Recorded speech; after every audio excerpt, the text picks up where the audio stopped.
Good morning, everyone, and welcome to the first session of the Warsaw Security Forum. This is the Brussels room, and I am so honored to meet you all, and thank you for joining us. We were about to start with a keynote from Minister Gałkowski, but unfortunately, he expresses his regrets, but he couldn't join us this morning due to some urgent matters at the ministry that he needed to attend to. So he's not going to be joining us for this panel. However, we hope that he's going to be able to join us later during the day. So my name is Biljana Lily, and I am incredibly honored to moderate the first panel of the Warsaw Security Forum this year on such a critical topic. We will be discussing AI and deep technologies and how they are reshaping and redefining defense and transatlantic cooperation. We have a wonderful panel of thought leaders, and I'll introduce them in a second. But first, just to set the stage, artificial intelligence, quantum computing, and other deep technologies are no longer just abstract concepts. They are reality, and they are actively and rapidly redefining our defense posture, our economies, our ways of life, and the resilience of our democracies. From safeguarding critical infrastructure, to countering disinformation and AI-enabled disinformation campaigns, to enabling autonomous systems, those technologies are reshaping the way we fight and the way we cooperate. And the stakes are high, because while democracies are exploring how to responsibly integrate these technologies in our defenses, in our economies, our adversaries are already using them in hybrid warfare, in AI-enabled disinformation campaigns, in cyber attacks against our critical infrastructure, and so on. These realities raise urgent questions for us. What should the priorities of NATO be for the next few years? What technologies should we build first? How do we keep our competitiveness and cutting edge while we also integrate those technologies responsibly across our societies? Who are the main stakeholders responsible for the guardrails that should exist around these technologies? What should they be? How do we strike a balance between the private and public sector in responding to hybrid threats that are enabled by these technologies? All of these are serious questions that our panelists will discuss today, and we'll start first by having a discussion, and then we will open it up for questions from the audience. So I hope and I look forward to your active participation. And now I would like to invite our panelists to join me on stage.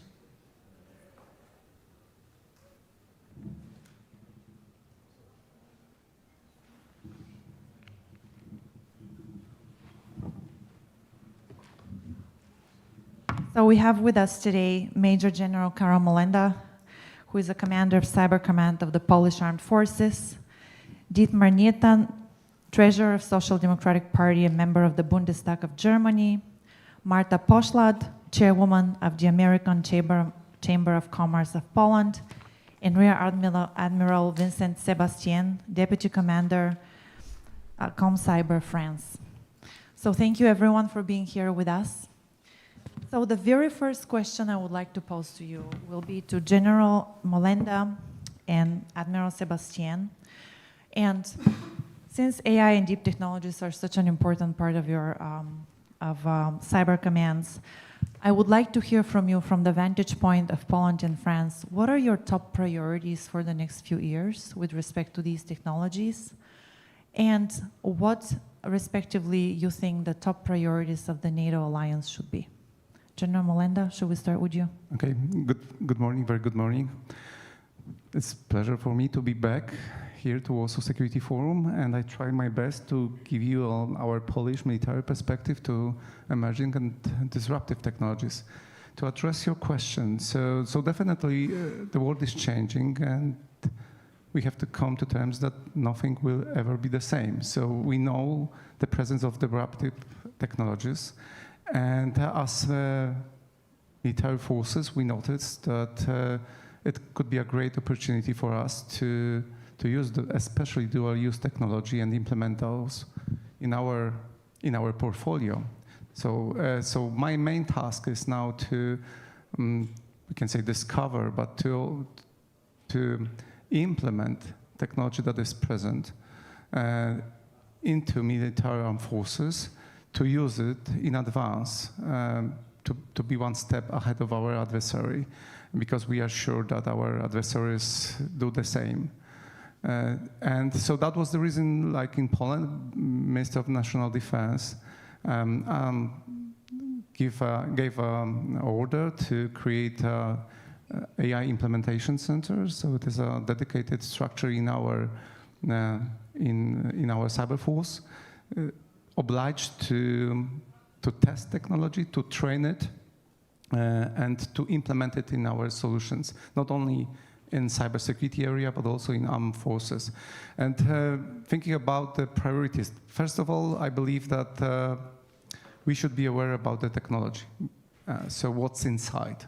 We should be ready to train it, but to also to be able to somehow test it and be aware, especially before the situation when we are to implement that in our sensitive systems, especially those air gap that like lots of sensitive information is there. Just to do it, you have to have appropriate talent, appropriate human factor, appropriate engineers, experts that know technology, could implement technology, could train it. Otherwise, you are just customers. And we wouldn't like to be the only customers. We would love to be the partner to our private sector as well, to have a common understanding, to have a discussion with experts from private sector as well as from academia, to use the technology the most possible way. And probably, as I think in NATO, we should address that as well. So there are some already a few projects that are present. And of course, we are trying to be a part of those. Nevertheless, probably Poland, France as well, so a few countries, like-minded countries, we are ahead. So we addressed that already. We have dedicated structures, experts, and we're trying to create the pace of change in military sphere. Thank you, General Molenda. Well, thank you very much. My answer will be rather similar, in fact. Definitely, we have entered the digital age. So it started some years ago with networks, communication systems, computing, but the pace is now accelerating very, very much with artificial intelligence, quantum, with soon military applications. And so, of course, our top priority as a nation within NATO is to integrate, is to implement these new technologies. But the key word here is agility. In fact, yes, we have to implement these technologies, but because the pace is accelerating so much, we need a coordination with the private sector so that we have this agility to implement them very quickly. So this is the real challenge we have. We also created a dedicated agency for artificial intelligence, for military applications in our Ministry of Armed Forces. I would say that for NATO as an organization, the top priority for NATO, taking into account that every nation will try to implement these technologies, is to set the framework so that we keep interoperable. So this is very important that we can choose several different technologies, provider, and so on, but we have to keep interoperable to be able to have our operations together. That's also a key point for us. And at the same time, I would say that yes, these new technologies give us a lot of opportunities. The opportunity to know much better, to compute much more data than before, to decide much quicker, and to act also quicker and with more power. But at the same time, there are also new vulnerabilities, new risks. Artificial, for example, you need a large amount of data. these data are vulnerable. So cyber defense, I'm a representative of the French Cyber Command. Cyber defense will remain, more than ever, in fact, of utmost importance in that framework. We need to protect and defend this data that are now, in fact, the center of gravity of our armed forces and weapon systems. If you will, if I exaggerate a little bit, I would say that a ship is more a data center now that sails. And that's the reason why we need those priorities. Thank you for this very interesting and important perspective. So the military perspective sets the stage well, but technology does not operate in a vacuum. It needs political oversight and industry responsibility. So my next question is to Dietmar, Nathan, and Marta. Strong democratic guardrails are essential for integrating AI into defense. So Mr. Nathan, from a policymaker's perspective, what safeguards must be in place to ensure AI remains aligned with our values in international law? And then to Ms. Poslad, after the first question, from the private sector's point of view, how can industry contribute to building those safeguards responsibly and in alignment with military and government? Please.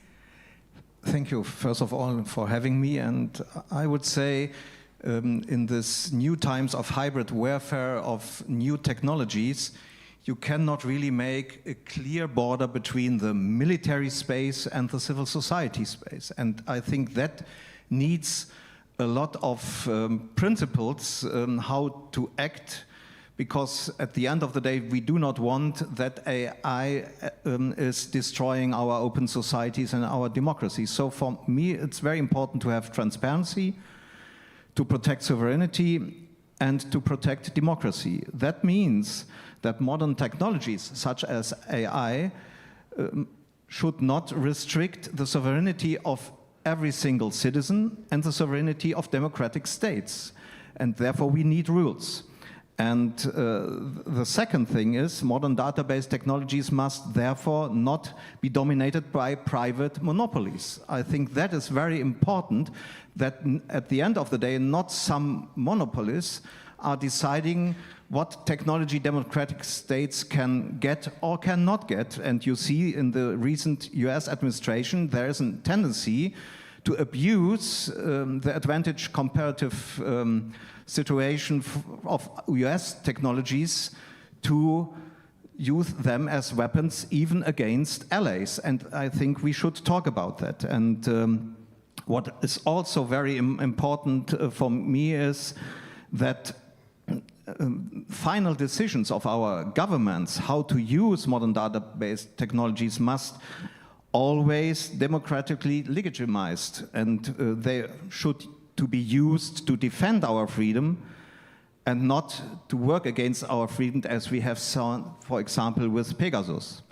So I think in the NATO states we must do everything that parliaments are able and willing to control their governments when it comes to that issues, because we need at the end of the day for this long run to win the hybrid warfare against our open societies only when we have support of our societies, of our people. And because of that, we must organize it with transparency and with the knowledge that the people know at the end of the day these modern technologies are not used against me, they are used to protect our freedom. And that is the difference between our democratic states and undemocratic states like Russia or China. There the leader can make with that technologies what they want, and I think we should make the difference here. Thank you. Good morning. Thank you so much for having me as part of this discussion. I represent American Chamber of Commerce, but I also work at Google, and I'm coming into this debate with both perspectives. But I would love to first and foremost focus on that first capacity, since you asked about the industry, but also this is just a proof that the industry can contribute is partnership, and that is partnership with the army, that is partnership with the government. And needless to say, I think something that has disappeared from our eyesight in this discussion is the transatlantic angle, which to me is critical in considering how we can work together and what are the principles and values that should stand behind our collective security today in the NATO context and in the transatlantic context, and how we can contribute. To me, it goes without saying that what U.S. tech sector provides best-in-class technology that can support all the processes and safeguards that are provided both by the military and the state. And it goes without saying that especially U.S. ecosystem can pride itself in providing competitive advantage. And for the first time in history, we have more choice and more competition in that field, and we can contribute to what I often talk about, defender's dilemma. These technologies can be used to respond to attackers, and our focus should be really going on building that advantage. This is not a pure level playing field where we should shy away from using the wealth of technology we have in the transatlantic ecosystem and really use it to respond.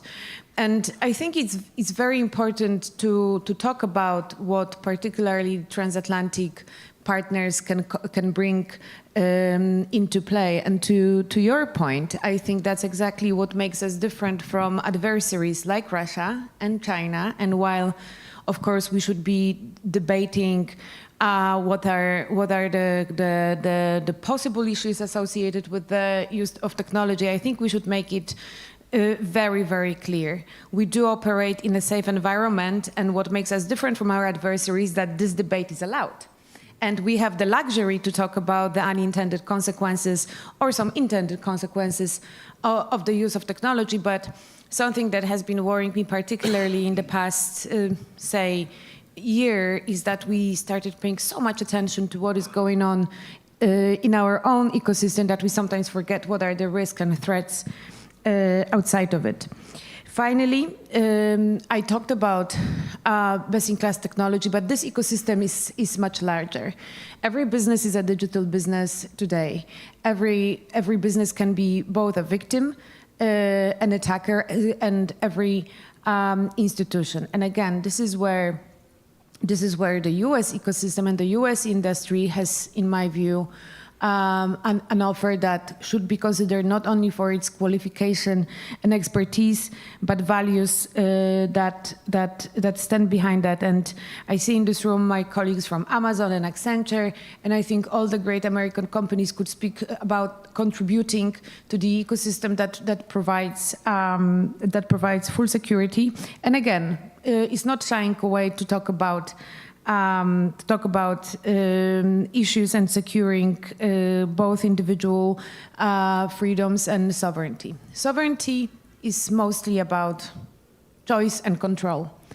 And again, I think we've been running into an issue of many protectionist interpretations of sovereignty that suddenly identify within our own NATO ecosystem passports of solutions that are hailed more of a risk, which in my view could run us into serious issues going forward. And instead, we should be really cherishing the fact that sovereignty that we have and we can cherish in the transatlantic ecosystem is something that exactly corresponds with our values.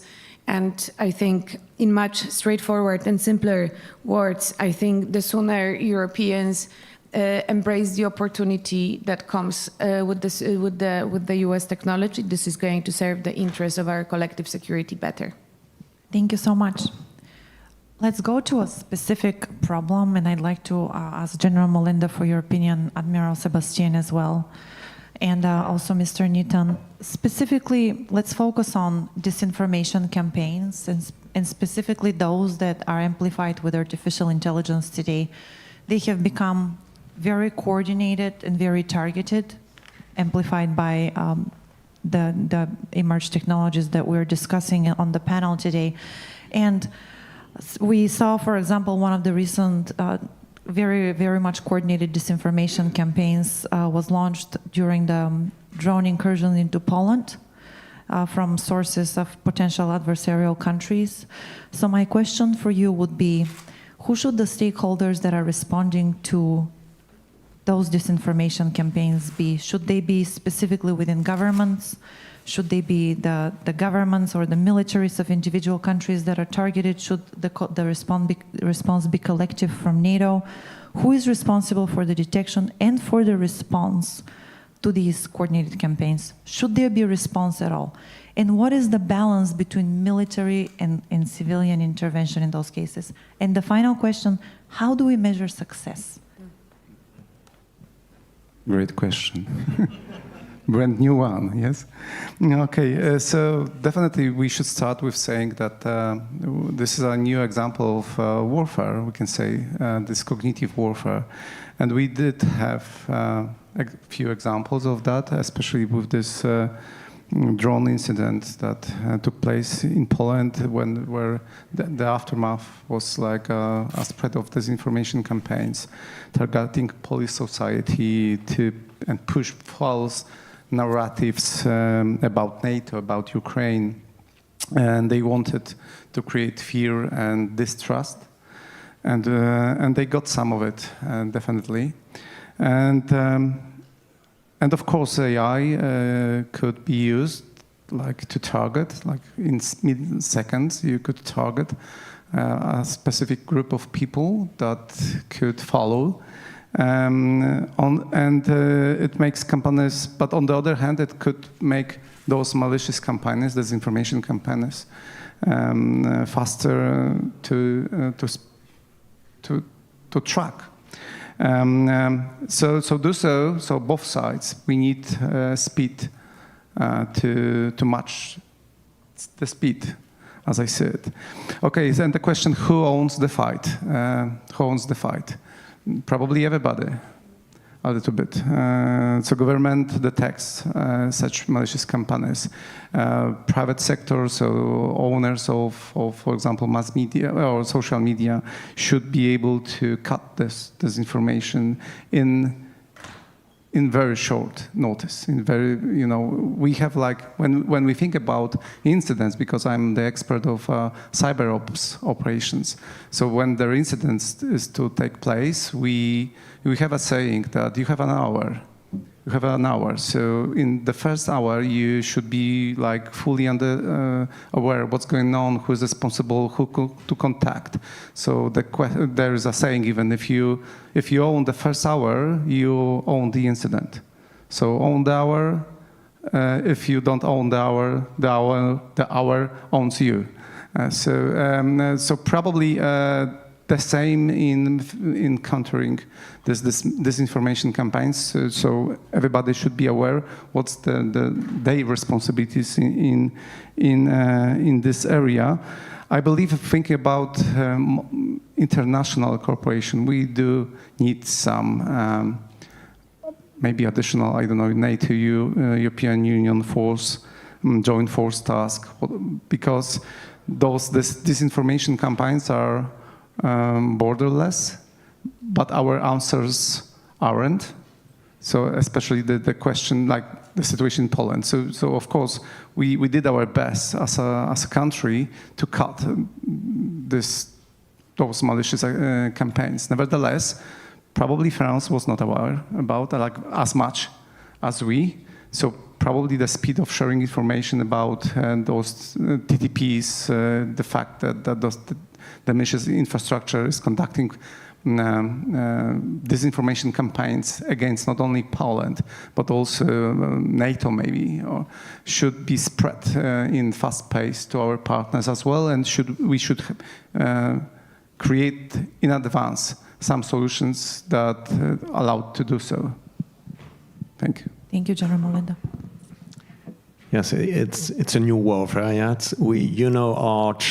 Our previous chod, in fact, used to talk about winning war before war, in fact. And France, as many other European nations, has been consistently targeted since at least 2018 by Russian-led information operations against our military forces, but also civilian society. So especially our forces in Africa, for example, have been targeted. We've been accused of burying corpses. In fact, that there were Wagner mercenaries that burying the corpses and tried to accuse us of having slaughtered these people. We've been attacked for our support to Ukraine, of course. I would say it's a teamwork, definitely. We developed in France all-of-government approach. In fact, we decided to create a dedicated agency in 2021, which is called Viginem, depending on our Prime Minister, and able to detect and to denounce FIMI, so foreign information manipulation and interferences. But this agency also coordinates the different ministries. This is the key aspect, in fact. So Foreign Affairs, Ministry of Armed Forces, Finance, Justice, intelligence agencies. And so we coordinate a lot, and we have the task to propose a position, a response option to our political leaders. In a more multinational framework, I would say that's also a teamwork, but the very important aspect is to share our assessments, our knowledge, and very quickly. Because, of course, this kind of campaigns, the TTPs that are used in France are the same, in fact, that are used against Poland or another country. So we have to share this assessment, and very quickly. I can notice that, in fact, it started already. We have in the cyber domain NATO integrated cyber center that will be created. At the EU level, we will also have next year a EU cyber defense coordination center. We have center of excellence about Stratcom, about hybrid warfare. There is one in Helsinki, if I remember well. So we share already our knowledge, but we have to be quicker. Concerning artificial intelligence, yes, that's a very important level. So it allows the adversary to launch massive campaigns, and also to have very credible contents that could mislead people. Yes, it's true. But artificial intelligence doesn't make the audience. In fact, what we notice in several campaigns is that even campaigns using artificial intelligence had very low impact. Because in fact, you need to build your audience before. If you don't have the audience, the artificial intelligence won't make it. So for the time being, we don't have many information campaigns using artificial intelligence that have massive impact on our population. And I'm rather optimistic. I would say the key aspect is, in fact, education. Our population has to be educated. Our young people using social media. In fact, we don't have a lot of experience using social media. It's rather new. And so we are now discovering all the disadvantage, the dangers, the stovepipes of communities that don't talk anymore to each other because of algorithms that segregate them. So all of these aspects have to be known by our people. So education is key. And I would say, why am I optimistic? We have been attacked, as I said, and in beginning of September, we discovered pigs' heads in front of mosques. So that was a kind of information campaign against our population, to divide our population, Muslims against other communities. And in fact, so there were some people reacting rather violently, okay, well, against Muslims, well, what is going on? And in fact, very quickly, we were able to say, it looks like foreign interference. And our investigators showed very quickly, yes, this is a foreign interference. And these people have been paid by the Serbian leader that launched an operation against us. So it's beginning to be known by our population. And this is the key aspect, I think. Yes. If I could add something. So I'm rather optimistic as well. Nevertheless, I believe it's too late to be pessimistic. So that's... but I miss one thing. Probably in Poland, I don't know if, but like worldwide as well. So as I see it, states must expose the sources and methods of hostile campaigns, like more often to society, because attribution strips the adversary of credibility. So society should be aware, not just inform about malicious campaigns, but should be aware about tactic, techniques, and procedures being used. Just to understand that, not just the message, because then we have a fight against two sentences or two opinions that one is saying it's disinformation, the second source it's disinformation, without very in-deep details, like a Kowalski or Smith or whoever is not able to have his own opinion about that. General Melinda and Admiral Sebastian, this is a very important point about education. Who do you think should be responsible for providing that education to the population? Should it be universities and high schools, elementary schools? Should it be the government? Where would you start?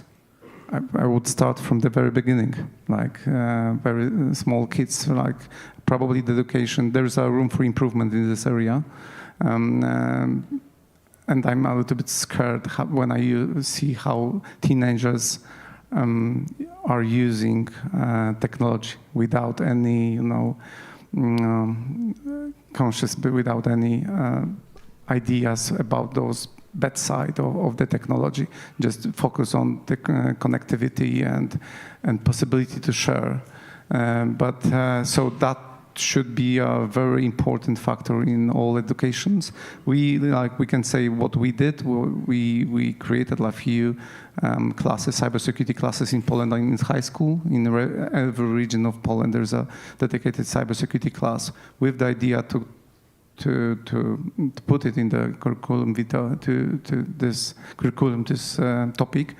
But there is still a great room for improvement, I believe. Yeah, same answer, as soon as possible. So we, in the cyber domain especially, we created a partnership with our education department, or in the Ministry of Education, to have people in high school testing their capabilities within challenges. So it's a kind of game that's fun for them, but also very important to educate them. So we made that partnership. It works, but there is room for improvement, of course. Thank you both. Mr. Neaton, did you want to weigh in? I apologize. I forgot to give you the floor on this point. No, I can really stress all the things the two generals said before. I only want to add that we have a responsibility, you mentioned it, everybody in the society, but especially politics. So if we look to the most Western democratic parliaments, we see that in that parliaments we have debates where parties are not talking about another party as a political competitor, they are talking about an enemy. So if we providing an atmosphere and a kind of talking of black and white, good and bad, enemies in their own country, we are doing the best what the people who work with disinformation campaigns need, because from the democratic aisle they get, how should I say, the free lunch to say, look, the democratic parties are doing the same. Second, we should not underestimate, I can tell you the book from Timothy Snyder, The Road to Unfreedom, should really read by every politician. In these times, our enemies from China and Russia have in more or less every democratic parliament their fifth column of members of that parliaments. So look to anti-Ukrainian patterns in the Polish parliament and in the German parliament, and you see they are exactly the same as that what is coming from the Kremlin. So we have the people who working with the same patterns as Russia in our own parliaments. And we should address that. That has nothing to do with IA. That has something to do with political culture. And as long the political culture in more or less the majority of the Western countries gotten rotten, as I observe it, we are on the best way to roll out the red carpets for the enemies of open societies. And when it comes back to schools, we should think twice. What is going on? Should the kids learn a national view on the world and an ideological view on the world, or should the kids in Western countries should learn that an open, pluralistic, democratic society is a good thing? So you need not only media competence, you need also competence to think about what is in the long run the best thing to provide us for unhumanitarian systems. And I think educating that an open society is a good thing and not a bad thing is that what should stand on the beginning. Thank you. Let's turn to another more structural question, and this is for Admiral Sebastian again and General Molenda. How do you define, we've often heard this term, technological sovereignty. How does each of you define that term? And are you actively looking to introduce technological sovereignty the way you understand it into your cybersecurity tools? Yes, of course. For France, sovereignty is of utmost importance. I know we have been designated as a country very jealous of its sovereignty. And in fact, yes, it is important for us. But does it imply a full technological autonomy? In fact, in the field of digital technology and cyber defense, it's impossible. So let's go back to a more strategic point of view. What is sovereignty? Sovereignty is the ability to know, then to decide, and to act by myself, without depending on any other country. So, if I buy some equipment that can be spied or disabled by the country that sold that equipment, I have a problem.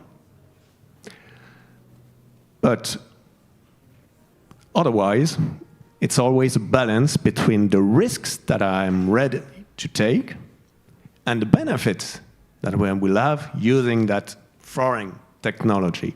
So, and it depends, there's always a risk assessment, and it depends on the different domains. For example, for nuclear deterrence in France, this is a full sovereign domain. Yes, in that domain we will try to have the maximum level of autonomy. In other domains, we'll make a balance between the risks and the benefits. So I will take an example. I mentioned already, we decided to create a dedicated agency in our ministry for artificial intelligence in order to develop military applications of artificial intelligence. Some days ago, I think it's 15 days ago, we inaugurated our mega computer. So that will help us to develop, to train our models, artificial intelligence models. Of course, the chips, the GPUs of this mega computer are not French at all. But the data that we will use on that computer or French classified information on a French classified network, not connected to the internet. So we made a balance, and we decided that what was the proper level of sovereignty for that kind of applications. In other domains, we will accept more risks. And so that's always the balance we meant concerning sovereignty. So it's not dogmatic. Thank you. Okay. So I believe technology sovereignty isn't about building walls. It's about keeping options. And when push comes to shove, then there's a question: can you run your operations without any foreign tech? And if answer is no, so you don't have sovereignty, you don't have it. And look at the reality. Most of our cyber tools run on US cloud services, for example. Some more chips are present from China base, some China-made chips, yes. So one supply chain break and or political shift, and we are blind. That's not sovereignty, it's dependency. So here's my approach. My approach is control the core and partner with the rest. So we must own our crypto, our command systems, our battle management systems, our threat detections. These are not negotiable. But we can, but the rest is our partnership. And of course, we know that we can't build everything by our own. It's fantasy, not reality. So that's the reason, as it was said. So multiple suppliers, no single point of failure. So if, for example, one cloud provider cuts off, then we could switch to the next one. If one satellite communication fails, we could switch to another one. So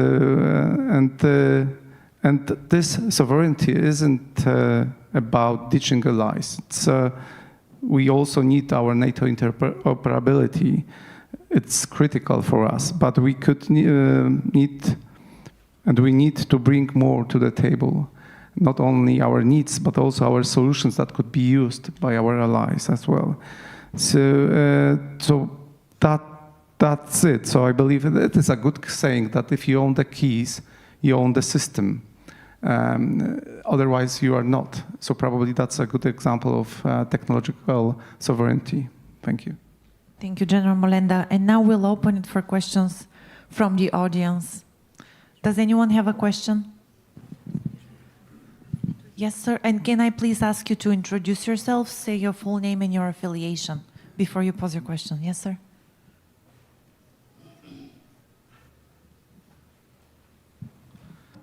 Good morning, Major General Kociuba. I'm working in Brussels as a Chief of Staff NCIA agency since 6 months, but before I spent 4 years as a Deputy NATO Chief Information Officer. Great panel, thank you for the contribution. I have the question to French colleague because I know how Carol is doing that. So how you are trying to keep your talent in your organization? Because we are talking about the artificial intelligence, we are talking about the new technologies, we are talking about the modern world, and how you in France, especially in the military part of your house, are keeping your talent and encourage the talent to join you. Yes. Talent, that's a key issue, and that was addressed by Carol, of course, and we all have, especially in the cyber domain, this issue. It is critical because we have some shortage, honestly. We all face some shortage in human resources, competent human resources in that domain. There's a kind of competition also. I must say that private sector in that domain also suffers from some shortage. So I would say that we've got, in the military forces, we've got an advantage. We don't have, in fact, many problems to recruit. Why? Because we have this advantage of making a rather technical job, but in a very operational and exceptional framework. So you will be a cyber fighter within a ship, you will be a cyber fighter in a battalion, whatever. That's something that still, at least in France, has a good power of attraction for young people.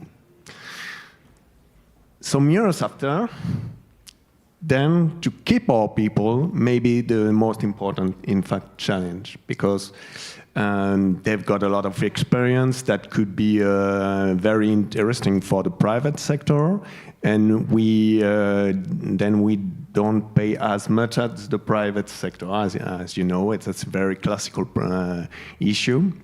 And so what we built, in fact, to give some perspective to our people is to have path of careers. So say, yes, you will still progress in the institution.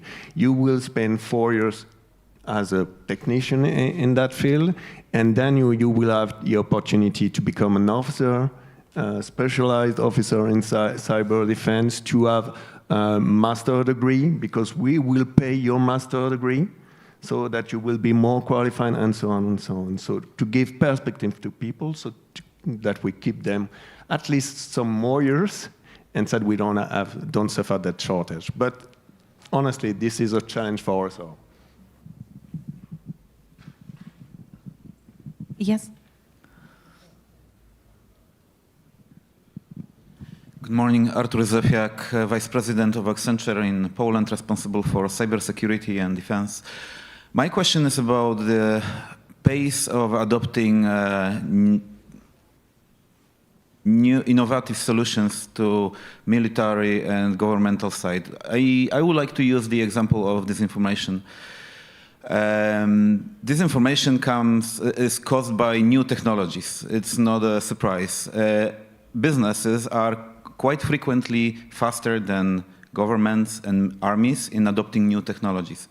Businesses are also facing, as the early adopters, consequences of these new technologies. To give an example of disinformation, while now observing how we are discussing in Poland, how to react, how to build a system of monitoring and detecting and responding to disinformation, I know that in business side, large corporations, they already identified the solutions years ago in the need of maintaining customer perception, brand awareness, monitoring social media, identifying how negative, I would say, trends appear and how to react on it.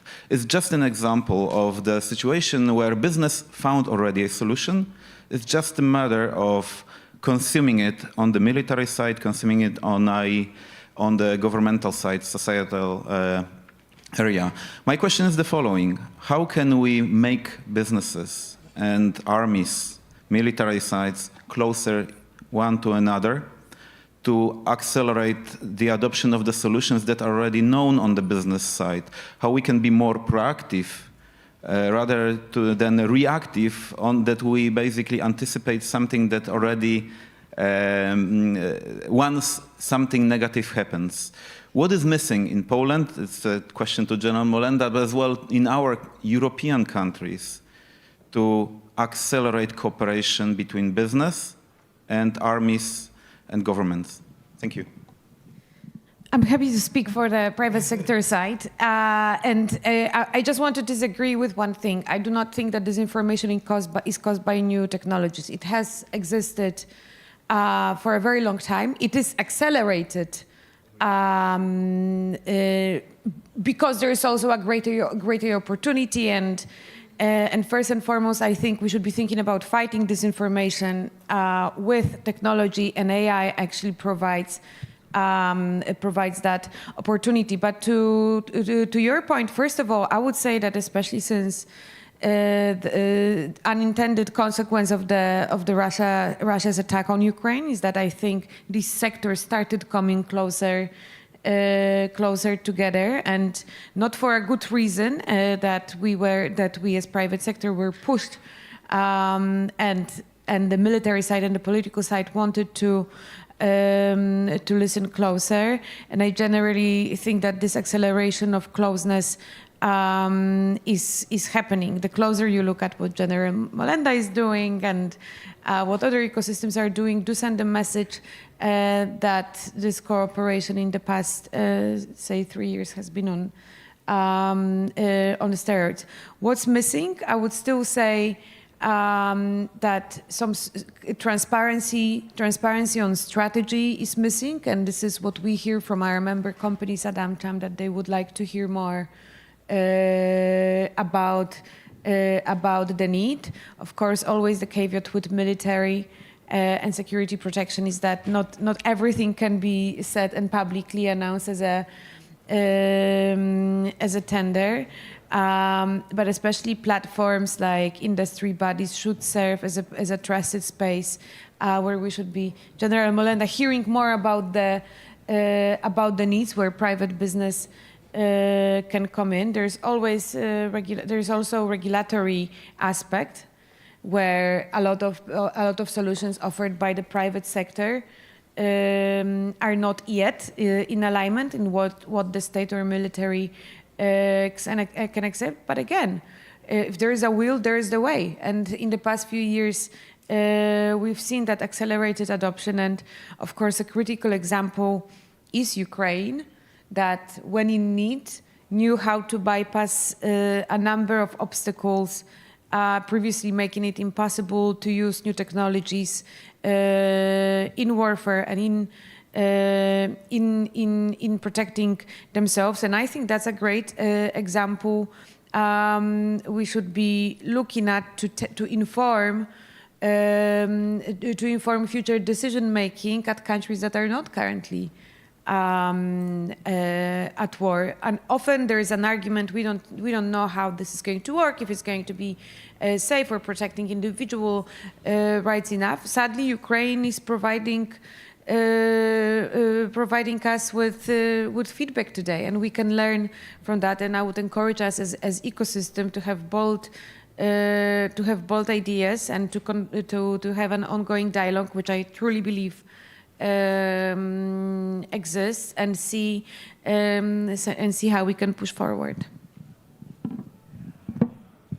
I could add a few words about that. So I fully agree with what was said. And from military perspective, that I could pay attention to or I could address from, is the fact that the clear authority to act would be helpful in some areas. So we discussed that everybody is responsible for dealing with this information, but like years ago, before 2019, that was not very in Poland. It was not very obvious that cyber command. It was not cyber command at that time. So even we have had questions. Who is responsible for dealing in cybersecurity area, like dealing in this process of incident handling? So, and even from foreign perspective, where there was cyber command to visit Poland, they travel around different agencies to find out who is responsible for what.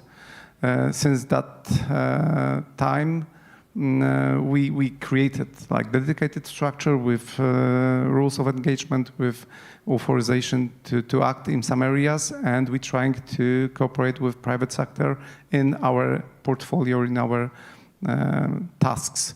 And of course, it's a bit different than my colleagues from different services, like military services. They could allow themselves to wait longer for equipment than we could. Thinking about disinformation, like you mentioned, it's almost the same. So if there is like, we have to answer those questions.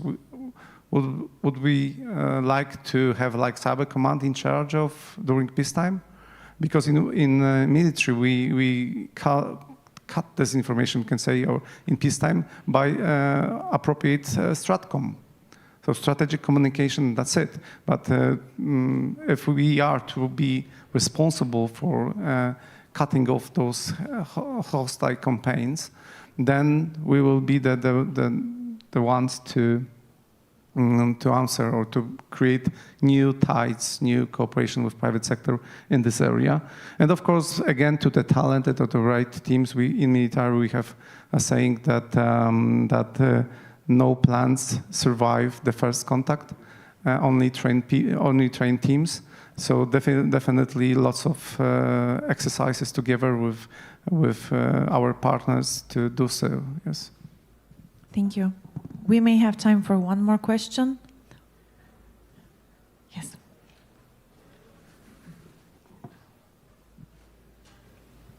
Thank you.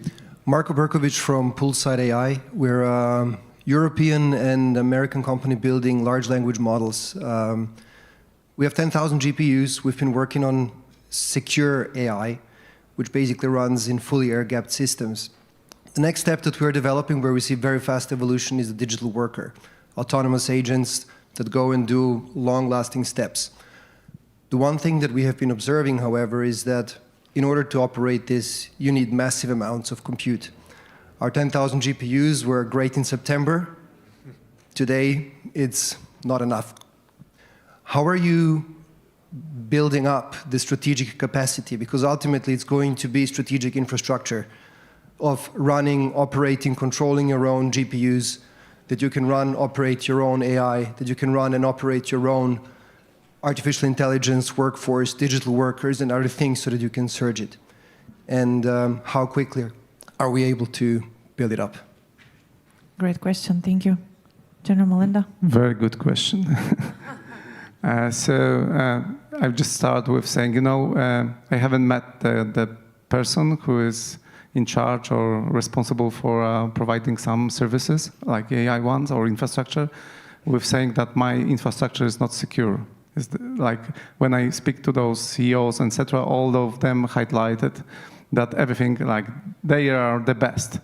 So on our side is now to find a partner, create the trust, to examine the infrastructure, and then decide to who should be our partner in this journey.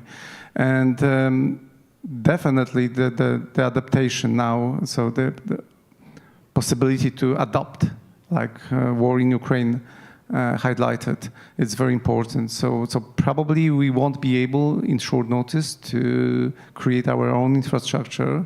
That's the reason we tested. Maybe we discussed the topic, or we have lots of projects of value or test bets to check how far we could go with our partner. And of course, regulation is also quite important factor, sometimes obstacle on the way, because when we think about storing, but also training those agents, those models, with our data, sensitive data, is the question now about how the model should be treated. So lots of questions now. We are probably on the first stage to find the right partners, trusted partners that we could go with. I mentioned our mega super computer that we both inaugurated this year, and this challenge that you mentioned has been taken into account from the start, from the creation of our agency. This is a political decision. There is a will. When there is a will, there is a way. And so, yes, we invested 600 million euros, and we know that it will cost permanently a lot. That's the price of the investment in that technologies. It's not easy. We need partners, yes, absolutely, that we can trust. And for the time being, the political will is there. So we have support, and we have the dedicated money for that. And I mean, the most important challenge could be human resources once again. Mr. Nitin? At that point in time, I want to advocate also public research institutions. So we should not forget that we have huge research centers in Europe, and we have centers with supercomputing, with a quantum computer. And I think it is important that we not only have the private sector for invention and progress, we need also public science. And then you are right, public science need some guidelines from politics, not in the way that politics is interfering in the freedom of research, but for whom and for what we should make research. And I think that is important. When I'm talking to my scientists in my district where we have a big research center with a quantum computer, with a supercomputer, they said, one of our problems is that we find not enough interest in the political space that is interesting to help us to fulfill a good task for the whole society as a public research center. And I think that is also important, coming back to my reading of monopolies. We should have also in research diversity, because monopolies aren't good, not in economy and not for a free society. Thank you. Thank you everyone for your contributions. We're unfortunately at time, and President Zelensky is speaking in the other room. So we'll have to accelerate the final summary and conclusion of the panel. Thank you for joining us. I hope you found this panel insightful, and I will see you on the next, in the next room.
morning. Good morning to our audience here in the room with us, and good morning to our audience that's joining us online. Thank you so much for being here today for what's going to be an excellent panel about the Baltic Sea, its security, and the nations around, and how we can impact this together, drawing on the theme of this morning's opening conversation, that divided we fall. My name is Cordelia Buchanan-Ponchek. I'm a researcher at the Finnish Institute of International Affairs, but I'm originally from the United States, and I've lived in Europe for the past 10 years. I'm joined by a really fantastic panel, and I'm going to introduce our panelists, starting directly to my left. I have caller Oskar Brolin, the Minister of Civil Defense of Sweden, the first one in Sweden since World War II. After the minister, I'm joined by Dr. Justina Burgenaitiev-Hule, a non-resident fellow at the Atlantic Council, but with a background from the Ministry of Defense of Lithuania. Following Justina, I'm joined by Anton Hofreiter, a member of the Bundestag from Germany. Then I'm joined from Poland by Vice Admiral Krzysztof Jaworski, commander of the maritime operations of Poland. And finally, Mr. Gustav Lindström, the Director General, of the Council of Baltic Sea States, an intergovernmental organization that's focused on the Baltic Sea and cooperation.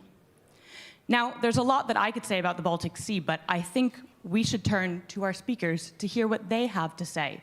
And I'm going to start this out with an open question to all of you, starting with the Minister. How do you see the security situation of the Baltic Sea today?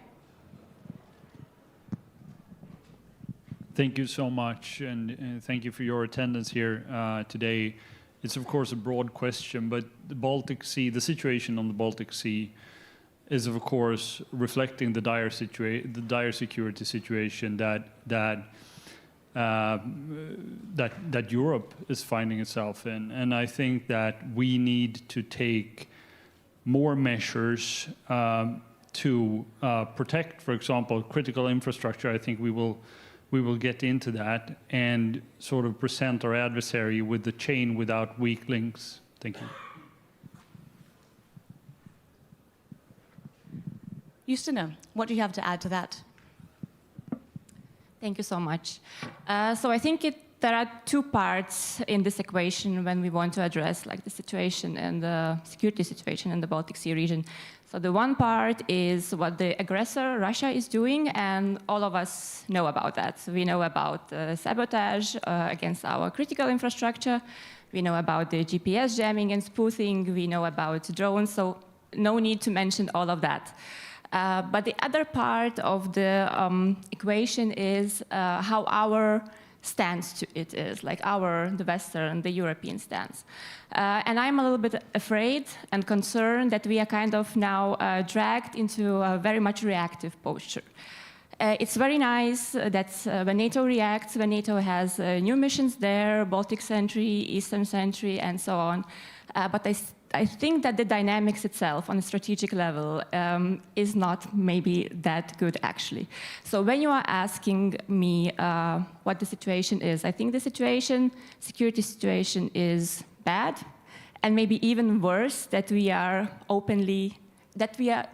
ready to openly admit. And it's because of these two things, because of what the aggressor is doing, and because of our maybe not really steadfast readiness to kind of take over the initiative. It's really interesting, the sort of the reactive posturing, and then this note that it's sort of a bad security situation, and I can imagine that maybe it feels like we're not doing enough in the lead up. But Mr. Hofreiter, I'm very curious to hear your perspective on the situation in the Baltic Sea. I think what was already said is the situation in the Baltic Sea reflects the overall very dangerous situation we have in Europe. And I think the main problem is that the Russian leaders, that Putin itself, don't fear anymore in any kind Europe. He thinks we are weak, and he thinks he can do what he wants. And I think that we have to change by that we act from ourselves. Or when you look especially to the Baltic Sea, I think the Shadow Fleet is a special threat. The Shadow Fleet in many aspects, because with the many ships of the Shadow Fleet, they destroy critical infrastructure. With the Shadow Fleet, they have a lot of ships which can do espionage, where drones can be started. Then they already earn a lot of money with it. And it's also a really big danger for the environment, for the fragile environment of the Baltic Sea. So I think we should act much harsher on the Shadow Fleet because it's beside from Russia, it's now all NATO sea, and I think with environmental issues we can act much harsher on the Shadow Fleet, because the Shadow Fleet is not requiring too many laws when it comes to environment in the Baltic Sea. Maybe if we would act much harsher, also some other ships would get problem because they also not fulfill all requirements, but I'm sure that nearly all ships of the Shadow Fleet don't fulfill it. So we should act proactive and put down the Shadow Fleet totally in line with the laws, but I think we could do it if we want to do it. Very interesting. From Justina, we heard maybe to be reactive, and then from here, from you, I hear we need to act. We need to take these concrete steps. But Vice Admiral Jaworowski, I'm curious to your insights, especially from the military perspective. Exactly. Maybe I start that you have to remember that Baltic Sea is very important, a strategic hotspot, critical for trade and also for energy. We have really important for us as a Baltic countries lines of communication and also critical underwater structure. But as you said, from military point of view, I would say that on the Baltic Sea we have hybrid war now. It's typical, like definition. We have several factors which are, and of course we are experiencing some even sabotage, as we know. So far we had something like 11, as far as I remember, attacks on critical underwater infrastructure. We have information warfare. We have also cyber, so we experience in cyber domain as well. And what is important, like it was mentioned, Shadow Fleet also. It's really obstacle for our trade, and GPS and some spoofing, so jamming, which can influence our naval asset, not only naval, but assets which are at sea. I think you've given us a really nice outline of the hybrid threats, and I hope that we're going to pick up on that very shortly. But Mr. Lundström, I mean, from the intergovernmental perspective, how are you seeing the situation of the Baltic Sea right now? Thank you, Cordelia. And maybe just 2 points. The first one, just to reinforce what all colleagues have said here, which is that the Baltic Sea region has become a chessboard for hybrid operations. And this will continue for quite some time. So for us, it is very critical to understand who is behind these and how are the tactics changing over time. So that is the first point. The second point is to remember that in the Baltic Sea region, it is not just the hybrid operations and potential threats. We have to recall that we have all the remaining challenges that always have been there. Just to give one example, is we have tons of unexploded munitions in the bottom of the Baltic Sea, including chemical munitions. And these are now starting to shed, so some of these elements are coming into the water. So traditional challenges still there. We need to work together across the countries in the Baltic Sea region to address this, but also we need to look forward. And that is really the more concerning thing, because as we look ahead in the Baltic Sea region, we have countries who are very adept at digitizing, having a society based on smart cities, smart energy. And moving forward, we need to be on the lookout for challenges, and potential attacks on cashless societies. What do you do if those systems of payment, digital payments go down?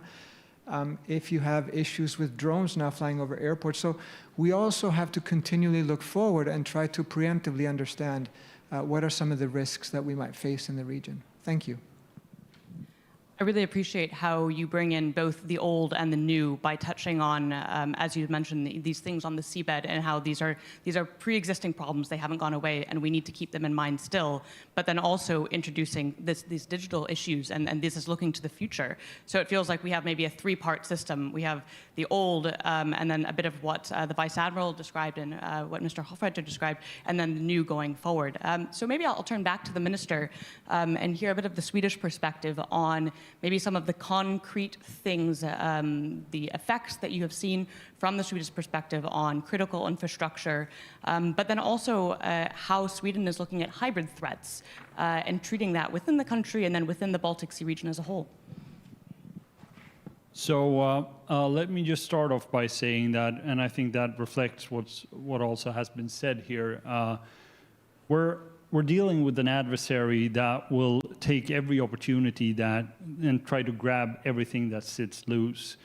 So we must not make the mistake to all the time just sort of trying to game the past and then prepare for what has already happened, but also take measures that makes us more prudent to handle things that has not yet occurred.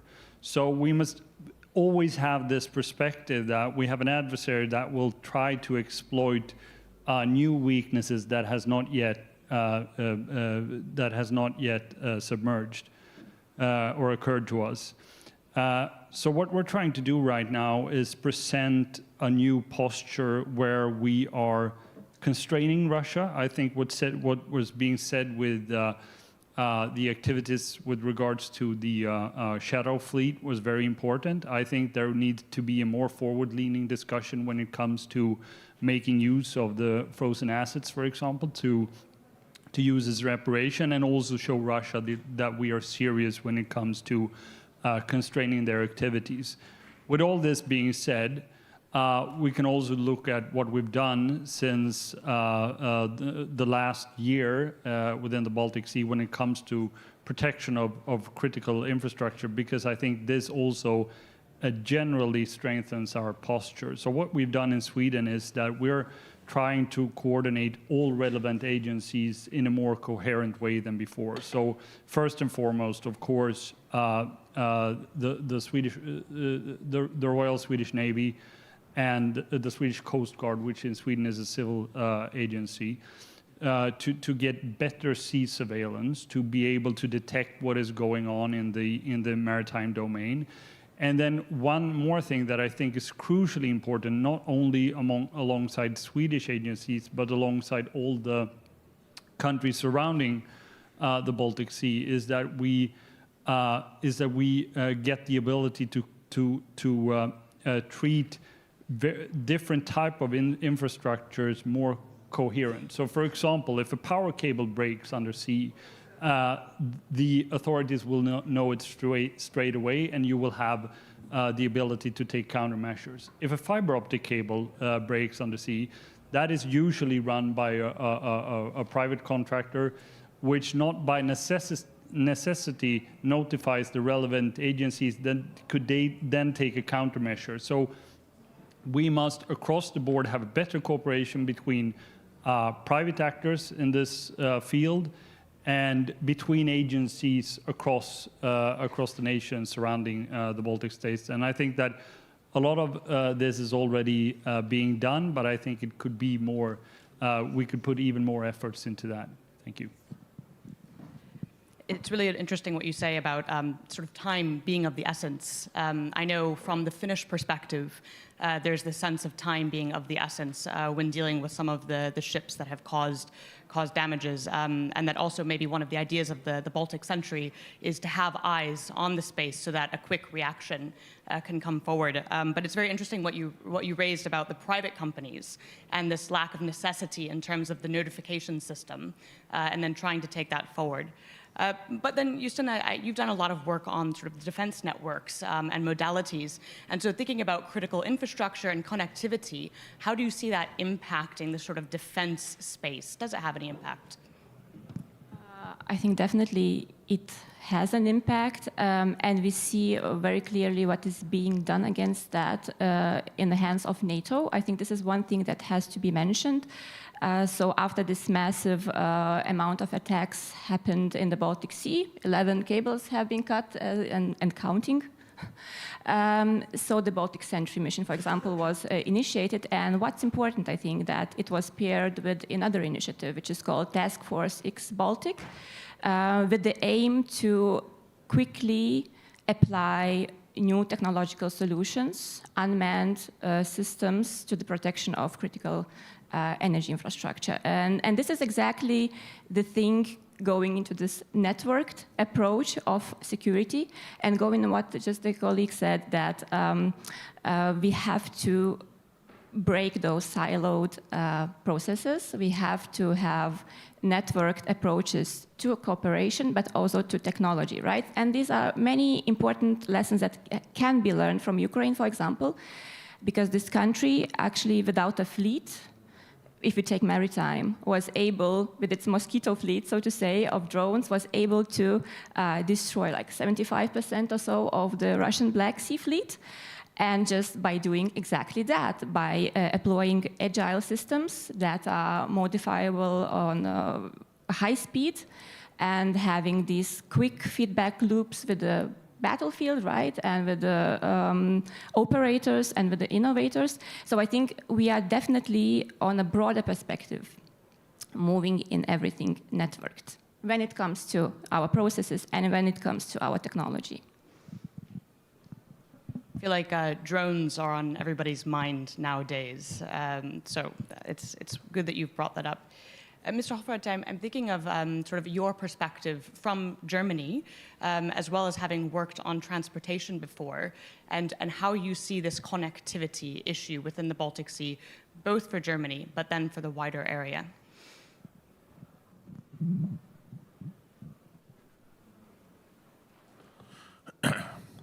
I think that we have to aware that our enemy, Russia, is learning a lot in the war with Ukraine. And you already mentioned the Black Sea. They have learned to deal not so good as Ukraine, but they are learning a lot. And so they could be able to break our connectivity much faster than we think. And I think especially the threat from drones, may it be maritime drones or drones in the air, is much, much higher than we so far realize. When the last time I was in Ukraine, it's 4 or 3 weeks ago, there the soldiers explained me the innovation cycle for drones is, also for the software of drones, is 2 to 4 weeks. 2 to 4 weeks is innovation cycle. When I look to Germany, we have speeded up our procurement processes, but it still takes, when it's fast, 2 years. So you compare 4 weeks with 2 years. Maybe the Russians are not as good as the Ukrainians, or for sure they are not as good as the Ukrainians, because the Ukrainians are defend with much less material and people so far the line. But they have learned a lot. And I think that we have to realize that our enemy is learning every day, and that we, compared to this, are much too slow. And the Baltic Sea is so important. And because of this, in the beginning, as said, we have to act much more active, that Russia is not sure anymore that we are weak and cautious. Because as long as they think we are weak and cautious, they will continue to attack. And if you're the one who attacks, you're always in advantage compared to the one who defends. So I think we have to do a lot against the shadow fleet. We also think we need at least the capability for cyber attacks on Russia ourselves. I don't want to attack Russia ourselves, but they have to know that if they continue this way, we are able also to attack. But so far we are not able. The only one in the West who is able to do really good cyber attacks is the US. And we don't know where the US is heading. So I'm very, very in favor that we start much more to act and not only wait in defense and defend. I'm sorry for my English. No, please. Your points are very well taken. And also, it seems to me, when we're talking about connectivity in the Baltic Sea, that you've extended this out a bit to Ukraine and really taking lessons learned from Ukraine, what we can gain from them and how we address the Baltic Sea area. But Vice Admiral, I wanted to turn to you with a bit of a similar perspective as Dr. Budgenitiev-Khule. The military side of this, in terms of connectivity, are we seeing an impact either when it comes to the protection or an impact on military infrastructure itself or the way that you operate? The current situation, security situation, of course, has strong impact on our, for instance, infrastructure. And from Polish point of view, actually, it doesn't only about Polish, but we have to protect our critical infrastructure. Like in Poland, we have LNG terminals and some cables, and it's very important for every country. But someone mentioned about private companies, and they are responsible for infrastructure. And in our case, I think that not only it refers to Poland, but we have to think about some changes in legal issues, because private companies should be responsible for protection, and they have no forces to do that, no capabilities. So that's the reason that we, as a Navy and the military agencies, we have to protect it. It has impact on also for our Navy and for our organization. So it's important to think about how to provide security for this infrastructure from companies. And I think that also nowadays we have to strengthen our civil military cooperation among agencies, among companies, as I mentioned, and also some administration, for instance. And we do that in Poland. We protect and we cooperate. And I think that also very, very important is international cooperation between our countries. All this, for instance, cables, like there's a cable between Sweden and Poland, so it refers not only to Poland but also to Sweden. So we need also to cooperate together. So I think that's the point. Just a brief follow-up, because I'm aware that Poland is undertaking quite a large overhaul of its port infrastructure and of its rail infrastructure. And so when we talk about this whole of society approach, do you think that part of that new project is going to be taking into account this military side, the risks to that infrastructure, and keeping Poland safe and secure? Yeah, definitely, yes. And Mr. Lindström, from the intergovernmental perspective, I mean, we've touched on a lot of military themes and political themes, but your organization is very well placed to think precisely about the connectivity and the means to go about, the legal issues, issues of cooperation, some of the classic issues that you've raised. So have you seen these discussions of infrastructure, this critical connectivity, raised within your organization and among the member countries? Yes, absolutely. Because it's a member state organization and also with the European Union, it is a very good platform to have discussions on who is facing what, and if there are any common approaches or common political approaches to these issues. But maybe to complement what has been said before regarding critical infrastructure protection, hopefully there's not an emphasis just on one type of infrastructure. We tend to talk of critical infrastructures as maybe gas, oil, electricity, sewage, water, but there are the services too. And we need to think of the critical infrastructures that are critical services, and that would be everything from the banking to having access to healthcare. And in that respect, maybe just to remind everybody that we are facing on a daily basis at the municipal level, attacks on hospitals that have very limited capability to withstand some of these attacks. They're seeing their data frozen or blocked. So when we think of critical infrastructures, we need to have a very holistic view of this. And there are many sectors today that are very vulnerable.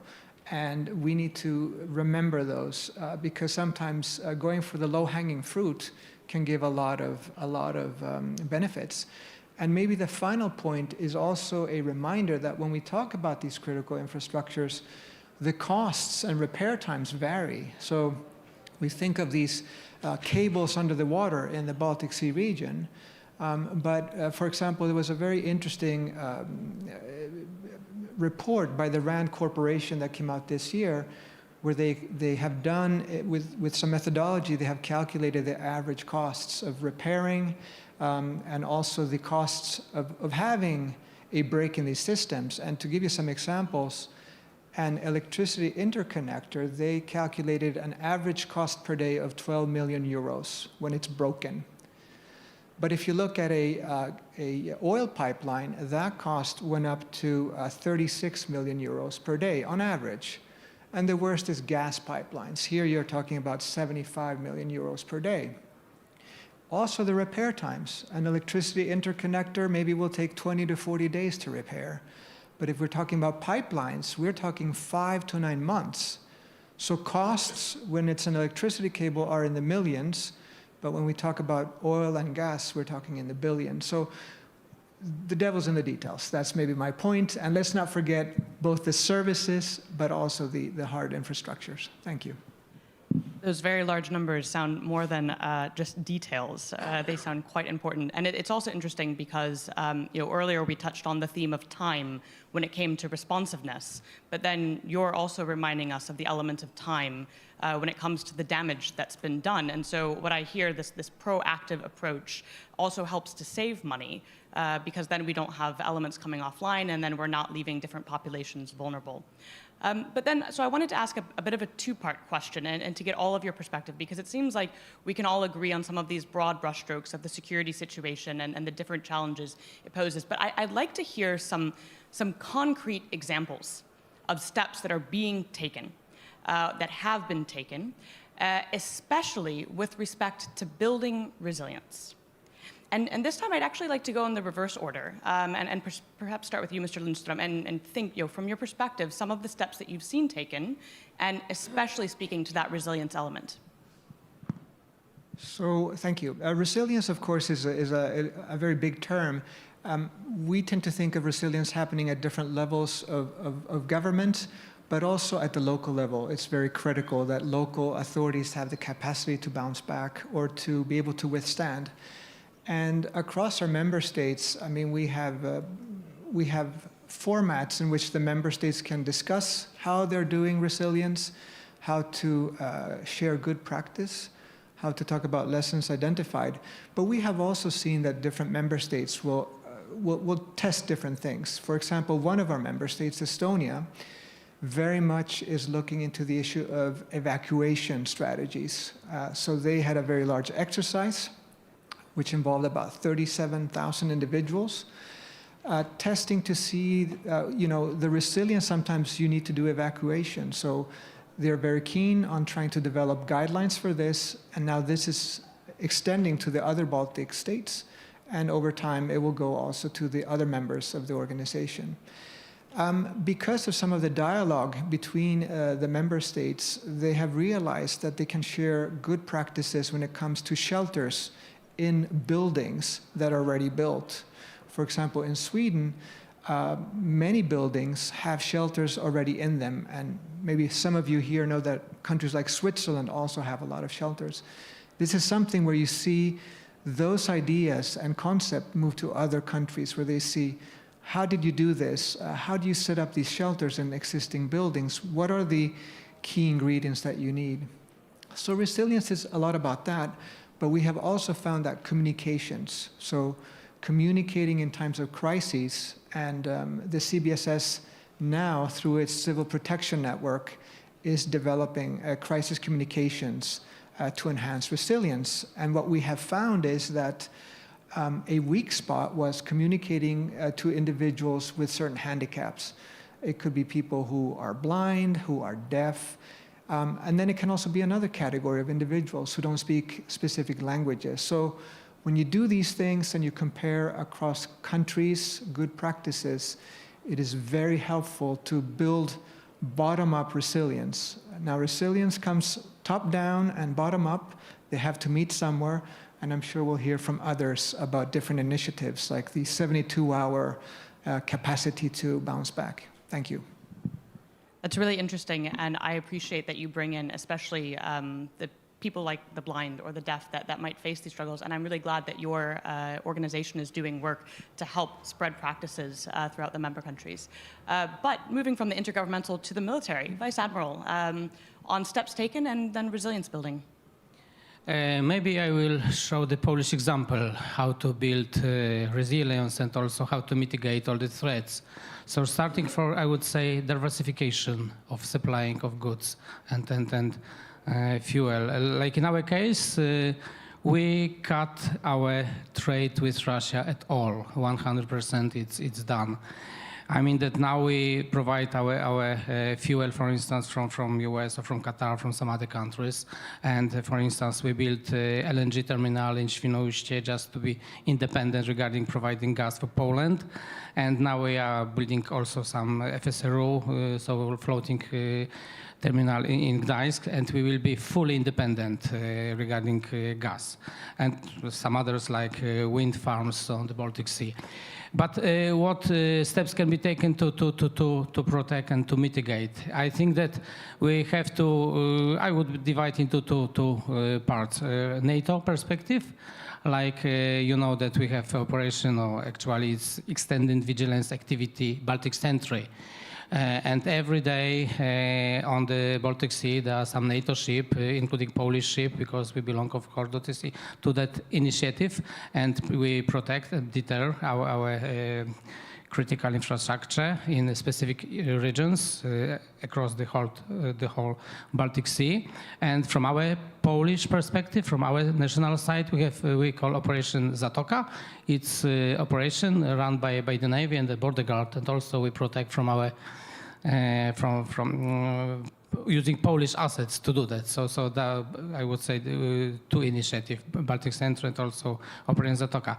And last but not least, I would say that EU should, actually it's happening, sanctions are very important, and they can, of course, build up resilience for the longer time to protect our infrastructure and to provide for citizens energy.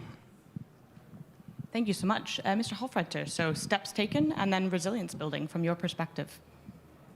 I think some steps the Europeans has taken, which were very important, was by Sweden and Finland. Sweden and Finland now are a member of NATO, so the Baltic Sea is beside Russia a NATO sea. I think that leveled up the resilience a lot. Then, as far as I know, we are working much more together. I also see within the national parliaments that we are working much closer together. Also in Germany, the discussion has changed totally.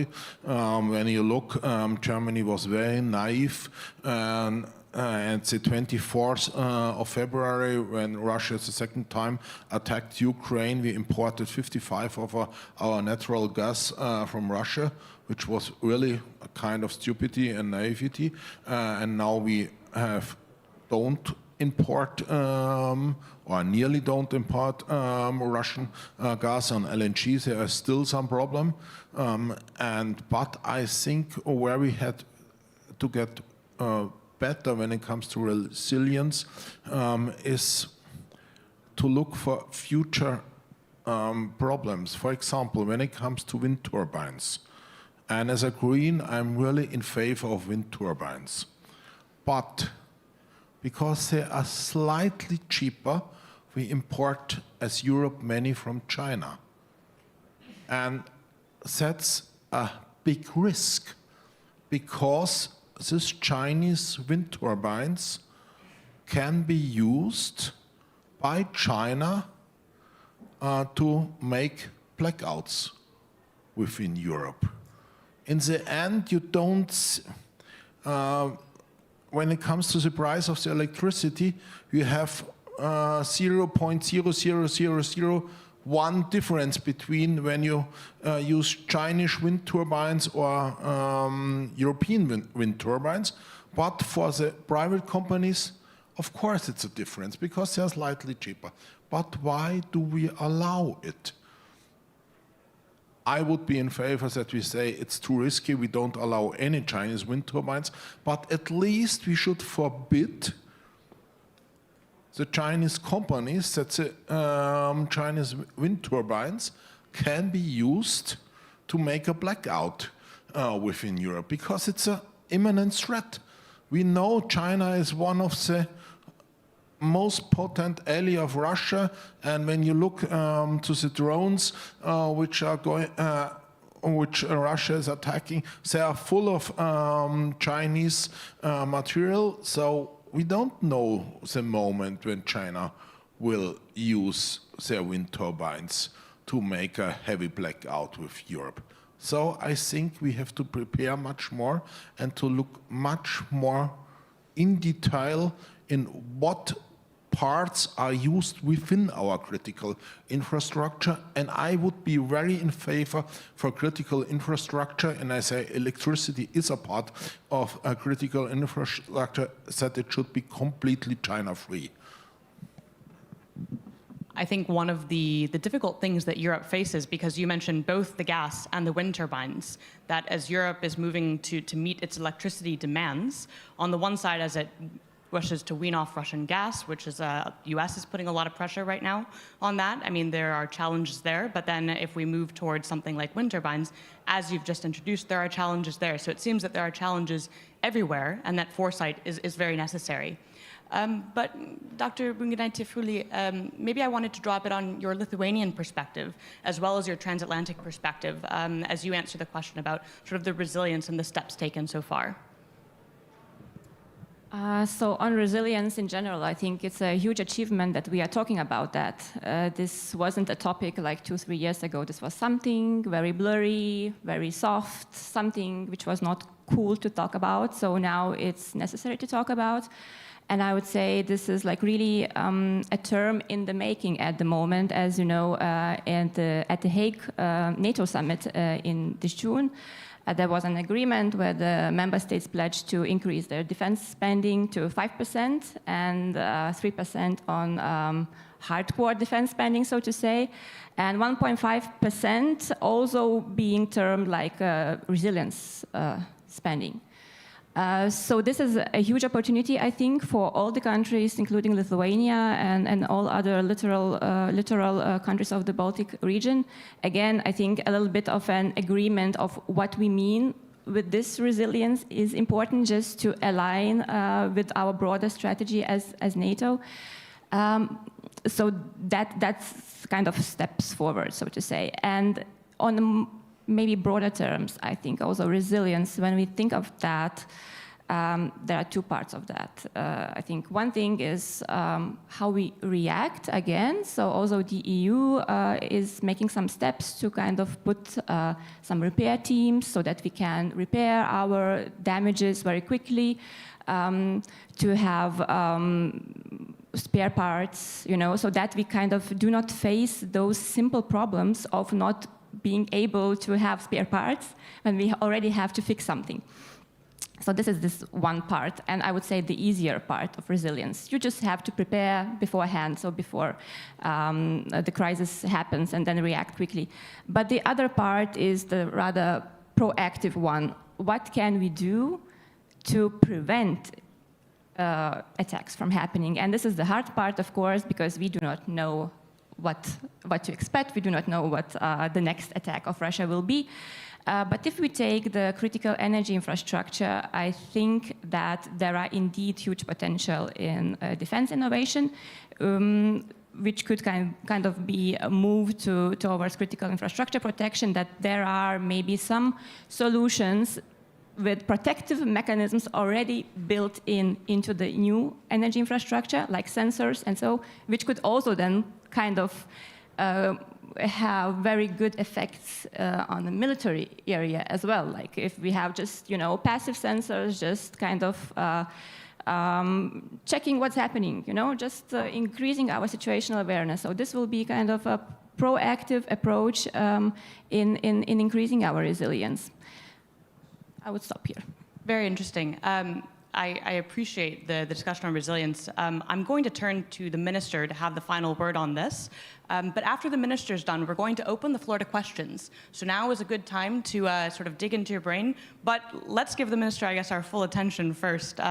Since Sweden, like Finland, is really renowned for its whole of a society approach to something like resilience. So I'm very eager to hear what the minister has to say about the steps that Sweden is taking to address that. Thank you. So first, a few words of the Swedish definition of civil defense. We define civil defense as every activity that is necessary to conduct to prepare Sweden to handle the consequences of an armed attack. So civil defense is not only civil protection, it is every critical societal function, building robustness and resilience into that. So in Sweden, we have a system with 12 preparedness sectors encompassing, for example, telecommunications, which is one of the sectors that we have touched upon briefly. So we're building in more robustness into that. We are right now putting forward an investment program for security of supply, stockpiling, for example, but also working closer with private the private enterprise to ensure that Sweden can keep functioning also during wartime. So basically what we're doing right now in Sweden is that we are putting our money where our mouth is. So we have, within the coming years, we're increasing the expenditures for civil defense by a factor of 7. And alongside with that, we're moving on the trajectory towards 3.5% for military defense. And why are we doing this then on the civil defense? Because it is all about making the collective deterrence credible, because that is what civil defense is all about. And I think that is also what the Ukrainian example has shown us. The difference between Ukraine 2014 and Ukraine 2022 is that Ukraine 2022 managed to muster the support from the entirety of society to fight down the Russian aggression. Vladimir Putin made the assumption, alongside with many Europeans who thought it would go the same way, that this would be a swift victory for Russia in a week or so. But what he did not manage to factor in was the will to defend, but also that Ukraine had turned will into capability by building a robust and resilient society. And I think this is the important lesson for Europe right now, that if we're not only going to talk the talk, but also walk the walk to present a credible deterrence, we have to also invest in things that is building resilience and security into our society. For example, the cyber domain that was touched upon briefly here, that is of course a domain where the antagonist or the aggressor can reach directly into the civil part of all our society, and a sector where we need to invest heavily to mitigate the consequences and fend off the antagonist. And this goes for all the 12 sectors in Sweden. So we're putting forward substantial investment to make our deterrence credible, but also because this is intimately interlinked with the will to defend. So if you want to maintain the will to defend in your country, you must ensure that basic societal functionalities can keep functioning. And that is the kind of stamina that Ukraine has shown us, but that is also a consequence of the fact that Ukraine has managed to maintain these basic societal function even during a war of aggression directed towards them. Thank you. Thank you. Those are very strong words. The will to defend. I will take that away from this panel with me for sure. Yes. Cordelia, just a two-finger, because again, we also need to look ahead. And so just to say this initiative that I mentioned of 72 hours, just to explain what it is a desire to have members of society be able to fend for themselves for up to 72 hours. That means having enough cash, having enough water, having the basics in your home to be able to do this, and that builds resilience. And the final very quick point is that looking ahead, we're very vulnerable when it comes to our assets in space. This is not the time to discuss that, but we are heavily reliant on the positioning, navigational, and timing services of our satellites in space. And an opponent that would like to really affect our resilience would be somebody that goes after those assets.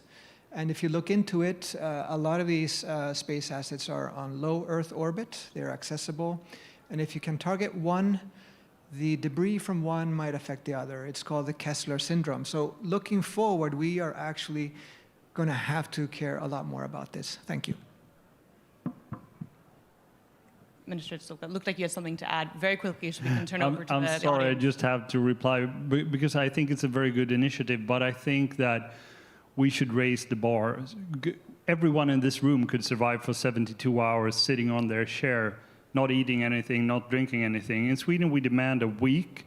We're putting forward a demand on every agency, on every public agency, that they should have the means to fend for themselves for 2 weeks, meaning provide electricity, food, etc., for everyone they are responsible for, because we need to sort of step up the game and understand that, why are we doing this? Why are we putting these demands on our populations? Because the idea put in the front of an existential threat is the fact that you should be able to make a contribution, not become a liability to society. Thank you. Thank you very much for both your points. They're well taken. So I'm going to turn to the floor for questions. I'm going to take a batch of 3, and I'm going to try to do 2 batches of 3. We've got about just 12, 13 minutes left. So identify yourself, identify to whom you are addressing the question, ensure that it's a question, and make it succinct. I have a gentleman here to begin with. Thank you very much to the panel. Julian Pavlak, I'm a researcher with the German Armed Forces.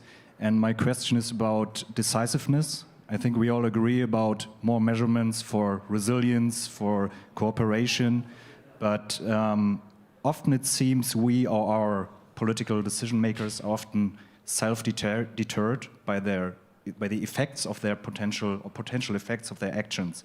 So, meaning from shooting down drones, from boarding potential vessels. We had the example in Estonia a couple of weeks ago where they tried to board a Shadow Fleet tanker, but didn't do. And this leads Russia to continue its activities in the region. So how do we change that to eventually walk the walk, as the minister said, to really do take action so Russia would not continue this approach? So the money where the mouth is and the decisiveness. Then there's a gentleman just there in the center. Hi, thank you. My name is Aaron. I'm from Sweden. I'm second lieutenant in the armed forces. And my question is directed to the entire panel. So when talking about preparedness, it's easy to get stuck on discussing stockpiles and bunkers for the civilian population.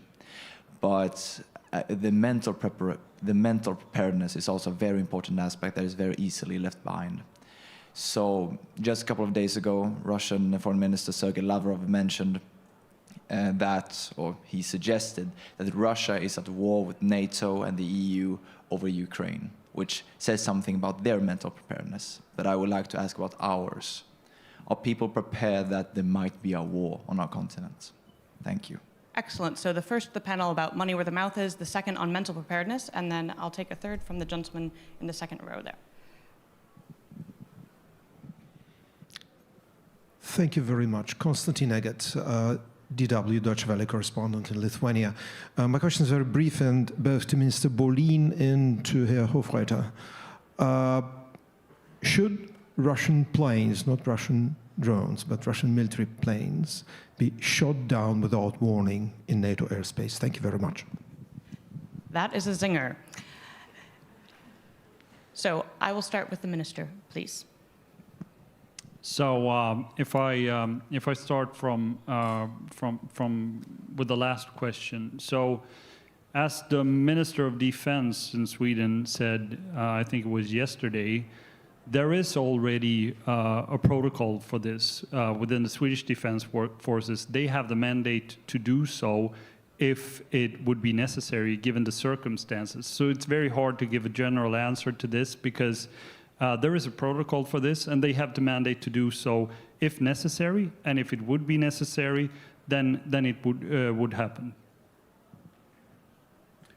And I think the other question was along the same lines. And when it comes to the mental preparedness, I couldn't agree more, because I think this is tremendously important. And I think the first step to mental preparedness is mental awareness of where we are. And that is why we're trying to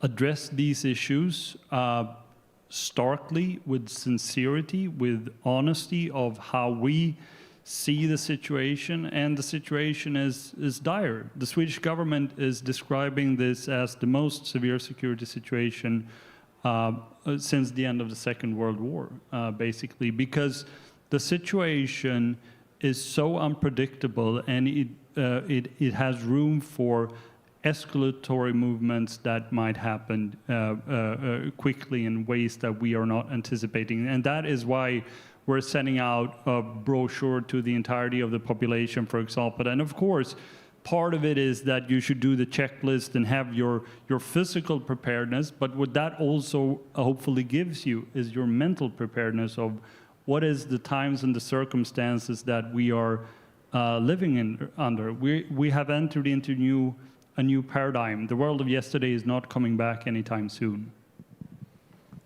Yes, I think Prime Minister Tusk was saying in his opening comments, we always say before the war and after the war. Now, Justina. I would maybe comment on the mental preparedness question, and I think it really depends on where in Europe you are. The closer to Russia and to the front line, the more prepared you are. And we can just say Finland, Sweden, the Baltic countries, Poland, these are the ones who I think are very much aware of what's happening, and very, really up to the local populations of people knowing what to do. And this, of course, is an answer to governmental policies of sending brochures, of asking for these 72 hours at the moment unassisted kind of living and surviving. So this is all of that which helps in that regard.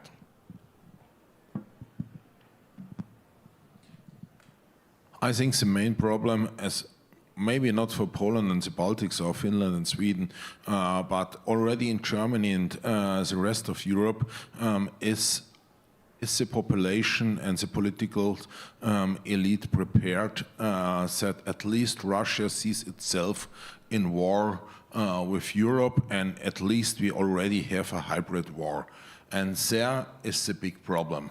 As you already said, closer to Ukraine, closer to Russia, the people realize it. In Germany, it's still, some people realize it, many don't. So I think we have here to do more, and I also would say our government has to do more to explain to people how dangerous the situation is, but not to make the people fear, but to explain we are prepared. To your question, I think the problem here is that we do so many things not we could do. We don't confiscate, for example, the frozen assets. We don't have sanction on all areas. For example, on nuclear, there is not any kind of sanctions against Russia.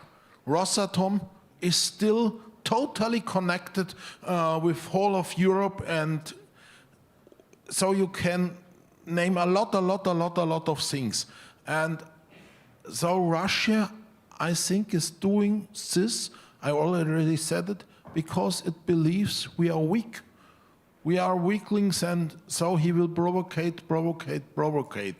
And when you look to Turkey, it took 17 seconds when the Russian fighter plane entered Turkey airspace, and then they shot it down. And then nothing happened from the Russian side. I think we have to consider this, but I'm not a military person, so I will let it to the militaries. But I would say we should do much, much more. As I said, Russia has to fear us and not to think we are weak. So we're going to turn it over to the military and then to the intergovernmental perspective. Mindful of time, I will regrettably ask you to keep your comments somewhat short. Of course, I like the expression the will to defend. So if there is a will to defend, in that case we took advantage of this and give strong answer if any threat appears. And regarding to the question, from military point of view, yes, if someone is threatening, we should defend. But actually it depends on politicians if we can do that, because we have to be consistent with the law. I think a lot has been said, so let's defer to more questions. So regrettably, we only have 2 minutes left, which means I don't think that we're going to have enough time for questions, but I would urge everybody to take your questions to the panel out in the hallway. I would perhaps ask for just a rapid fire 1 minute, that I guess each of you, this takeaway from the panel, and a summary, 1 sentence of the way that you see forward. We've heard the will to defend, so I will again perhaps begin with Mr. Lindström and then work our way back to the minister. Simply to say that, as you could see in the panel here, it takes a lot of different, you can have a lot of different backgrounds, and it's just reflective of the approach that we need to take going forward. We need to really share thinking, but work collaboratively on this. And but things are likely to continue to be challenging for the time being. So let's not forget that. Thank you. Very briefly, I would say that we have to remember that Russia is imminent and direct threat. It should be important for us, and like I mentioned before, it should be also a strong response to defend our territories and our countries. I think we have to tell the truth to the people that Russia itself sees it in war with us, and that at least we already have a hybrid war, and because of this we have to prepare and be able to defend our countries. I think generally we should move from reacting and repairing, if we again come to the critical infrastructure, to preventing and deterring, and really in a very concise manner. We need to work faster and invent new ways of attacking problems. We need to attack bureaucracy that stands in the way of building capabilities. And we need to do all of this very hastily to get ahead of the pendulum. Thank you so much to everybody on the panel. Thank you to our audience. To those of you whose questions we did not get to, I apologize. Hopefully we can continue the conversation in the reception room. But for now, please join me in giving a warm round of applause for the panelists today.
Welcome, everyone.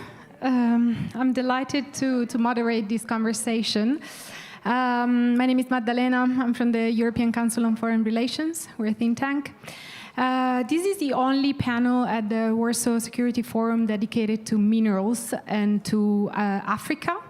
And it touches directly on one of the most decisive questions for Europe's future security and autonomy, which is the control of mineral value chains. Minerals are not just commodities. They're the foundations of Europe's defense and competitiveness via technological development and supremacy. Fighter jets, satellites, missile systems, cyber infrastructure, all depend on a steady supply of critical minerals, and so do the clean energy systems that we are after, from solar panels to electric vehicles, digital technologies like artificial intelligence and so forth. They all underpin Europe's economic competitiveness and the ability to act strategically in a more contested world. Whoever controls these chains, these value chains, shapes who leads and who follows in the global economy and in security affairs. Today, China dominates these chains. Over the past 2 decades, it has secured near monopolies in the processing of minerals, such as rare earths, and has become an indispensable link between raw resources and the finished technologies that we all use. We've seen how this dominance can be used as leverage. Recent export bans made clear that minerals can be wielded as strategic tools and can become choke points that can disrupt entire industries. This reality has triggered a global race. On the one hand, you have industrial powers like Europe, but also Japan, the US, and many others, which are scrambling to diversify away from Chinese dominance and try and build more processing capacity. Europe is in a pretty vulnerable position at the moment. It has almost no mineral production and no processing capacity. It is looking at Africa and other regions to create new alliances. At the same time, you have producing countries, especially across Africa. Africa holds about 30% of global mineral reserves. These countries are determined to enter the power play. African governments want to move beyond being providers of raw materials. They want to benefit through local refining, processing, manufacturing, and so forth. This push reflects Africa's stronger voice on the global stage, but is constrained by infrastructure gaps, limited finance, deep governance challenges, even conflict in some areas, which complicates both domestic development and international deals. How can Europe and Africa help each other in this picture? We're here to unpack these questions and place them in a broader context, which is increasingly strained relations between Africa and Europe, shaped by mismatched expectations, uneven investment flows, contested narratives of partnership, and so forth, and a crisis of multilateral governance that leaves all actors navigating in a very fragmented and uncertain global order. So to explore these questions, I'm joined by an excellent panel. We have João Cravinho, EU Special Representative for the Sahel, Kayode Fayemi, former Minister of Mines and Steel Development from Nigeria, and James Kenny, co-founder and CEO of Frontier Rare Earths, a company headquartered in Europe with mining projects in Southern Africa. We were also expecting another panelist, Vera Songwe, who unfortunately could not join us. But we have a very nicely balanced mix of EU policy diplomacy, African leadership, and private sector perspectives. So let me turn immediately to Mr. Cravinho to start with a European perspective. So from a European perspective, What new risks does the surge in demand for critical minerals and Africa's centrality to it create for Europe, and what concrete steps can Europe take to mitigate these risks? Well, thank you, Madalena. Thank you all for being here. Let me start with a couple of framing points. The first one you already outlined, which is essentially that we are involved here in a global transition. We are in geopolitical competition for the same minerals. There is an upsurge in demand that is massive for lithium. The demand is increasing for 12 times between 2020 and 2030, 20 times up to 2050. For other critical minerals, we're seeing similar upsurges in demand. So very high demand, very severe competition for the same minerals. The second framing point is, and of course added to that, the centrality of Africa that you mentioned.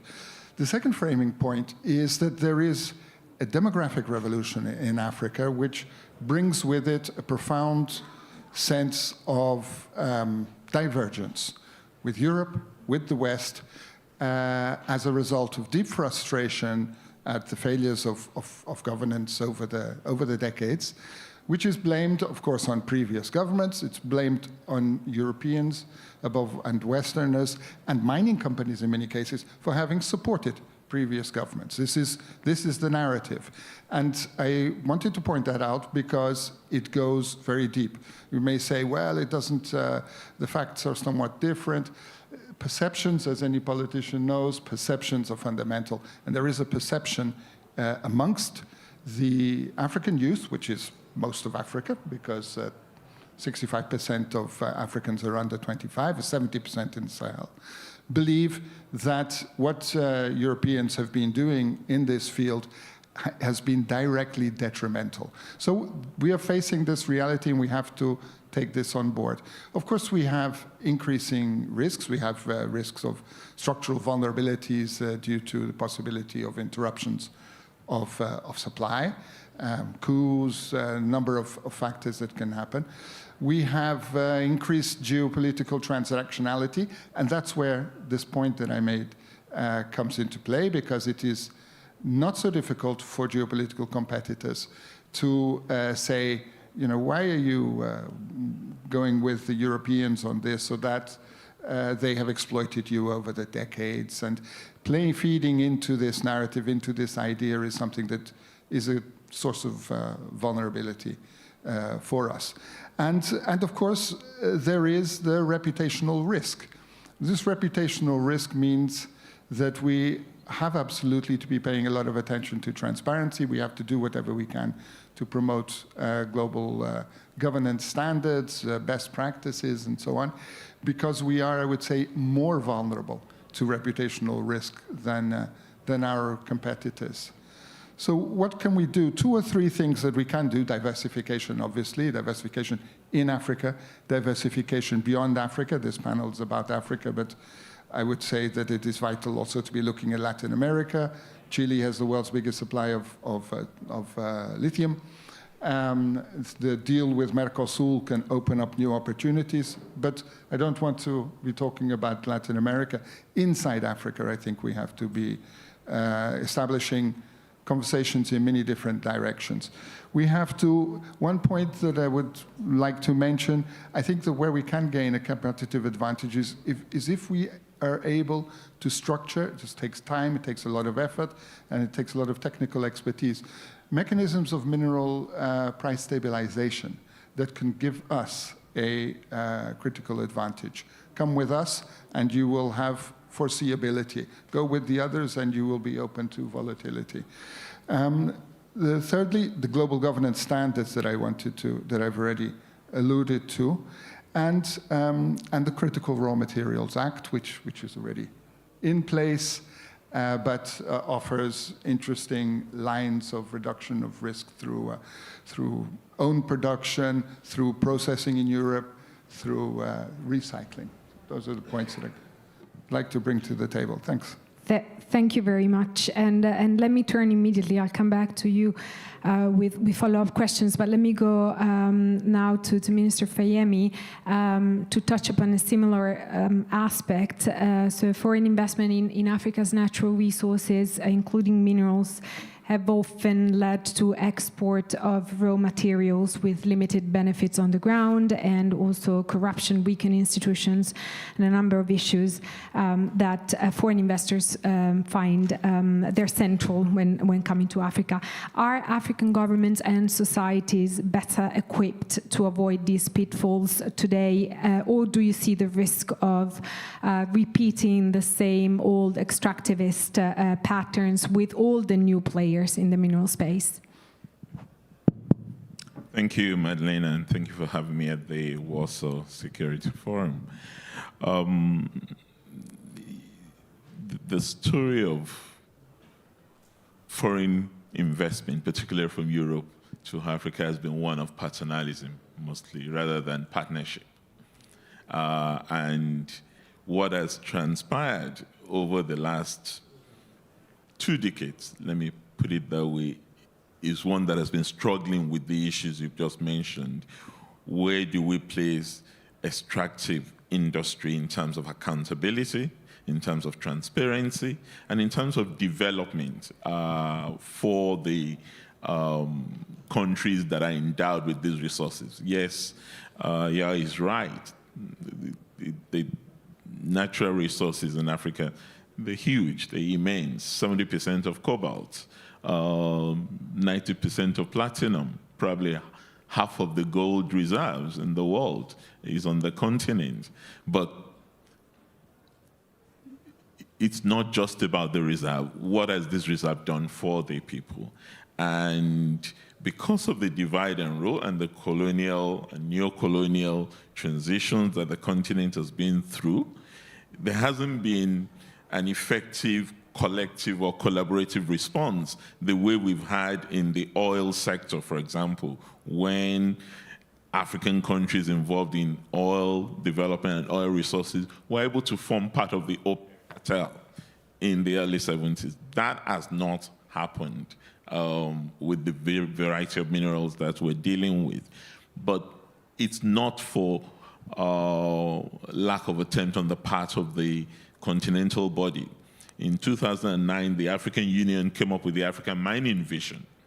And the African Mining Vision really focuses on ensuring that the industry leads to development rather than just extraction, by insisting on, first, infrastructure, second, local processing, and third, dealing with the illicit financial flows that have been largely promoted by the extractive sector. I mean, you may be aware of Thabo Mbeki's report in 2012 that on an average, on an annual basis, about $50 billion leaves Africa through illicit financial flows. And the bulk of these illicit financial flows actually is through the mineral sector. So for many African countries, they're looking for ways to ensure that these transitions from paternalism to partnership. And many of them are part of the various initiatives that have come up on accountability in the sector. EITI, for example, many African countries are members of the extractive industry transparency initiatives, looking at beneficial ownership, looking at the flow of finances in the sector, insisting on local processing in many of the countries affected, and addressing the corruptive tendencies that emanate from the lack of transparency that often attend mineral extraction on the continent. So clearly, these are issues that are of concern to African governments now, even more so than it used to be, partly because many of these mineral industries are no longer state-owned enterprises. They're mostly private sector owned or private sector led. But regulation has not met up with the transition to the private sector on the continent in many of these countries. Some are better developed, South Africa, Ghana, the gold industry there, and a few others. But by and large, the African mining vision itself has not been fully realized on account of these variegated and inconsistent policy responses on the part of the governments. Thank you very much. It's I think it's all important points, and I want to turn to Mr. Kenny to ask. We have two different dimensions: the geopolitical dimension with external players, and then the African internal dimension with African players coming up, often underestimated. We call it African agency to actually set the rules, set the standards, wanting to set these standards. From an investor's perspective, what does the global race for minerals look like on the ground, and how do you actually also relate to these emerging African voices when it comes to regulating the mineral space? Thank you, Madalena, and good afternoon, everybody. It's good to be with you here today. Africa is undoubtedly endowed with an abundance of natural resources, and that gives it a critical place in the development of a global economy. Without several of these critical raw materials, they've been mentioned: cobalt, nickel, rare earths, graphite, etc., there will be no green transition. There will be no digital transition. Unfortunately, for Europe and the EU more generally, nature did not endow the EU with these minerals. You need to go where they're at.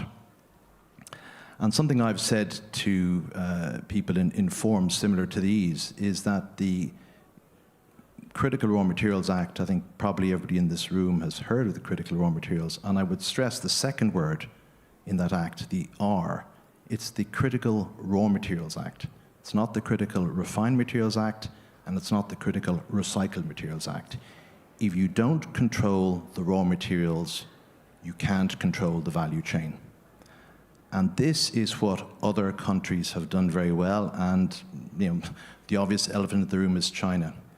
China's approach to building its own supply chain is to start at the beginning, and the beginning is mining. They own the entire value chain, and they recognize that they need to provide, well, it's obviously the way their government is run, they can provide, but they provide very strong central government financial assistance at the mining stage. They take very long-term views. They're not worried about getting a return on capital invested during their term in government. So they're playing chess. They're looking 2, 3, 4, 5 moves ahead. And that is what the West isn't doing. And I would say I'm delighted that the CRMA came into force. I think it's a great piece of legislation, but as we sit here in September 2025, I don't believe the EU can meet its targets in 2030. It's simply too late. And let me put that in context for you. The average length of time to take a mineral project from exploration through to a mine is 20 years. And the number of projects that make it from exploration to a mine is 1 in 5,000. That's what you're dealing with here.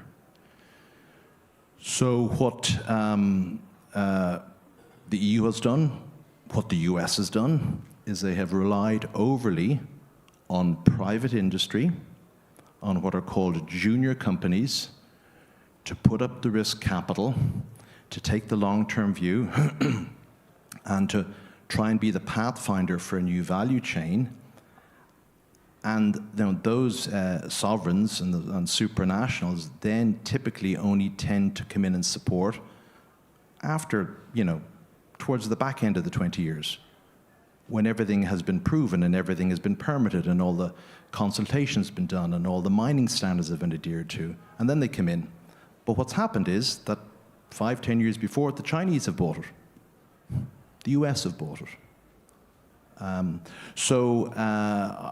think the balance and the fundamental change that we would like to see is actually more government involvement. Honestly, not around policy. Policy is necessary and it's in place, but it's very simple. Money. Where is the money? If you read the Critical Raw Materials Act, all 600 pages of it, you will not find any reference to the provision of funding. You will find a reference to facilitating access to funding. That's exactly what it says. I'm not exactly sure what that means, but this is the difference. So at this stage, decisive action is need to be taken around finance. Support needs to be given to private companies who I think are shouldering a disproportionate amount of the risk. And in terms of trying to build a value chain, the reliance on the smallest party in the value chain actually delivering the entire solution to an industry, I think is a bit misplaced.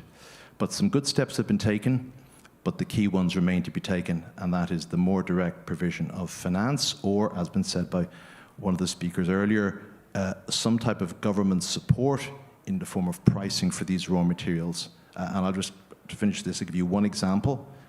The US government, in July of this year, announced a deal where they have committed to buy 10-year output from a US rare earth producer who will build a magnet plant at double the current market price.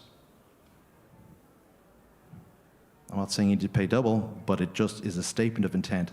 That is the pull factor to develop an industry. Thank you. Thank you. And I would love to have like a European reaction to this, to understand like what's the thinking. Maybe two questions around what you just said. The first is basically, it seems that Europe can find it difficult to go alone in this conversation. It can if it finds a way of channeling the right financial instruments. But one question to Mr. Cravigno is also if there is a thinking of cooperating with non-European partners with stronger mineral capacity. Can it be part of the solution rather than see them as zero-sum competitors? And what would make cooperation with these other players politically acceptable? You mentioned earlier diversifying also within Africa. There's a sentence that we've heard a lot in Europe, like-minded countries, working with like-minded countries. What does it actually mean? How can we pass the concept of making it politically acceptable to work with other international players?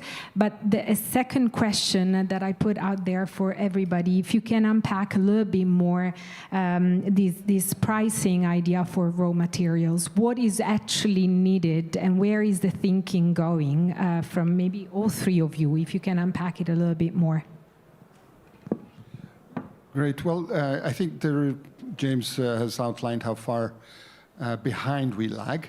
There is simply no alternative but to be partnering with others. We do not have the luxury of saying we're going to do it our way. By the time we did it our way, everybody else, well, particularly China and others, would be far ahead. So we have to even look at the opportunities of cooperation with China, although for obvious reasons in a manner that provides us with appropriate insurance in terms of dependencies and risk. But it's there. We need to look at what they're doing to see where our interests and theirs might converge. Gulf countries have enormous availability of capital and a desire to have a more global footprint, including in Africa, to which they're looking quite intensively. I think that we should be looking to partner with Gulf countries playing to the advantages of each of us, of Africans, and of the Gulf countries themselves. Countries like Japan, Canada, like-minded, great at industrial integration, processing, but don't really have the scale. But certainly, we should be working with them because they will be partners in our interest, which is to promote global governance standards of the kind that you've been referring to quite rightly. But we shouldn't ignore that we're up against a difficult fight there because we are competing against those who are happy to undermine governance, appropriate governance standards, because it gives them short-term advantages in terms of immediate deals, and it gives them longer-term advantages as well, because they can deal much better with situations where there are not appropriate governance mechanisms in place. So we need, of course, to be working with those with whom we can develop appropriate ESG standards, which ultimately will, of course, be much better for development promotion, for local value added, and for creating a business environment that is much more conducive to European interests. So looking to promote our interests in that wider sense, I think would have to be a central part of the kind of partnerships that we are willing to establish. We need to think strategically. And I think James has outlined from the perspective of business one of the major problems that we face. We have enormous difficulty in thinking strategically and at the same time working in a practical manner that is consequential with private business. We're quite good at developing good strategic thought pieces, but then there's the gap with those who are working in practical terms, the private companies, who obviously need to be a fundamental part of our answer. So we have a lot of work cut out for us, but at the same time we need to be extremely active, I would say, in looking for partnerships where they're relevant and linking up the strategic thinking with the private business activities. Thanks a lot. And now to Minister Fayemi, going back to this idea of partnerships and in general, like global players more and more interested in Africa because of the minerals. I mean, we see a lot of Africa strategies coming out of European capitals and beyond, and I think almost all of them have a mineral dimension. How can African leaders leverage these agendas, global agendas, the interests of other international players for their green transitions, for their defense industries, what we mentioned earlier? How can African leaders leverage these global interests to strengthen actually their geopolitical position? For example, gain more influence in global rule setting, reduce security risks, and so forth, and also how to manage these multiple players coming all at once, which inevitably will increase competition on the African continent. Well, thank you. Well, for me, the only way to do that is through collaboration rather than competition. Ideally, those who are coming in want to come in on a case-by-case basis and on a country-by-country basis. And we're really not benefiting from that. Mining is a very, very capital-intensive sector. So access to capital, access to infrastructure, access to data are always critical to the countries involved. And more often than not, those who possess the expertise are not necessarily from Africa. On data, for example, we have an idea of what is everywhere, but in terms of seismic, specific data, it's often likely to be Europe or America or China.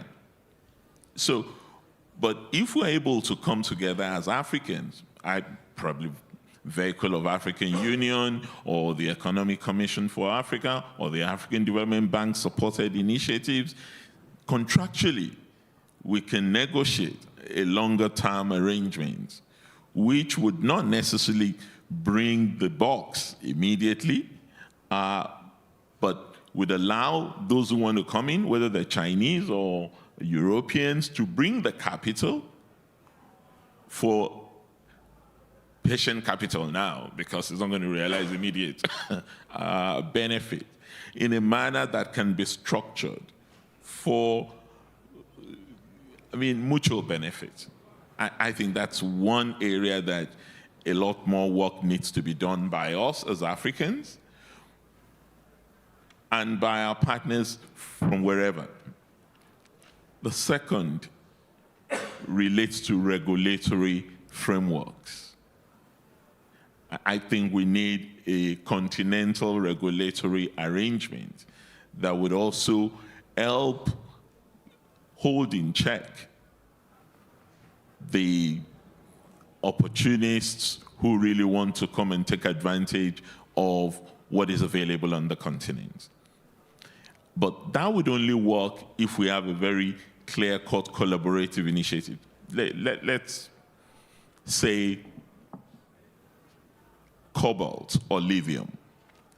It should be possible, for example, for all the countries on the continent that are endowed with these initiatives, for us to have a sense of what is there, and then to have a collaborative framework around how to engage external players, and through them insist on local processing, rather than exportation of raw materials.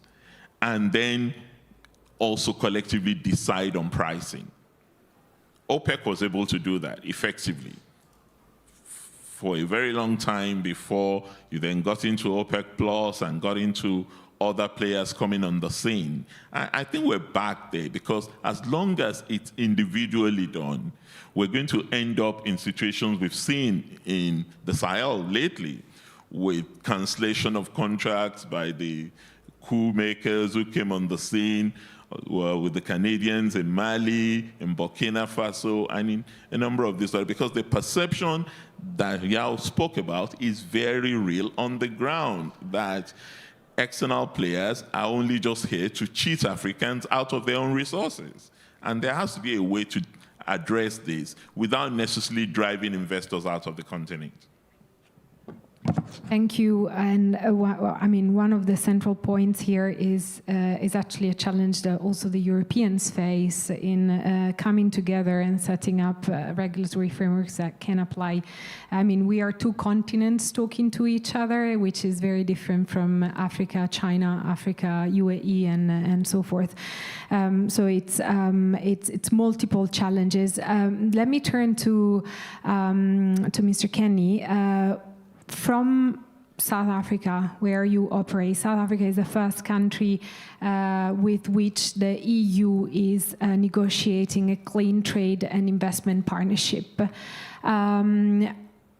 How is it working? How is the negotiation going? And what would a realistic Europe-Africa industrial partnership look like? What is the change that is needed to convince investors like you to scale up, or to support investors like you to scale up? I can't tell you how the clean trade and investment partnership is going, because I don't believe it's been finalized. The treaty hasn't been published, so other than the announcement last March, there's no more details. So we're as interested as you are. The headline number of 4.4 billion euros being available channeled through Global Gateway is also very welcome, but there is no detail.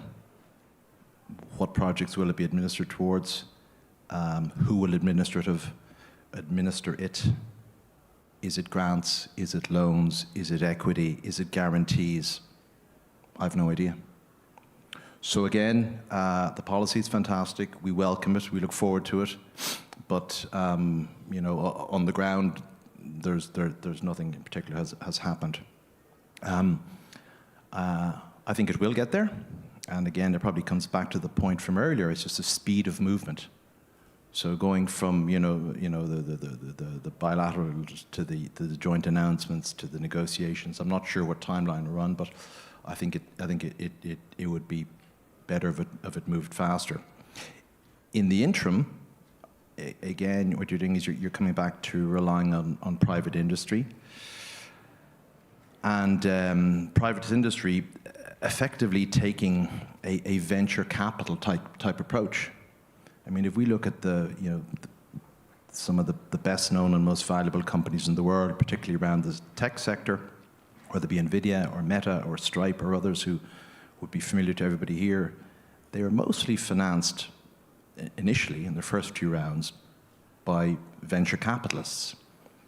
And the approach of those venture capitalists, the best ones in the world, is to recognize that not everything you're going to invest in will succeed, and you're taking a portfolio approach. So you may look at 100 or 500 or 1,000, and you invest in 10. You aren't expecting 10 winners, 10 mines, 10 new drugs, 10 vaccines, but you're expecting that in the 10, you'll have 1 or 2 that will pay for the rest and will give you the result. This is the type of approach that needs to be taken now. So a wider disbursement of funding to still a selected group of projects. I think the Critical Raw Materials Act's criteria for application and selection were excellent. So I have no issue with the problem. I'm just saying at the back end of that, to turn the policy into action will require funding. And to pick up on your point about some of the panel made earlier, I absolutely agree. The days of Africa exporting, bulk commodities, unprocessed raw ore, are over. There must be beneficiation in country. You must pass on the benefits to the local community. Now, that can be challenging in some places where you have assets which are attractive at one level, but they're stranded. They're 1,000 kilometers from a port or from a railway, and that, to unlock those, needs government support in terms of bringing the infrastructure in place. So that's the joined-up thinking that's needed. I think from if I call it the local government, it's infrastructure. I think it's from a supranational like an EU. It's funding and working hand in hand with the local government, and taking some risk. That's ultimately, I think, what will give the best result. Absolute clarity, I think, is needed around any pools of capital, who administers them, how they're administered, funding mechanisms and instruments. Clarity around that, I think, would encourage more private sector people to take that first step, knowing that if they get it to a certain point, then the support will come in. At the moment, I think that's not sufficiently clear. Clear. Thank you very much. I think we can start opening the discussion to the floor.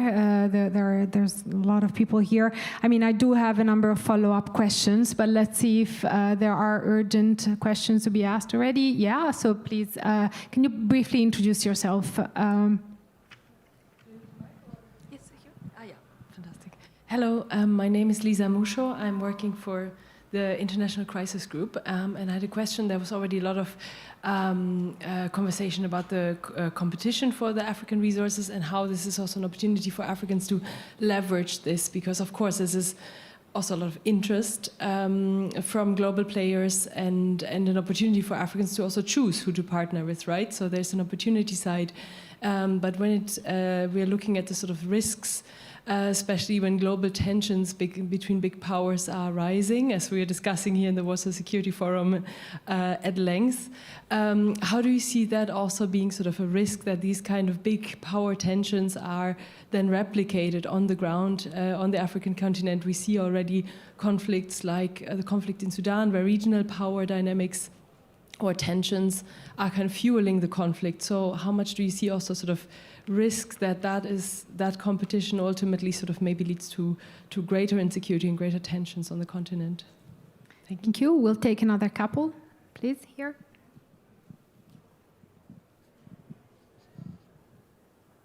Here, first.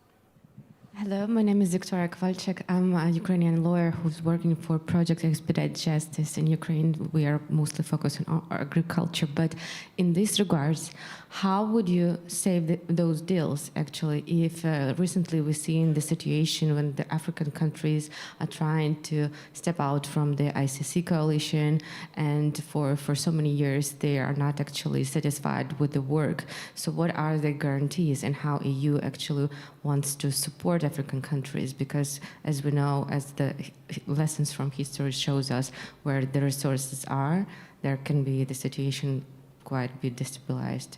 So the same is in eastern Ukraine, like all the resources are concentrated there. Thank you so much. Thank you. And we'll take one more there.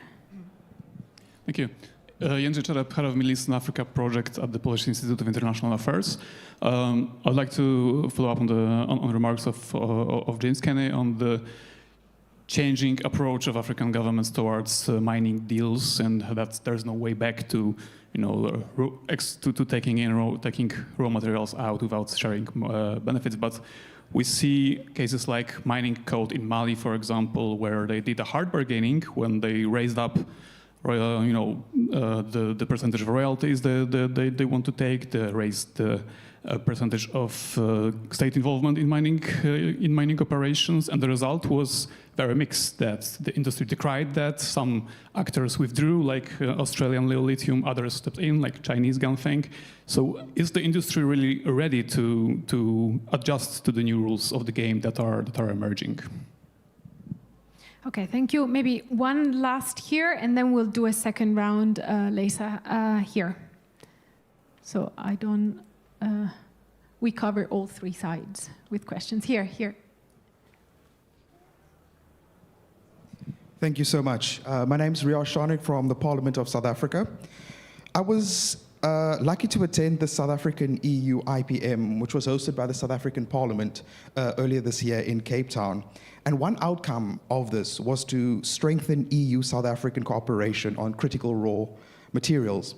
And thus, a 4.7 billion euro financing package was announced to support mineral processing, green hydrogen, etc.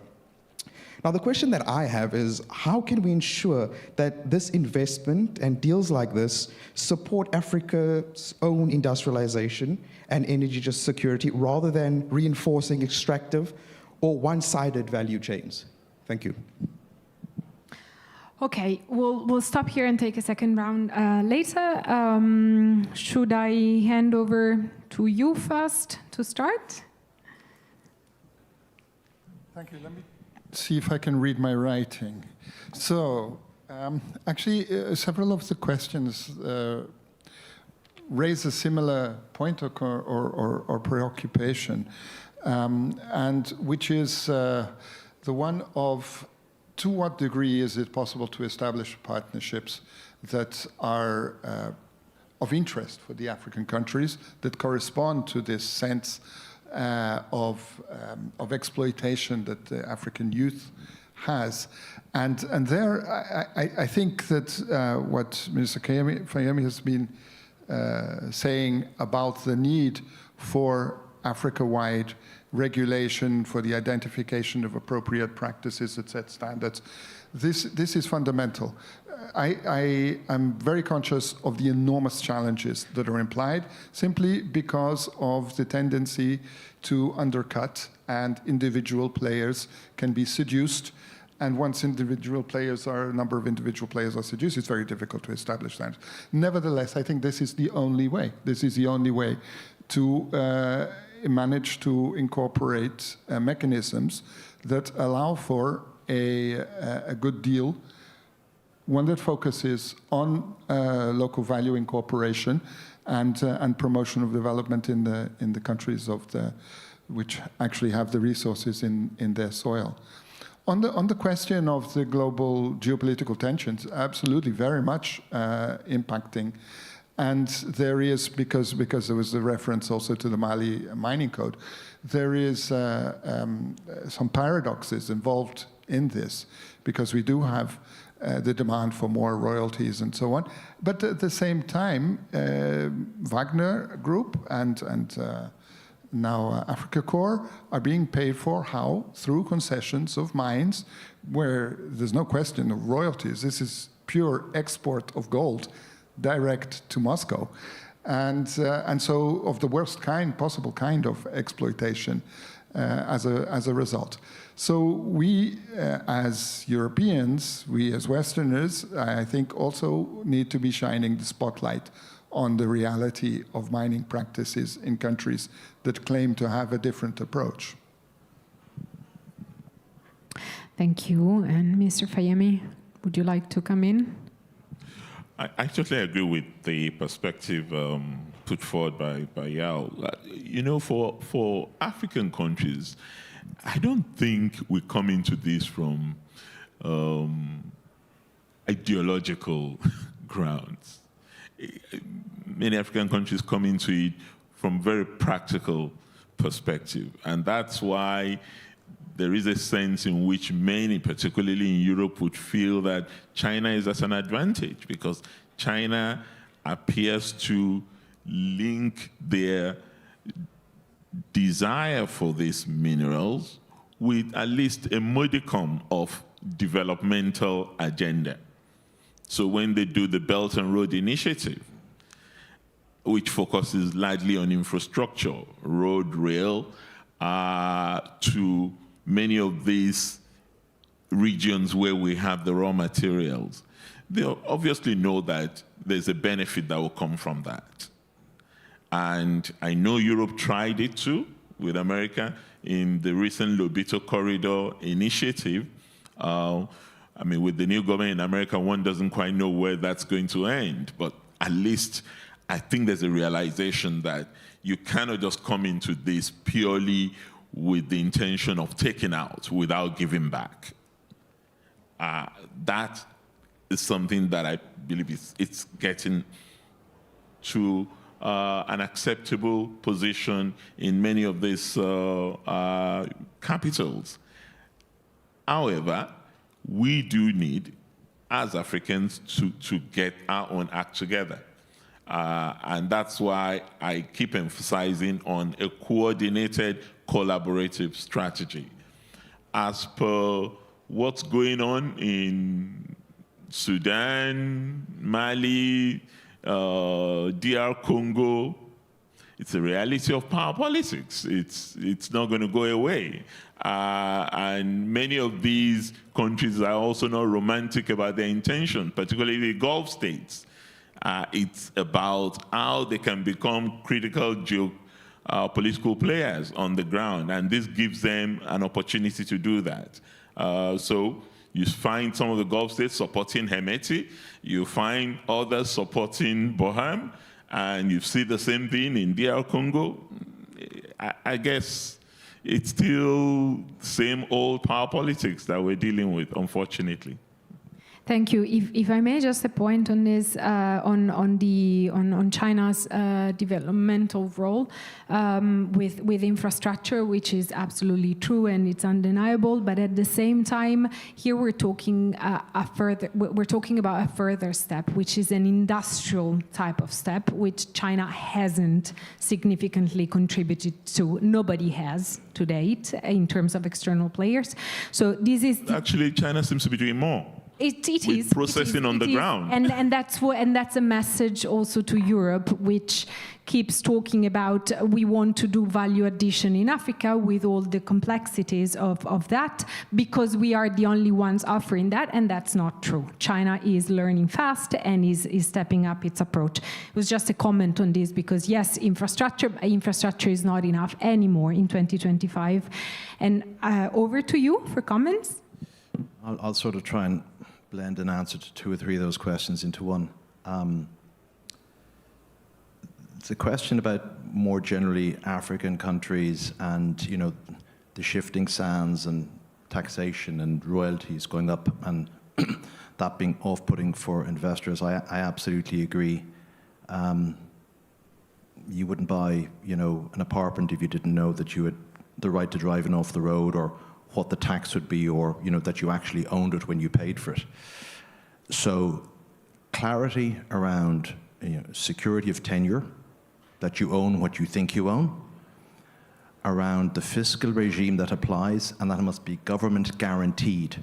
That can't change just because someone wants to at the stroke of a pen because you've invested $100 or $200 or $500 million.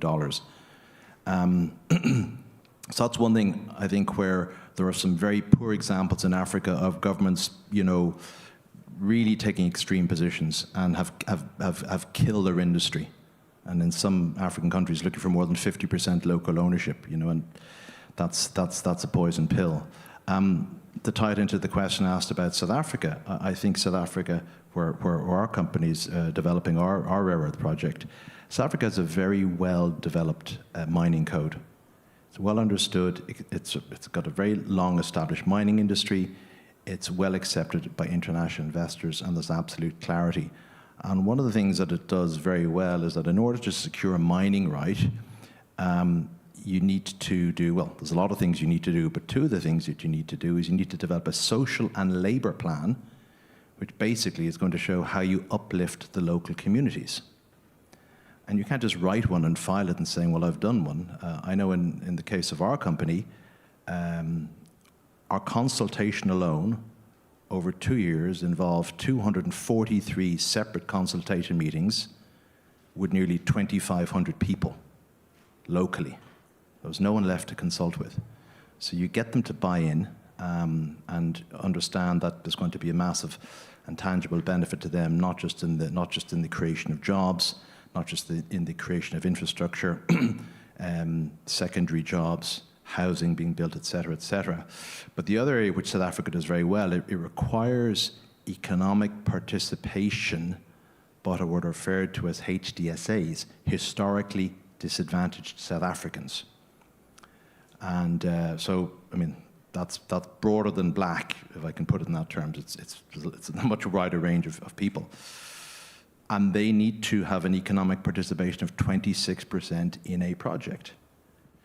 So it's very simple, whether you like it or don't like it, the rules are very clear. If you do what's required, you'll get your permit, you can operate sensibly. And I think I'd applaud it. And I think other African countries could learn from South Africa. As far as a specific question about the money which was announced, that 4.4 billion from Global Gateway, we're all waiting for the memo. Where is it? What is it?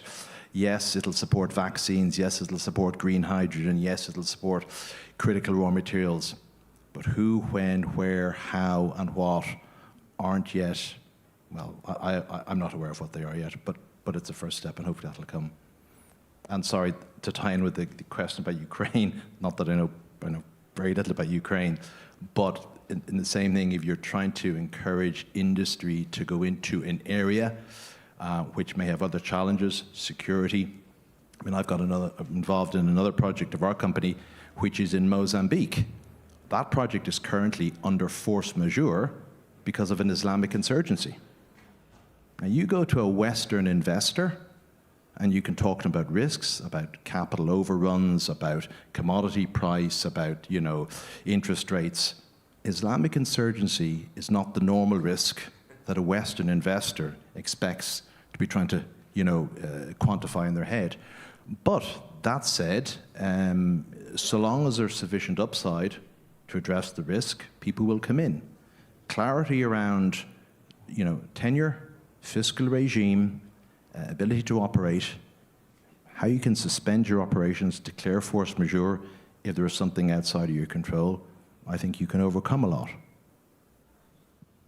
Thank you. Thanks a lot. Very helpful, and also, in a way, of course, like Africa is seen often as a continent of conflict, and there are conflicts, but we don't have many alternatives in Europe than just dealing more with the continent and managing those risks. The alternative is not avoiding the risks, is managing them. Quick second round of questions. We only have 5 minutes. Ambassador.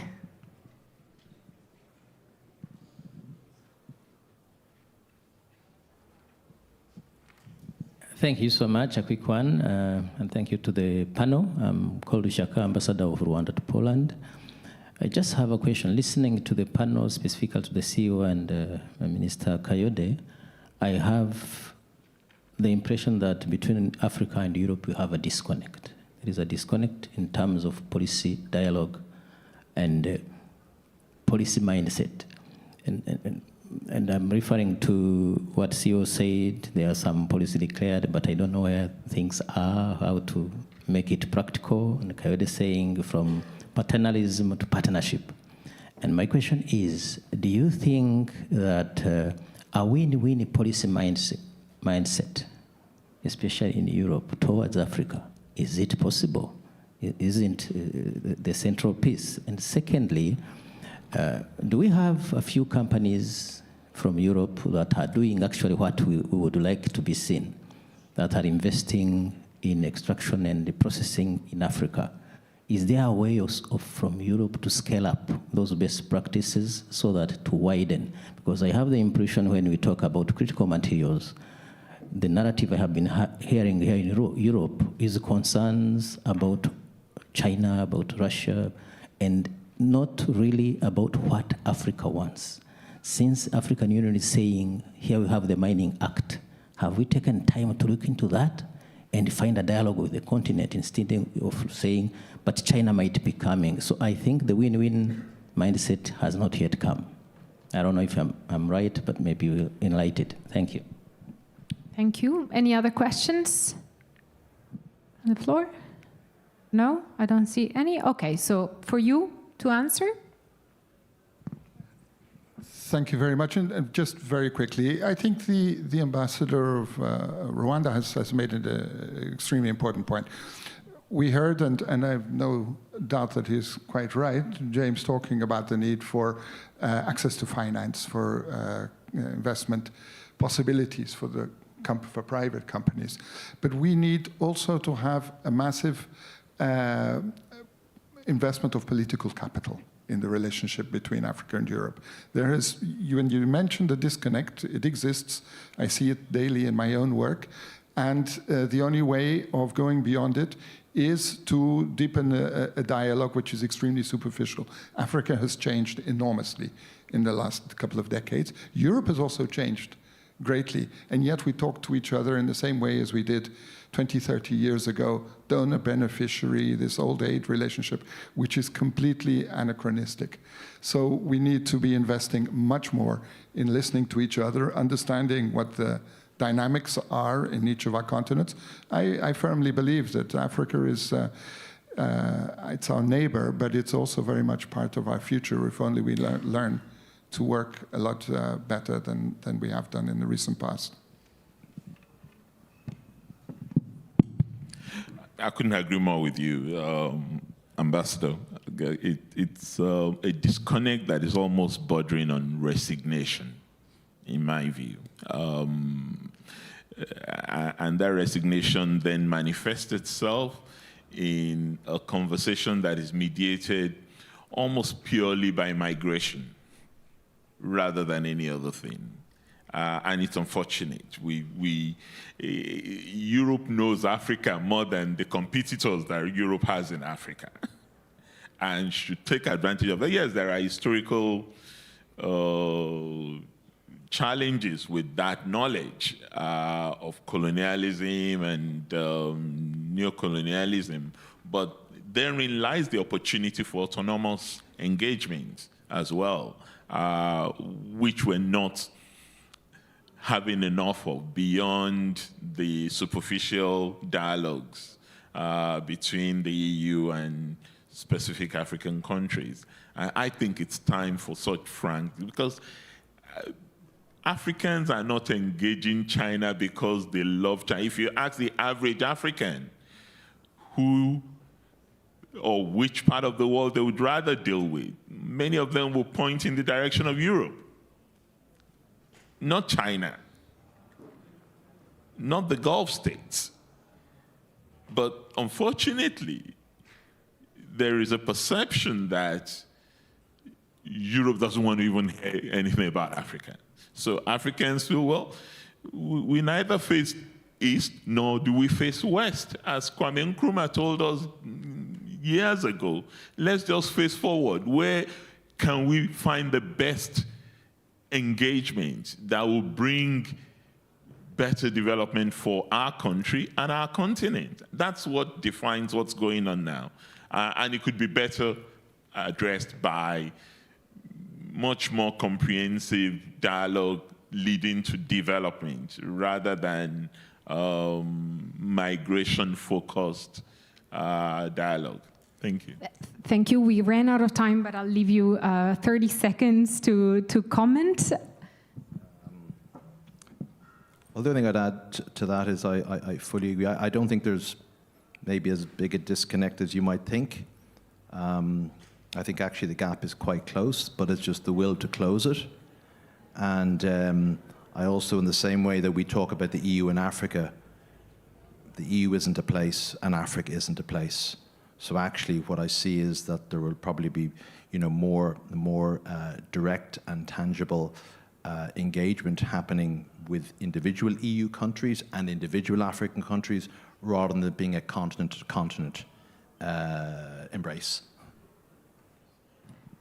Thank you very much. We ran out of time and we need to close here, but there's a lot of takeaways. To end on a positive note, there are a lot of complementarities, historical complementarities, and maybe the gap isn't that big as we think, but we need to actually be able to close it. So ahead to the next EU-AU summit in Luanda in a couple of months, and hopefully more strategic partnerships between countries in Europe and countries in Africa. Thank you very much to all for listening and joining, and have a good day.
Dear colleagues and friends, on behalf of Siemens Energy, I'm delighted to be here with you today, and I'm very much looking forward to the panel on Europe and on energy security that we're having in a few minutes.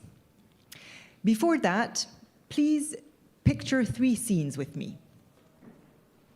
A cargo ship easing out of Gdansk at dawn, loaded with wind turbines part, tall tower sections and long blades, bound for new offshore wind sites in the Baltics. A grid control room near Tallinn, rows of monitors with the screens steady at 50 Hertz, the standard frequency that shows a grid is stable. A winter evening in Kiev, where a school has light because Europe helped keep Ukraine's grid running, synchronizing systems, sending equipment, repairing lines. These aren't imagined scenes. They're snapshots of Europe's energy reality. They show us something simple and urgent. Freedom needs power. Not the abstract kind, the real, concrete, electric kind. The kind that lights operation centers, powers factories, runs railways, keeps data centers stable, and warms homes when winter bites. If energy is fragile, deterrence is fragile. If energy is resilient, Europe is resilient. That's why energy belongs on a defense stage. I'm not a defense strategist. I'm an energy realist. And I know that when we strengthen Europe's energy systems, we strengthen Europe. You've probably heard the term energy resilience more often lately. So let's be clear. Energy resilience is not one thing. It's a system. It's power that comes from a diverse, low-carbon, homegrown mix, grids that do not fail, fuels and molecules that can flex, cables and substations that are protected, people with the skills to build and repair, markets that back delivery, not just low bids, and a generation of leaders, maybe some of you in this room, who do not blink and who set the right framework so this system performs at European level. That is what we are here to talk about. I'm glad we're having this discussion in Warsaw. This year, coal fell below half of Poland's power mix for the first time.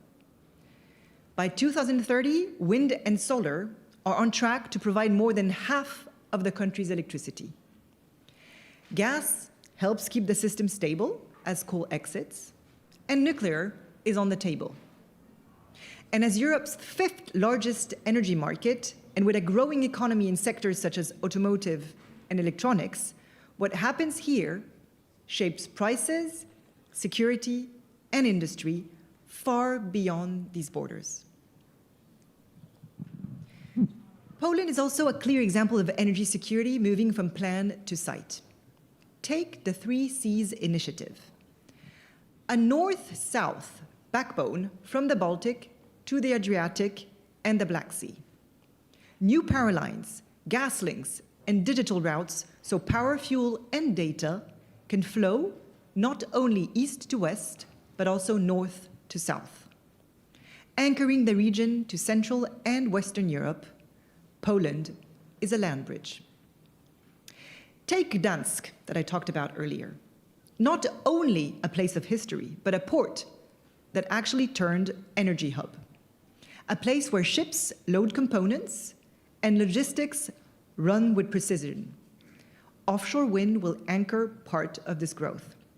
And in December, Poland will hold another offshore wind auction with long-term stable price contracts, which will keep risk low. Now look at the Baltic Sea. On the 9th of February 2025, at 2 p.m. Eastern European time, Estonia, Latvia, and Lithuania connected their grids with continental Europe. In plain language, they stopped relying on Moscow for frequency controls and took charge of their own stability. It's not a technical footnote. It's a strategic shift. To make it work, operators installed heavy rotating machines called synchronous condensers, big spinning machines that act like a shock absorber for the grid. Several of those units were built by our teams at Siemens Energy. This is what disentangling from Russian control looks like in practice, measured in milliseconds and megawatts. Because as I said at the beginning, freedom needs power. Power that is homegrown and linked with allies. Power that keeps running under stress. Power that citizens can trust. If we deliver that kind of power, the message is clear. Europe is not only armed, Europe is energized and resilient. So what should guide our discussions here? 3 clear moves.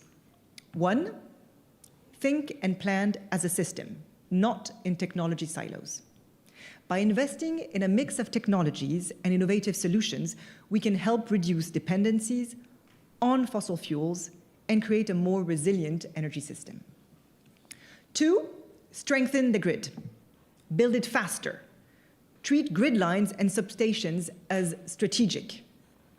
Interconnect more and standardize where it helps. Cut years from delivery times with simpler permits and clear standards. And 3, train and mobilize people. We talk about electrons and steel. Often, the people that make it happen are forgotten. Europe needs more welders, more engineers, more cable jointers, cyber analysts, and commissioning teams. We need to scale training together with industry. Attracting more people to these jobs is in the interest of national security. From the viewpoint of an energy realist, one thing is clear. When policy is focused and bankable, delivery follows. When we reward execution, projects move from PowerPoints to substations and ports. When we treat energy as defense infrastructure, we invest in sovereignty. Ukraine's fight is about sovereignty. It's about freedom. It is also about power in the literal sense, keeping lights on, hospitals running, trains moving, and industry working. The attack on Ukraine 3 years ago has put energy security at the center of discussions from every European nation.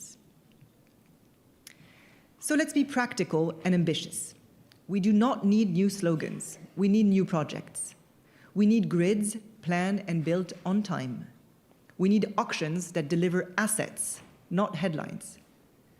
We need joint drills that treat cables, substations, and converters as the strategic sites that they are. And we need to keep backing the workers who will make it real. Because if energy is fragile, deterrence is fragile.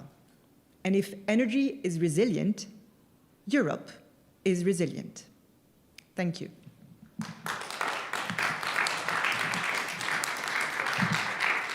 I think we're going to welcome other panelists. They're coming. I would like to welcome you here. And thank you, Anne-Laure, once again for your excellent remarks.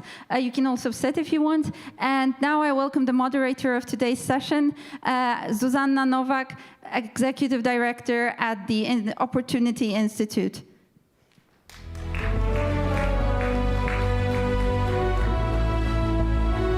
Thank you very much.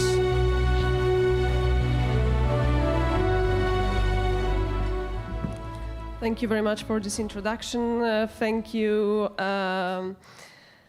for those introductory remarks. I will come back to them very soon. My name is Zuzanna Nowak. I work as the Executive Director and Energy and Climate Analyst within the Opportunity Institute for Foreign Affairs.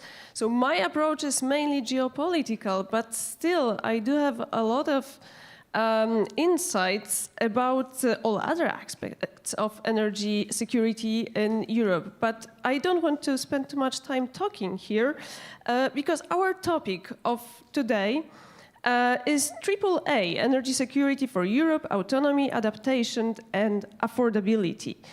These are not abstract concepts. They touch on how we invest, how we regulate, how we cooperate.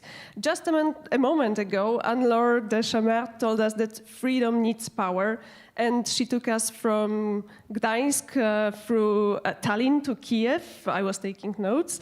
A reminder that energy is fragile, and if is it so, deterrence is also fragile. When energy is resilient, Europe is resilient. I really like the words that you underlined so powerfully. And this is in fact the perfect framing for our discussion. And I am delighted to be joined here by 5 outstanding panelists. You know already Anne-Laure. I would like to welcome here on the stage other panelists that we have. We have Sebastian Ioan Burduja, member of the Parliament of Romania. Please join us. Łukasz Koliński, director at the European Commission's DG Ener. Welcome. Frauke Thies, Europe Director of Agora Energiewende. And Georg Zachman, Senior Fellow at Bruegel. I think they need an applause.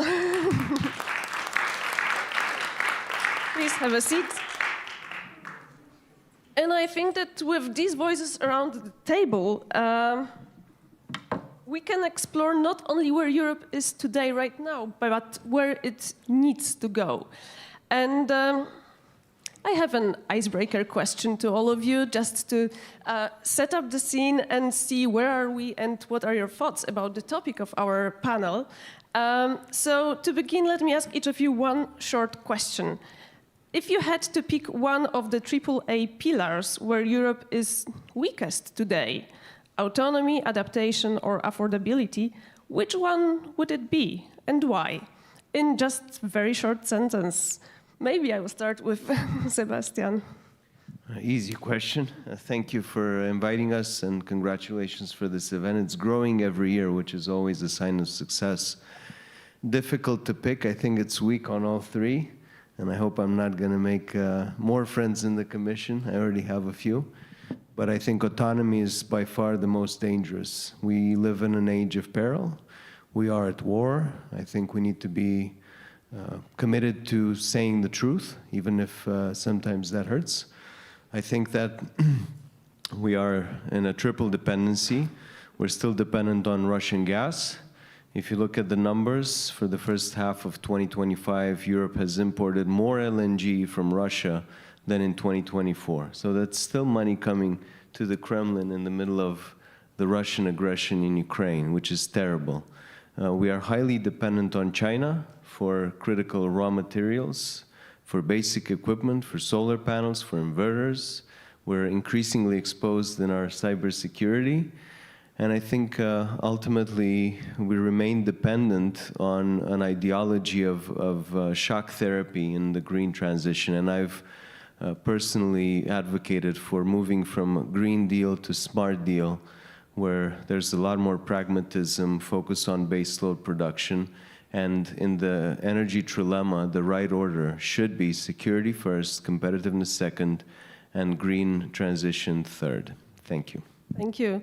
I think that the one who will be at the end will have the toughest job to do, but please continue. Thank you very much. I would probably add to this autonomy the adaptability one. What we've seen it with Iberia in south of France, when we had a problem with the grid and a total blackout, is that actually if part of our energy system gets a hit, it can actually hit very large. And this is why building this autonomy and the system in a decentralized way as well, and this is where renewables can come in, this is where local energy production can come in, is also an excellent way to be resilient to any types of attacks under our energy system. Thank you, Frauke. Very much in agreement with the previous 2 when it comes to the choice of words, but I think they also very much hang together. And I think when it comes to the answer on the autonomy part, I mean, we just heard how much gas we're still importing from Russia. Overall, Europe is spending, well, 2024, it was 350 billion in fuels that basically we need for the operations, day-to-day throughput of the energy system.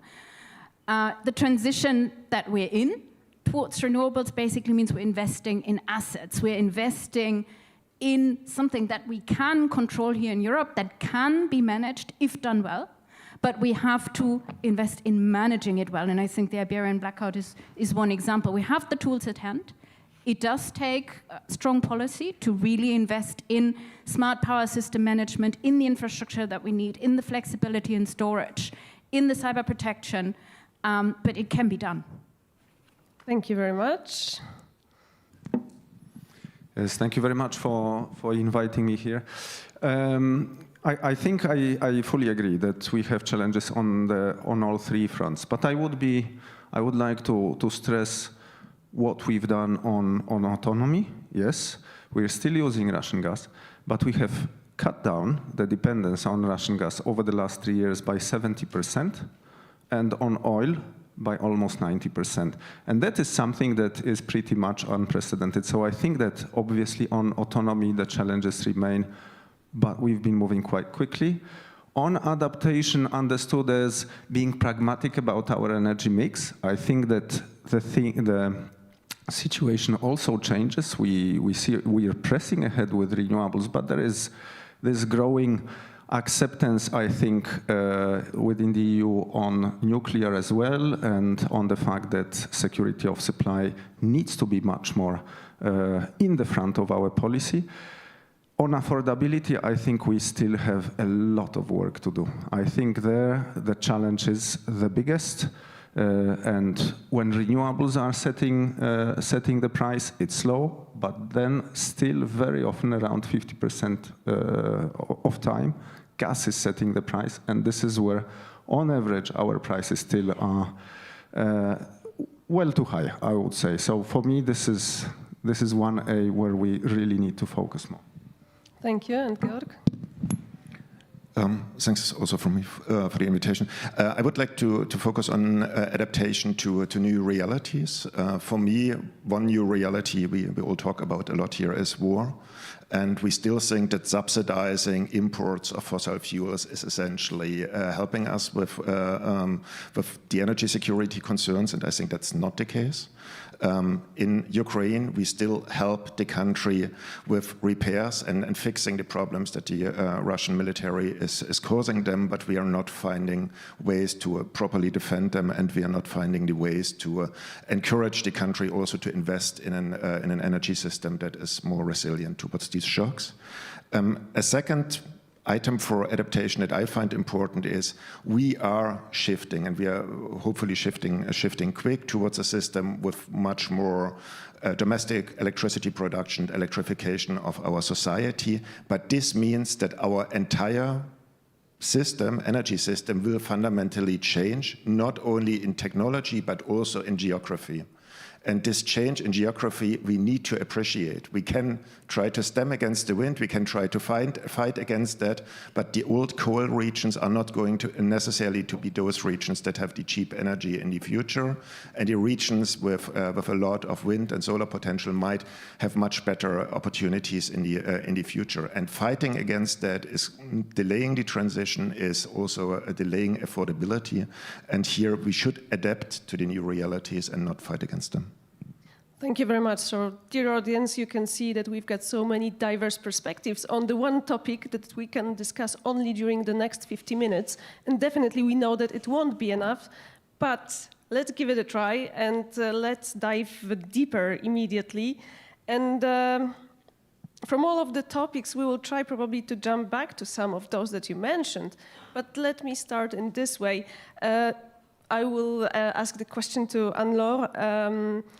Autonomy often starts with technology and equipment, but where do you see the biggest issues with the European value chains, supply chains? What are the vulnerabilities, and how can private and public cooperation remedy those issues?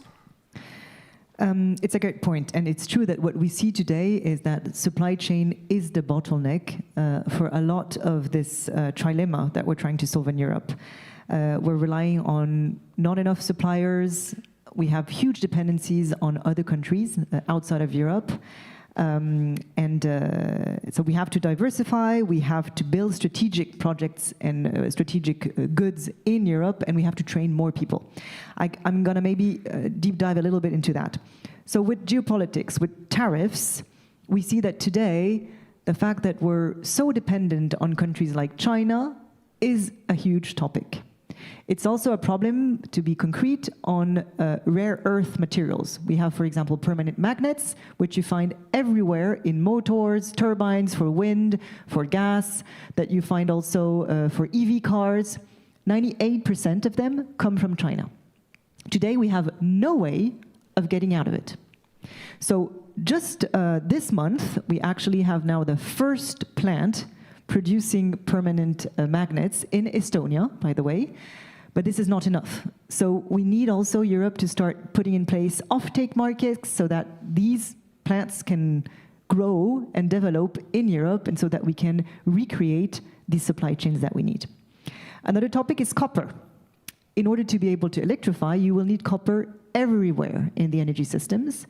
And the analysis says that we would probably need a 50% increase by 2040 in copper. You don't have that today at all. So we need to simplify the way that the specs that we want for this copper to be able to try to diversify our sources and recycle it even more. And finally, people. In Europe, you have 600,000 engineers that graduate every year. In India, you have 1.5 million per year. If you take these 600,000 engineers that graduate every year in Europe, actually 1/3 of them is needed just to be able to grow and develop the wind industry in Europe. So we see we're really not there, and we need to support this training scale as well. Thank you. One thing are observations of the industry, the other thing is policy making. So now I will just turn my question to Łukasz. What new EU policy elements are being developed in order to ensure that not only decarbonization, but also resilience and autonomy of Europe's infrastructure is covered somehow? Thanks a lot. I mean, that is, again, we're touching here on many aspects. But first of all, I mean, since the energy crisis, there have been a raft of, I would say, new policies focused on security. And I would mention, for example, the gas storage framework that has been adapted to the new realities. We have an initiative on cable protection. We have seen already quite a few incidents, and then the effects of it. We've been working obviously on the critical raw materials, but and as was already mentioned, we see very huge dependencies there for solar, for some elements in wind. Now, I think over the last year, when you see the trade deals with a number of our partners, you see the part related to critical raw materials wherever it's necessary. I think this becomes a kind of default issue of our talks with our partners. But then, I think what was mentioned by Georg and other speakers, we need to press on with homegrown clean energy. I mean, cheap homegrown energy, renewables. I mean, we have added over the last 2 years basically 100% of wind and power that we had before. So that's one aspect. But as was mentioned, you need to adapt the system. This is a different geography. The sources of supply and the sources also of demand change. So you need to change the interface. You need more flexibility in the system, and you need different grids. And here, last point, on the grids, when you look at the needed investments, we're talking 600 billion needs until 2030, and it doesn't stop there. It's an eye-watering figure. So what we will put forward basically within a month or a month and a half is the grid package, where basically we'd like to first optimize the planning of these investments so that we build out where it's needed. Second, we use better the existing grid. We use sometimes half of the existing grid not more. We want to also permit these grids more quickly. You can't wait 10 years before the grid is built out, because that would be too late. So there are many fronts of action. I understand that for many people out there, it takes slow. But I think when you look at what happened over the last 3 years, a lot has been done. I have a follow-up question to you, because one of the biggest concerns related to grid development and modernization is how to avoid fragmented investments. Is there in the EU a remedy to that? Yeah, there are. So we have a system where we plan grid investments together. Although today it's kind of bottom-up system, so it starts with the member state and with the local grid operators.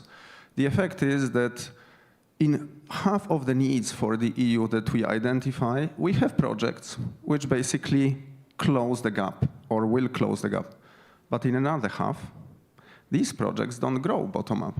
And therefore, in the grid package, you will see the change in planning that we want to do. We would like to have more optimal planning, so probably more kind of central coordination than so far.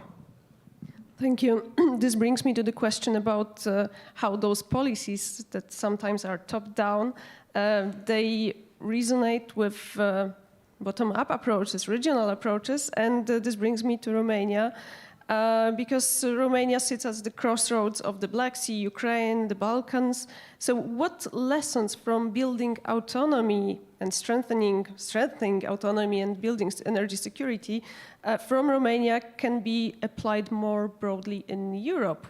What lessons from your experience might be valuable to all the others also in this room? Well, I think Romania has the privilege of a very diverse energy mix. So about 30% of our energy comes from hydro, about 20% from nuclear, about 20% from gas, and the rest, of course, solar, wind, increasingly batteries. I think that we need to be, again, extremely pragmatic about the energy transition. Sure, Romania is blessed. We have our own gas. We're the #1 gas producer in the EU.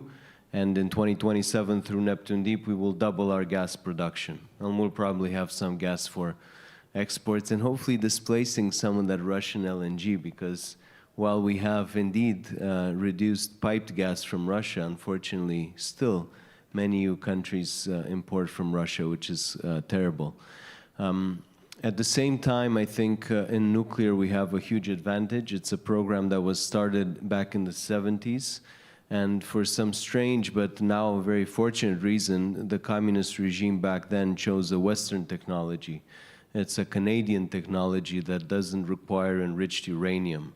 And so we're able to develop a fully integrated cycle from uranium mining to processing, heavy water production, all the way down to nuclear energy production. And thankfully now, I think east of Berlin, we're the only ones with a nuclear program that don't depend on Russia in any way for engineering or technology or fuel. And that's also very good. So I think diversity is key. I think we need pragmatism.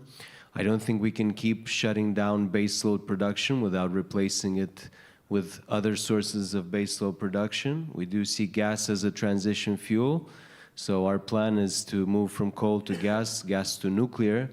And I think that, again, we need to be honest. I don't think that it's just a coincidence that Europe's share of global GDP drastically reduced from over 30% in 2000 to less than 15% today.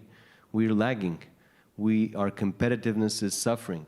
Our energy prices are 3 to 5 times more than in the US and China. It is not an energy union. I'm sorry. We all need to determine member states that continue to refuse to develop interconnections to do so. Because Eastern Europe, especially Romania, Bulgaria, Greece, terribly hurting. Our spot prices most days are almost double what we see in Western Europe. Why? Because a couple of countries in the center of Europe refuse to develop interconnections. I don't think that's fair. I don't think that's a single energy union. Thank you. Diversity, pragmatism, honesty about what we are doing. So all these elements, they bring me to the idea that we also need a vision, because this is about visionary thinking. And adaptation means thinking long term. So how can Europe ensure that energy security goals, they do not overshadow completely the climate ambition, but on the other hand, the climate ambition does not undermine security? And Frauke, this is the question to you. Thank you. And I think, fortunately, much of it goes hand in hand. And very often, the climate agenda and the security agenda reinforce each other and depend on each other. I think we do need to recognize that we're now in possibly the most complex phase of the transition, what we call the mid-transition phase, where basically the old system is still there, assets are still running, and we also, for instance, still need some kind of gas contracts, for instance. But at the same time, we're basically, well, the transition is in full speed, and we're on the way towards a clean, renewable, largely renewable electricity system. So there are basically ambivalences that need to be managed carefully. For instance, when it comes to lock-in of existing infrastructure, lock-in in terms of supply contracts and so on, we need to have this far-sighted vision. But then I think, what is the vision? Where can we go? And essentially, I think it's clear, and it's clear in European policy, where we're going is an electrified, clean, energy-based system. And I said earlier how that is basically less prone to coercive pressures because we're talking about assets rather than throughput. But still, of course, such a system needs to be managed. Needs to be managed when it comes to power system management, needs to be managed when it comes to cybersecurity, needs to be managed when it comes to supply chain resilience. A couple of elements there. I mean, we heard earlier already about the need to invest in modern grid technology and flexibility. I don't agree that it needs to be baseload, but we need the flexibility to back up the system when variable renewables, wind and solar, are not producing, and that's a mix of options. That is interconnection, I very much agree. It's flexibility, and it is seasonal storage that we require. We also, looking forward, will probably need some very carefully targeted redundancies. And here, redundancies are not all the same.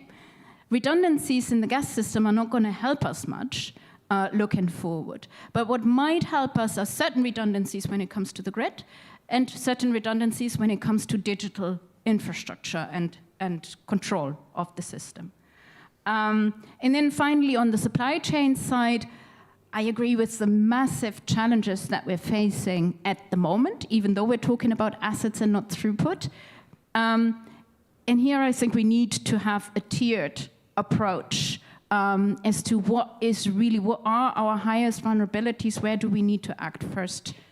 And here the first tier is really anything that is immediately relevant to energy system stability and control, meaning power electronics directly connected to the system, meaning control, monitoring, management of the grid system, the infrastructure itself, software that is used for that. So it's very much on this software control dimension where we need to keep and regain where it's at risk, the control in Europe. Second tier would be material that is essential for the stability of the industry. Think of components for wind turbines. Think of battery components for electric vehicles. Here it's a question, well, in the short term, even stockpiling can help to some degree, and then it's a question of both building the European resilience as well as looking into diversification of partnerships. And then the third tier are basically mass manufactured goods that have no immediate relevance when it comes to the stability of the energy system and its operations, and nor to basically the resilience of the industry itself. And here the pressure is much lower. So I think it's very important to prioritize here where Europe really needs to focus its resources when it comes to resilience and stability in the near term. Following up, because you mentioned the question of the fact that the system has to be manageable. So within this framework, Do you see those new models, energy sharing, local communities, prosumerism, as an important part of resilience, of building resilience? Yes, by different ways.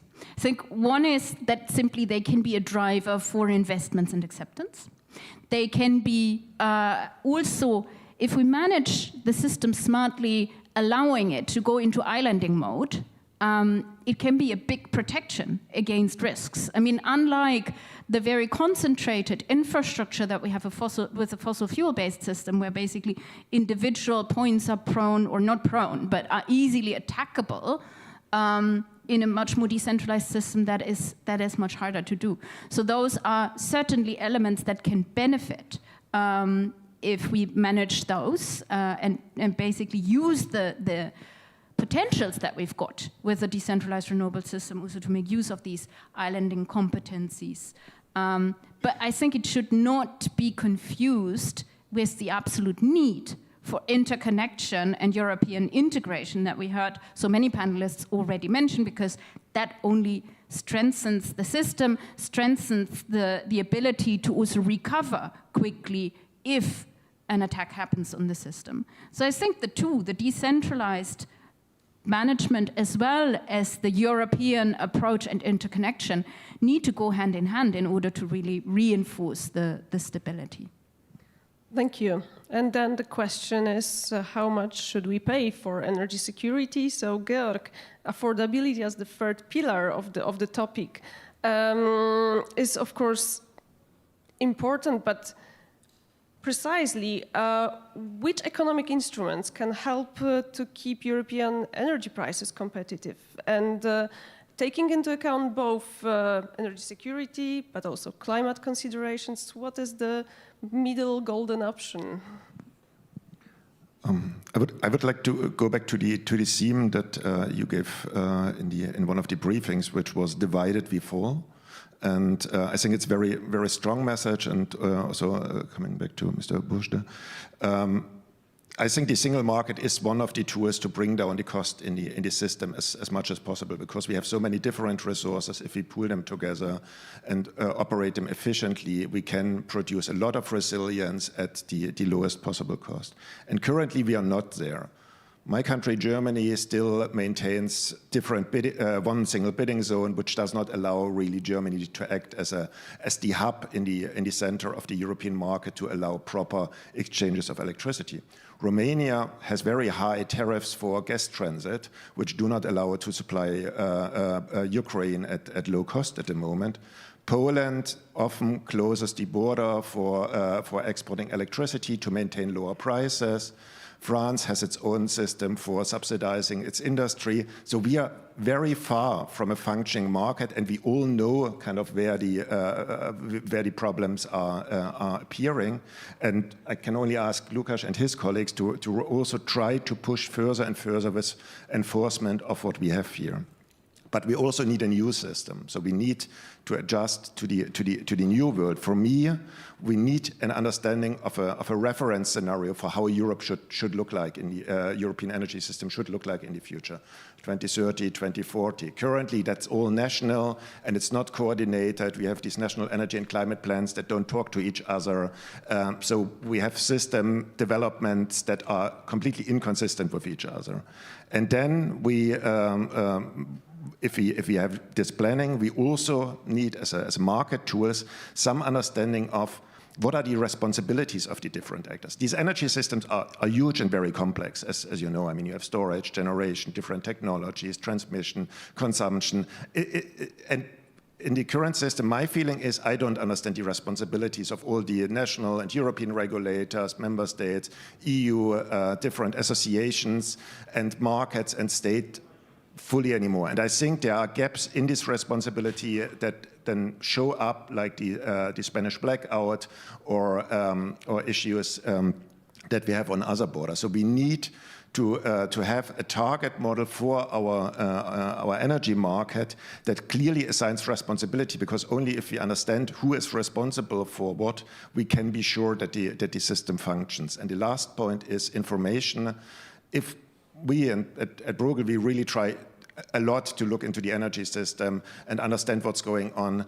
We find it extremely difficult to get a holistic picture of the European energy system. And then coming up with statements on critical raw materials, I don't know whether they are really such a big issue. I see numbers all over the place. My gut feeling is maybe less important than many people make it, but I don't have the numbers. And I would like to see some form of energy information administration à l'Europe that we can kind of have as a reference data source. Thank you. Thank you very much. And this is Can I answer to just that? I have two answers to this intervention, but please go ahead, and then I will follow with Frauke. Please, Anne-Laure. It was just on the critical raw material topic. I mean, now I got. Can I borrow yours? Yeah. I don't know if it's working. It is. I mean, today, very concretely, if China wants to say, you know what, no more solar panels, no more permanent magnets, the whole renewable system in Europe is stuck. As simple as that. So this, for me, is creating a geopolitical risk that is high. But maybe just to go back to what we heard, which is we need cheap energy, affordable energy, so that we can remain competitive and so that we can also remain autonomous. We've all, I mean, this was very well said, what will make the energy cheap is more renewables. And actually, we've seen that with the current rate in the US of renewable energy, they will cut their prices down by even more, another additional 50%. This is what we need to do. But the bottleneck is not renewables in Europe. Today, we have 3,000 gigawatt of renewable projects that are stuck in limbo, ready to start, but that can't. More than half of it is in Europe because of the grid. There's 80 million kilometers of grid that needs to be built or refurbished. This is the equivalent of the whole grid in the world today. And this is what is currently blocking everything, and therefore blocking the prices to go down. And I believe we need to go much faster in Europe. We need support from Europe to be able to give this harmonization. We need support from all the TSOs, where today, for me as a manufacturer, a TSO, when they give out a bid, it's more than 20,000 pages of specifications. But for each small country of Europe, so I have 27 times 20,000 pages. I have 150 people for each bid working for 6 months just to understand the specs.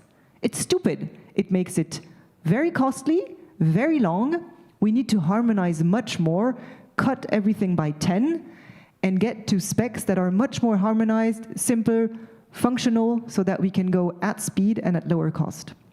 Thank you. This will be a point later to Łukasz, how to harmonize it. But before that, Frauke, please, you had a comment on Georg's intervention.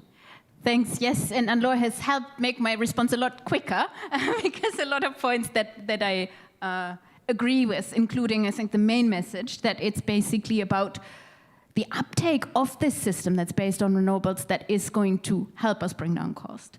But also on the harmonization point, maybe just to add one dimension, and that is, since you mentioned also, Łukasz, on the planning point, we need a more integrated perspective.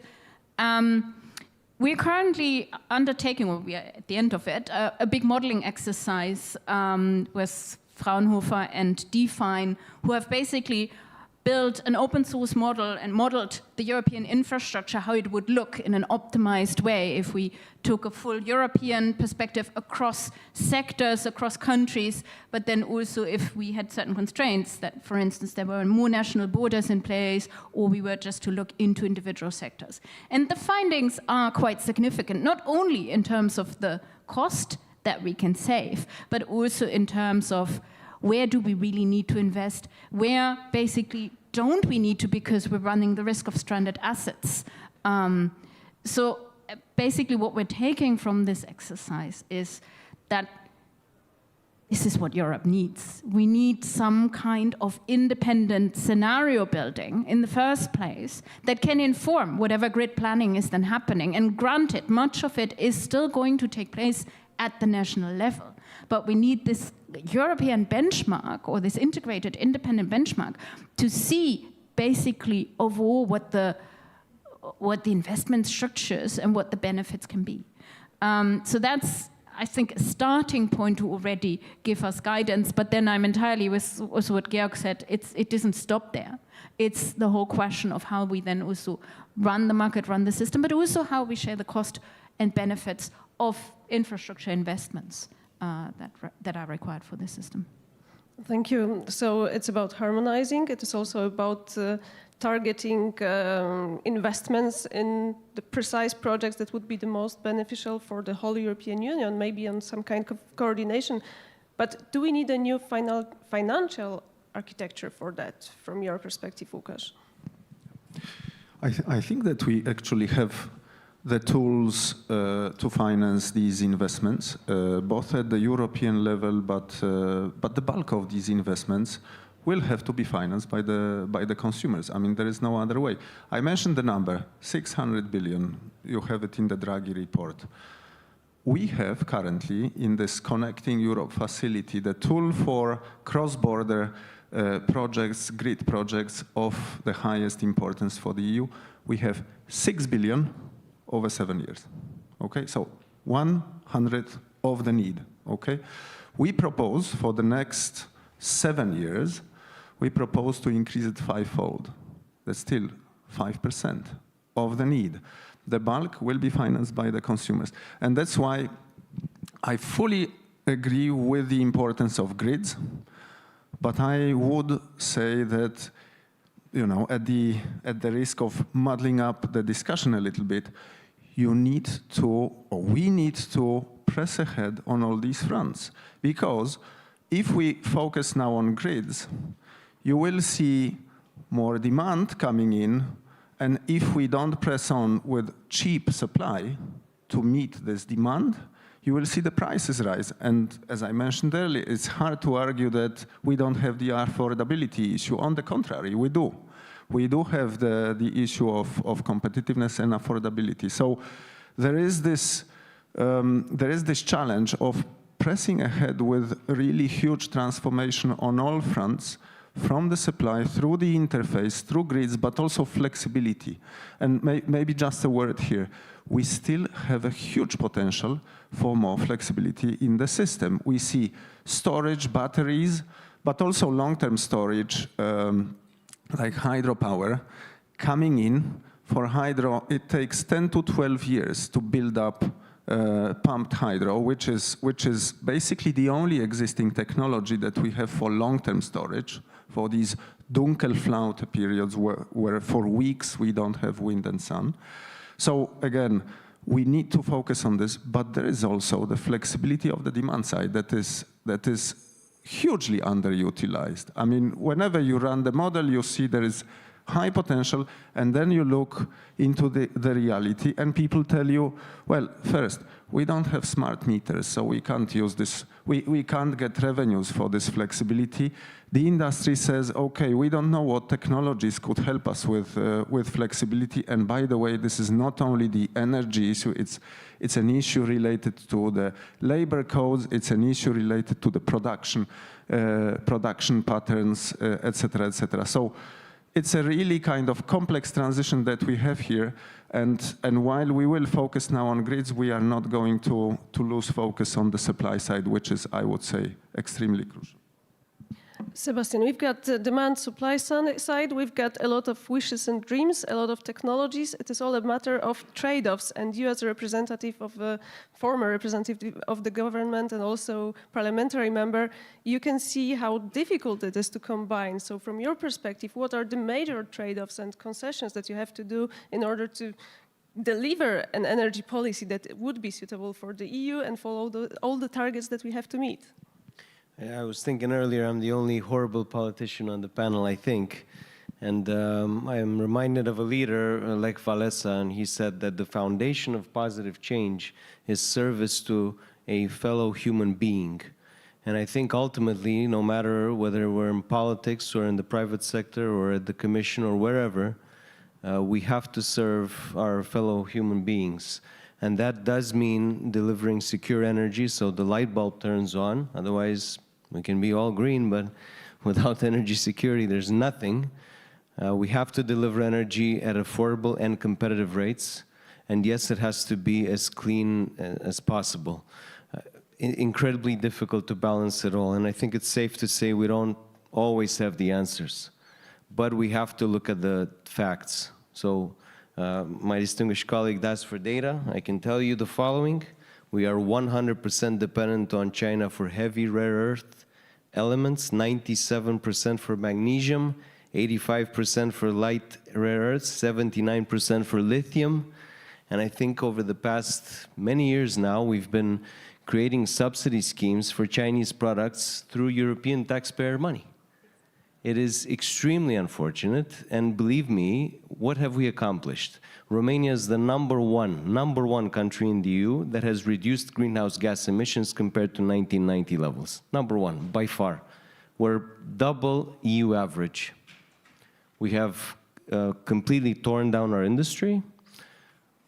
Now we are dependent on energy imports at night. Guess where that energy comes from? From countries that produce on coal and gas. So we're not more secure, we're not cleaner, we're not more competitive. What have we accomplished? And at the end of the day, when I used to go to a coal country, to the mines in my country, and the miners would pull me aside and say, "Hey, Mr. Minister, come here, look at my hands." And I had never seen more worked and darker hands in my life. And they said, "It's all nice and good about those solar panels and windmills, but what about us? What about our lives?" And you have to deliver for those people too, because if we don't ensure that this transition is, by the way, bottom up and adopted and committed to and understood and felt in a positive way by average citizens, we can have many panels like this, we can sit in many conferences in Brussels, but at the end of the day, we will not deliver a better life for our citizens. No, that's the idea of the panels. We have to leave the room with ideas and food for thought. I will ask Georg one more question about energy security and whether are we able to over-invest in energy security and how to find a proper balance in that.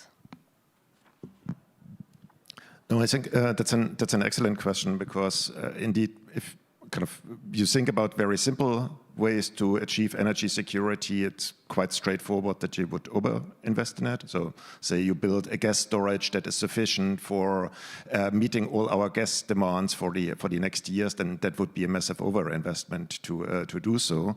So we need to think in terms of portfolios that are very well balanced between the different options, and time and space and technologies are very important dimensions in this portfolio. I hope I'm not getting too geeky, but the challenge is that we need to find a good combination of stuff that can kick in very quickly if there is a shock, other stuff that is maybe cheaper then, that kicks in a bit later, and then solutions that in the long term help us to move out of some problems when these short-term options are expired. So we certainly will need some, for example, steel production in Europe in order to be able to scale it up in case we have global trade issues.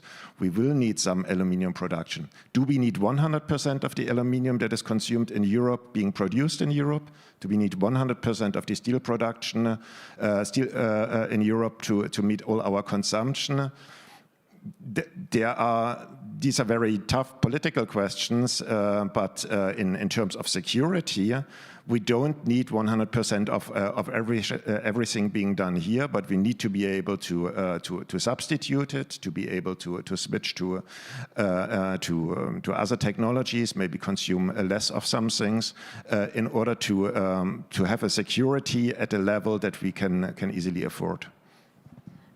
Thank you very much. And now there is a surprise part of this panel, because we will have the questions from the audience. We've got only a flavor of what might be the dilemmas of the AAA, energy security, and so on. What I propose is that we collect 5 questions, and then I will ask the panelists to refer to the points that mainly raise your attention and you want to address. So please introduce yourself and just make the question rather than a long debate. We've got a mic? No, we don't have a mic, so we do have a mic. Let's start here. I have one question here.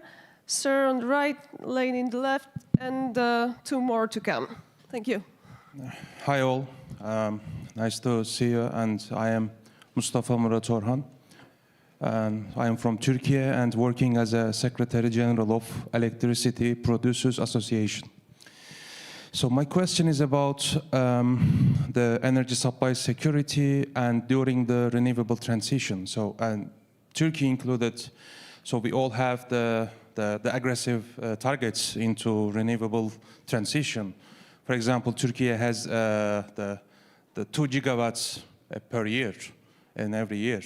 But on the other hand, we also, the energy sector is not sterilized from the other conditions. For example, and there's a Russian invasion and the natural gas. The natural gas supply cut it, so Europe need to get it from the US, the LNG and the Norway. Or yes, as we see on the Spain and Portugal case, so the conventional side of the production is important because as those wind and the solar energy is not continuous and permanent energy production. And for example, the coal, not only the producing, not only the conventional side, also mining sector should be active. In Turkey, for example, the coal is so much to use it. So I want to ask, in the end, so how we make ally between the energy security and renewable transition. So what should the countries and the government, the private sector, even associations and institutions should care about how to combine renewable transition and energy supply security. Thank you. Thank you. So energy security versus transition and renewables. Second question was on the right hand. Thank you. My name is Valentin Nene from Euro-Atlantic Resilience Center in Romania.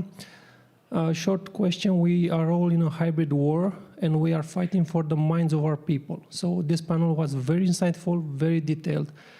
How would you explain to a common people plainly that his country, such as Romania, is rich in energy, nuclear, hydro, solar, they're seeing panels around their houses, on their neighbors, gas, Neptune Deep, Romania already exports, signed to export gas in Germany. How do you explain to them that their energy prices is high? Why? Thank you. Third question on that side. Lady in the black. Thank you very much. Anna Bellivet, a researcher at the Foundation for Strategic Research, which is a think tank based in Paris. Many thanks for your interventions. I would like just to touch the point, following up the question about repartitions. Because, in the NATO budgets now, we have 1.5% of the GDP that could be allocated as well to the protection of infrastructures. My question is a bit, how do you see it, the coordination between the EU and the NATO in matter actually of protection of infrastructures? Do you see some risks or challenges of overlapping, also in terms of investments? Or how do you foresee actually the coordination among both organizations? Thank you very much. Thank you. So it is about the funding sir, yes, right there. Thank you very much. Trevelyan Wing from the University of Cambridge. I thank you very much again for this very insightful discussion. The Foreign Minister, Buduja, mentioned, of course, the importance of a bottom-up aspect to the transition and how we need to further that. I'm curious, not just in terms of the fruits of the transition, but also in terms of the inputs. Obviously, in Germany, the country is often criticized, of course, when it comes to its nuclear policy, etc. But one area where it stands out is, of course, the aspect of citizen and community engagement in the transition. And some of the communities that we've seen where energy prices have actually remained quite stable and low in the immediate wake of the invasion of Ukraine have been in those parts of that country. So I'm curious to what extent we can, of course, we will need backup power and many other aspects too, but to what extent the panel thinks that there is an important element of perhaps community and citizen engagement in the transition as well. Thank you. Thank you for this citizen approach. And the final question here. I'm Mikołaj Ettingen, University of Krakow. Just very simple question. So in current geopolitical conditions, so we should focus more on the centralized or decentralized grid system? That's not an easy question. I know. Okay, who wants to start? You're taking notes. Yeah, I can still. I can give a try on some of the points. Perfect, thank you. I really like the let's keep it simple for the mind war and explaining why prices are high. I would have a very simple way of putting it. Of course, it's not exact because it's too simple, but it's a little bit like renting your house or building your house and then owning it for free. Today, we are dependent on gas, fossil fuels. It's like if we were renting our house, paying every month high bills for the right of energy. If you go towards renewables, you have to build your house. So it's high capex, high investment at the beginning, but after that, energy is for free. You rent your house for free. And in the end, this is why we need to move towards renewables, because in the end, like you would do for every citizen, between renting your house or buying it, building it, long term, it's cheaper for you to own your house for free afterwards. I don't know if it helps. Definitely, it was very interesting as a comparison. Frauke. Yeah, I can try and have a go at some of the questions put forward. Maybe starting with the last one. I don't remember. There you are. Yes. Are we talking about a decentralized or centralized system? I think we're talking about both. We're talking about a system that is run a lot more on decentralized assets, that is also able to basically, well, ideally go into islanding, basically, yeah. But at the same time, we're talking about a system that makes or takes advantage of all the integration options that there are, because interconnection makes the system a lot cheaper and makes it more resilient and stable. And the same goes for standardization, for all the technology that we need to make this system work. I mean, the more we, the less different components we have that every individual, take for instance, distribution system operator is operating with, the cheaper and easier it will be for European industry to feed this. So yes, it really is about taking the best of both worlds, the decentralized and the centralized one. Then on your question, which I believe was on the funding of EU, NATO and the coordination there, which I think is a very interesting one, and it for me made me think especially of the dual use cases that we've got. Military and energy use, where basically, I mean, we know when it comes to military purposes, one, the vulnerability that comes from basically attacks on, and we see it currently as well, especially also now in the ongoing war, or Russia's unjustified war, no, sorry, I'm lacking the correct term, but Russia's aggressive war in the Ukraine.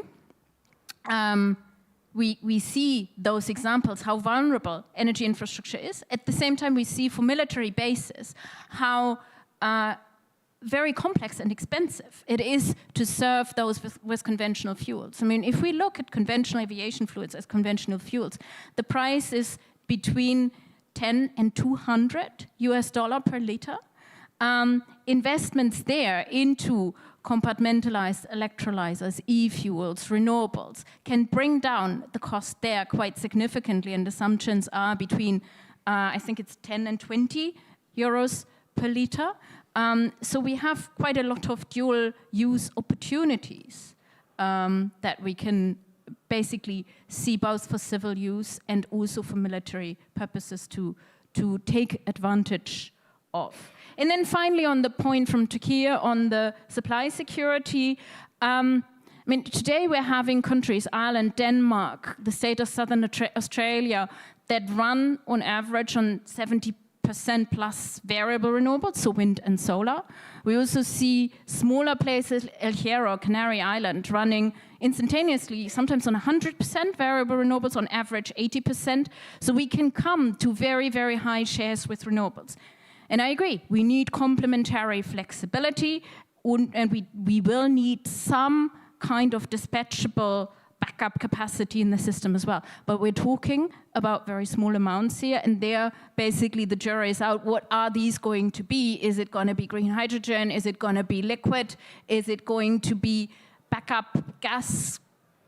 Those questions are out, but basically the main point is, with a good system management, we can get up to very, very high shares of variable renewables, even in systems where we don't have large potentials of hydro. Łukasz, do you want to take it from there? Yep. Maybe just one more thing on the EU-NATO coordination. Of course, is ongoing. It's not only on financing, but it's also on planning infrastructure. It's also on protection of infrastructure. But maybe I would pick up on the question of citizens' engagement. Well, there are a few aspects here. First of all, it's clear that this issue of prosumers of bottom-up energy transition is becoming more important. There is another aspect, I would say, which is that we need this transition to be kind of democratic. It cannot be seen as, being imposed from Brussels. And of course, there are many discussions around that. I think this question of citizens' engagement is part of the reply to it. We have seen it during the crisis. When the prices went up, people voted with their wallets. We've seen double-digit increase in the installation of solar panels. We've seen double-digit in terms of sales of heat pumps, et cetera, et cetera. So you can see that people can see benefits in there.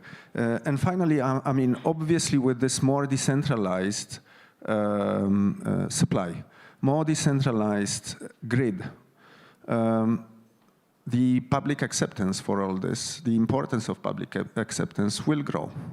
And therefore, I think there is a trade-off there. I mean, on the one hand, you need to bring the citizens with you. On the other hand, you need this build-out to be really quick. You don't have time, you don't have 10 years to run case by case through the judicial procedures, et cetera, et cetera. So there is a need, on the one hand, to shorten the permitting procedures really much. And on the other hand, I believe there is also a need to find ways of early engagement of citizens in the planning of these projects, and second, in benefit sharing.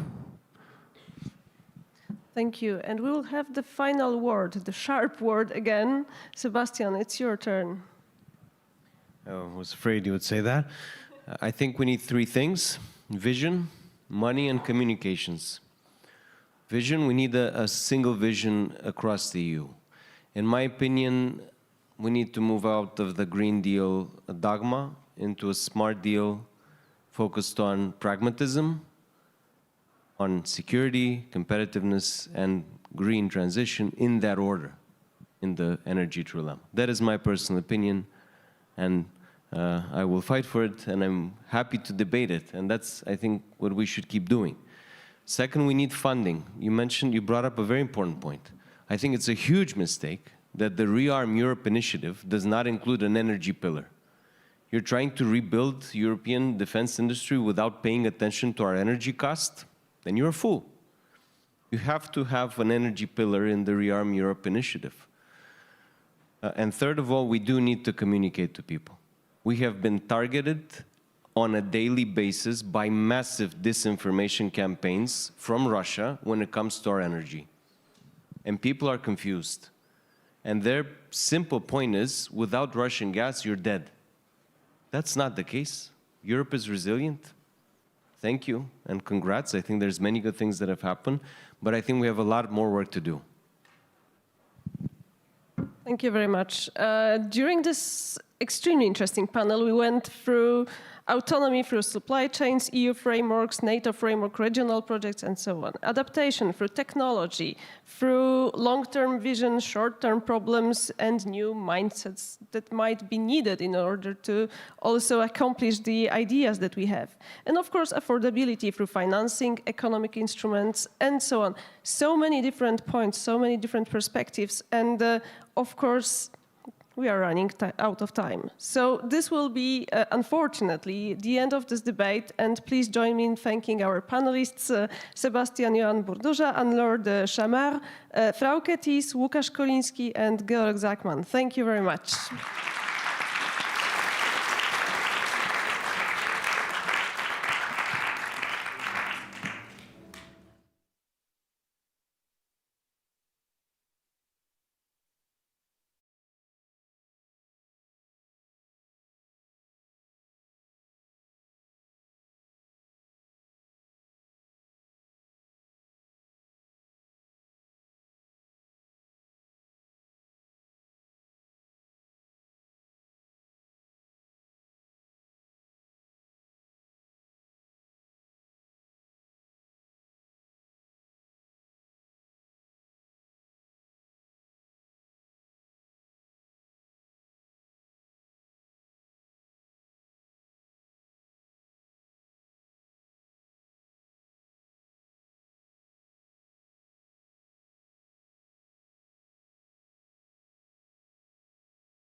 Ladies and gentlemen, please take your seats. We are starting our next session this afternoon in the democratic resilience track.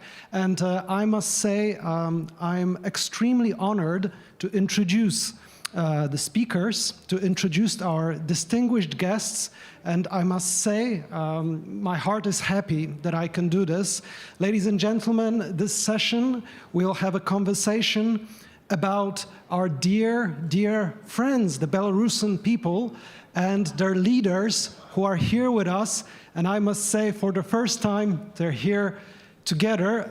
Ladies and gentlemen, please, an enormous, huge, big round of applause for Her Excellency Svetlana Tsikhanouskaya and Sergei Tsikhanouski. Please join us.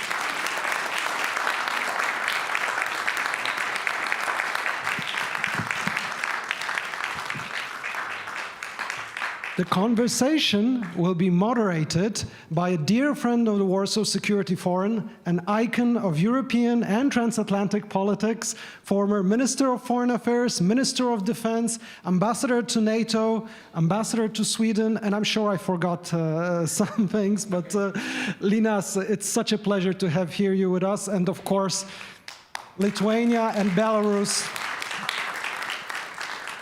But all happiness aside, that Sergei is with us, and it is extremely important. We're very happy. The question of the future of Belarus and the relation with Europe is a key one, and I look forward to the conversation. Linas, the floor is yours. Again, a great honor. Please. Good evening, everyone. It's indeed a pleasure and honor. I know Svetlana for some time already. I didn't know Sergei. It's good to meet you. Looks like family panel. But it's about democracy, it's about resilience, it's about freedom fight, definitely. And we have not so much time, so we'll stop here for this introductory remarks, just going straight to some questions. And first I decided to ask Sergei. You know, it's easy to ask, it's impossible to understand and conceive, because more than 5 years in isolation, talking to nobody. When left your daughter, she was 4 years old. You ended up with half size, half weight. That is just physical, also emotional. What was something what helped you stay firm? What helped you to remain as you are? And did you know in what situation is Svetlana? Because she took over and she became a star in world politics. She did it so well, but it was not something she was striving for, never trained for that, never prepared, never tried, but she was forced and did it so well. What fragments of what I'm saying was known to you? And first question, don't forget just to reflect, what helped you to stay and to remain and to survive? Спасибо. Это очень длинный был вопрос. Если я потеряю мысль, то вы мне тогда напомните. Sorry, this was a really long question, so if I kind of lose the point, I'm sorry. Действительно, мне помогла моя вера, я христианин. Honestly, the one thing that really helped me was Christianity and my faith. И хоть все время в заключении тюремщики мне говорили, что тебя забыли, и никто о тебе не помнит. And even though the guards continue to say that everyone forgot about you, no one cares. Они увеличивали мне срок тюремного заключения и говорили, что ты сдохнешь в тюрьме. They constantly increased my time in prison and said that you will die in prison. Но я знал, что моя супруга борется за меня, и я знал, что мои сторонники меня не забыли. But I knew that my spouse is fighting for me, and that my friends, my colleagues are with me. И я бесконечно благодарен своей супруге за это и буду благодарить ее до конца своих дней. And I'm infinitely grateful to my spouse, and will be saying thank you to her till the end of time. Действительно, когда меня посадили в тюрьму, моей дочери было 4 года. It is true that my daughter was 4 years old when I was imprisoned. И сейчас, когда я вышел на свободу, ей было 9 лет, и большую часть своей жизни она меня не видела. And now, once I'm freed, she was already 9 years old, and more than half of her life, she didn't know me or see me. Она помнит, что ее отец был такой большой, высокий, крупный мужчина с бородой. She remembers her dad being this big, chubby, with a beard, tall man. И когда она меня увидела худого, похудевшего наполовину в тюрьме и без бороды, она меня не узнала. And when she saw me all skinny and without a beard, weighing half of what I used to weigh, she didn't recognize me. И только когда Светлана сказала, что это твой отец, через минуту, наверное, после долгой паузы, она со слезами бросилась мне на шею. And only after Svetlana told her that this is her dad, after a minute, she jumped into my arms crying. И я, когда вспоминаю этот момент, у меня постоянно текут слезы. Вот я с трудом сейчас даже сдерживаю себя. And every time I remember this moment, I always want to cry, and it's really hard for me to hold my tears back right now. Great, thank you. And again, question maybe starting with you, but also I'd like Svetlana to join. We all were watching and seeing what's happening in Belarus. I personally also was shocked in a positive way. A country which was, no one expected that something will come up, something will happen. And suddenly it happened, and crowds in the streets, in the squares, 100,000 or something in Minsk, not only in Minsk, in all the country. It's such a big power, and was feeling that something must happen. So what was the reason that nothing happened? What's your reading? What's your explanation? And what I'd like to ask both of you, maybe Sergey will start, or Svetlana, I don't know who will. Maybe Sergey, maybe you can say first and then Svetlana. Я думаю, что в 2020 году в Минске у Европы был шанс избежать войны в Украине. I believe that back in 2020, Europe had a chance to avoid the Ukraine war altogether in Minsk. В то время как Москва поддержала диктатора, Европа ничего не делала и просто сочувствовала нам. Because back when Putin supported the dictator, Europe sat and did nothing. У Европы не было никакой четкой стратегии по Беларуси. Europe never had a clear strategy. Знаете, сколько стоили вчерашние выборы? Сколько в Молдове, сколько потратила Москва на это? Говорят, что около $300 миллионов. Do you know how much it cost Russia yesterday in the Moldovan election? They say it was about 300 million. Вы знаете, сколько потратила Польша на забор между Белоруссией и Польшей? Do you know how much Poland spent on the wall between Belarus and Poland? Наверное, около $500 миллионов. Somewhere around $500 million. Вы знаете, сколько потратит Европейский Союз в ближайшие годы на то, чтобы перевооружиться, ожидая вторжения? Sorry, do you know how long it would take, how much it would cost Europe to rearm itself in the next coming 4 years? Я думаю, что около $1 триллиона. I think it will be around $1 trillion. А теперь спросите меня, сколько бы стоила смена власти в Беларуси в 2020 году? And now ask me how much it would have cost to have a different government in Belarus back in 2020. Я думаю, что $50 миллионов. I think it would be cost $50 million. Чиновники и силовики были готовы стать на сторону народа, но когда Москва поддержала Лукашенко, они сделали шаг назад. Politicians and the military were willing to support the nation, but when Russia did their step forward, the parliament did their step back. Европа тогда ничего не сделала, не стала игроком, и она просто выражала сочувствие. Europe didn't do anything. They weren't a player. They only said their condolences. И это тот урок, который мы должны вынести. And it is that lesson that we must learn. Well, thank you. Actually, my question was not about how much that would cost, but it was a question why was not victory of the people. That was the question, and you provided your view. It's okay. We could discuss, all of us, what Europe did, what didn't do, but actually what Europe could do to change the regime. Also, so my now question to Svetlana, what's your reading? Why these crowd of people, why all this power of people didn't succeed? What was missing? And also, if you think what was missing from a European position? Dear Linus, friend of Belarus, maybe it was lost battle, but it's not lost of our war or fight against regime. Because in 2020, of course, the regime managed to suppress Belarusians by brutality, by tortures. We all saw this unleashed terror against Belarusian people, and of course, support of Russia, what Sergei was talking about. He definitely said the words of support to Lukashenko.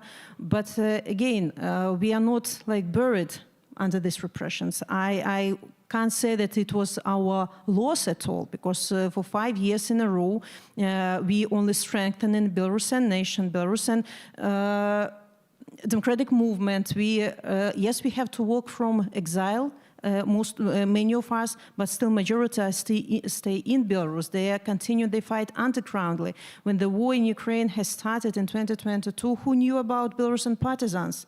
But they emerged. And we have many small groups of people who are making acts of sabotage. We have people inside the country who are leaking us information from the very, ups who are around Lukashenko, how sanctions are circumvented, or how regime is earning money on the blood of Ukrainians through militarization of our economy. We have a vibrant civil society working from exile. We have wonderful, fantastic media, yes, working from exile, human rights defenders, so on and so forth. But we cannot say that we are not effective in this fight. Because were Lithuanians not effective while Russian occupation? You also were in exile. The same about Poland. But when the moment came, you were prepared. You had system. You had society. You had network of people around you, and just you. We need to catch the next moment of opportunity. Now we are weakening the regime, strengthening the people, and of course mobilizing solidarity, support, assistance of democratic world. Just when the moment comes, as he said, Europe, the USA, Canada, UK will have this joint free West will have strategy on Belarus. Because now new context, the war is going on in Ukraine, and we understand strategic importance of Belarus on security reasons. Because while Lukashenko is there, it will be constant provocations, constant deployment of nuclear weapon, drills, migration issues.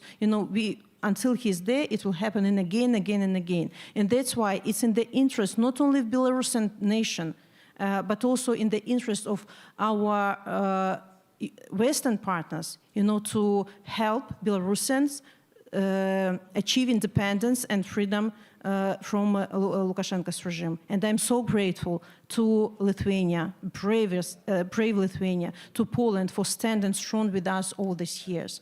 I understand how much you also sacrifice, to our fight, but, only friend democratic Belarus can be reliable partner, but not source of the constant threats. And for Ukrainians, of course, friend democratic Belarus will not be launching pad for possible attacks, future attacks from Ukraine. So let's think about Belarus not only from humanitarian point of view, because repressions are going on, continue until now, people are detained every day, and thousands of political prisoners, but it's also important from political and security point of view. Thank you. Конечно. Да, я присоединяюсь к словам Светланы, и я тоже благодарен Европейскому Союзу и Соединенным Штатам Америки и партнерам. I'm going to join Svetlana in this. I'm also very grateful to our Western partners, to Europe and the US. И если бы не помощь белорусам, которую вы оказываете, то белорусам просто негде было бы спастись. And if not for your help for the Belarusian people would not have a safe haven anywhere. Но в следующий раз, когда созреет белорусская революция, Вы должны стать игроком. Не только Путин должен играть. And next time, when there will be a spark in the Belarusian revolution, you, Europe, must become a player, just like Putin is. Yeah, thanks. Soon I would like to engage audience, of course, and maybe you will be ready to ask some questions, but one more, starting to answering by Svetlana, and also Sergei will join. So what next? Are we waiting now for regime change in Moscow? Are we waiting and continuing to helping you to spread the news about new Belarus, which depends to Europe not only geographically but by other means? So showing that people willing to change regime and ready and preparing, or by the way, also it's related what we see U.S. administration now trying to get closer to official regime, to reopen embassy, and some nice wording addressing former president, I would say. I still believe he is former president and nothing will change this situation, but he's treated as normal by some, unfortunately also by US. So how you would explain this? So what we should do all together, and also what you should do, and maybe some recommendations for EU, as Sergei said, to be a player in this game. So for sure, we don't have to look on Russia constantly, because we got used to always just think, what will Russia say? What will Russia think? And this approach sometimes paralyzes. I don't think that changes in Belarus, will start from changes in Russia. Of course, it's one of the scenarios, but I'm more than sure that changes in Russia will start from changes in Belarus, because Belarus is more prepared for democratic changes. Our society is more consolidated, pro-European. We don't have to persuade Belarusians, to have this pro-European side. So that's why what we have to do is to continue to keep together, continue work and behave with principality and with all our strength. Because, this sometimes undecisiveness is perceived as weakness by dictators, and they see that, Europe sometimes is hesitating, to recognize or not recognize, to invite, not to invite. But in the last 5 years, so many unprecedented steps have been done to formalize relationship with Belarusian democratic forces, to continue this policy of non-legitimization even after, new so-called elections. And the recent closure of Polish-Belarusian border, it was a very bold step, and the Belarusian regime didn't expect that it might happen. But Poland showed, it was a clear signal to the regime that we can do this again. You have to stop migration crisis, you have to release Andrzej Poczobut and other political prisoners, and we even involved China in this dialogue. And China actually played creative, constructive role here.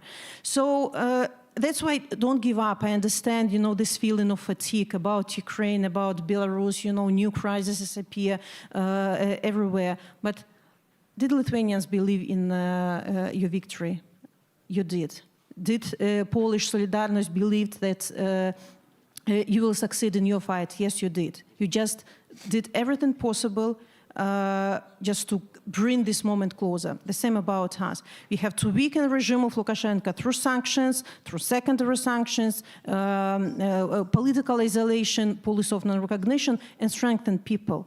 Believe me, we are using all our possible instruments to keep ties with people on the ground, to build relationship within Belarusian diasporas. We have network of volunteers all over the world. We have to strengthen it, to show alternative to Belarusian people, to show alternative to Russian world, to Ruski Mir. We already showing Belarusian people what how Belarus will look like after Lukashenko era, because he's lame duck, his time is outgoing, he's not immortal. But we have to show Belarusians what we can gain for this movement to European family of countries, new investments, freedoms, human rights, so on and so forth. Of course, we don't have to let this regime propaganda to poison the minds, to brainwash people. So that's why we have to be vocal. People need to hear not only from Belarusian democratic forces, but also from our European partners that, guys, you are welcomed here. We are waiting for you. Just one more strong step, and you will be part of our family. This is what Belarusians need to hear. That in the critical moment, we will not be alone. That will not leave us one-to-one with Russia. Because, fight for Belarus, of course, it's our obligation, but we cannot do this alone. We cannot propose anything at the moment. We are people without state. Our state is seized, and our power is in bravery of Belarusians and in unity and bravery of our allies. Sergey. Свободная Беларусь также неизбежна, как и смена политического режима в Москве. The freedom of Belarus is inescapable, just like the change of the regime in Moscow. Вопрос когда? The question is when. К сожалению, все указывает на то, что это будет не быстро. The sad part is that everything shows that it's not going to be fast. И не потому, что этого не хочет белорусский народ. And not because the Belarusian people do not want it. А потому что при нашем географическом положении нам не сделать это самим без помощи наших союзников. But because of our geographical position, we cannot do it without our allies. А что у нас с союзниками? So what do we have with our allies? Американцы верят, что смогут разделить Москву и Пекин. So the Americans believe they can separate Moscow and Beijing. Пока это заблуждение в силе, они нам могут помочь только с освобождением заложников. As long as this illusion holds strong, all they can do is help us with the political prisoners. Европа, простите меня за откровенность, не субъектна. Europe, sadly for my subjectivity, cannot take any actions. Она не может по-настоящему помочь даже Украине, и что уже говорить о Беларуси. It cannot realistically help Ukraine, and what can we talk about Belarus? Поэтому все, что вы можете сейчас сделать, это помочь нам освободить 1300 политических заключенных, которые умирают в тюрьмах Беларуси. And what you can really do now, how you can really help, is to free those 1,300 political prisoners under the dictatorship. На их реабилитацию, восстановление на первое время нужны средства и немалые средства. For their rehabilitation, getting them up on their feet and having them do their first steps and take them in, they will need funds.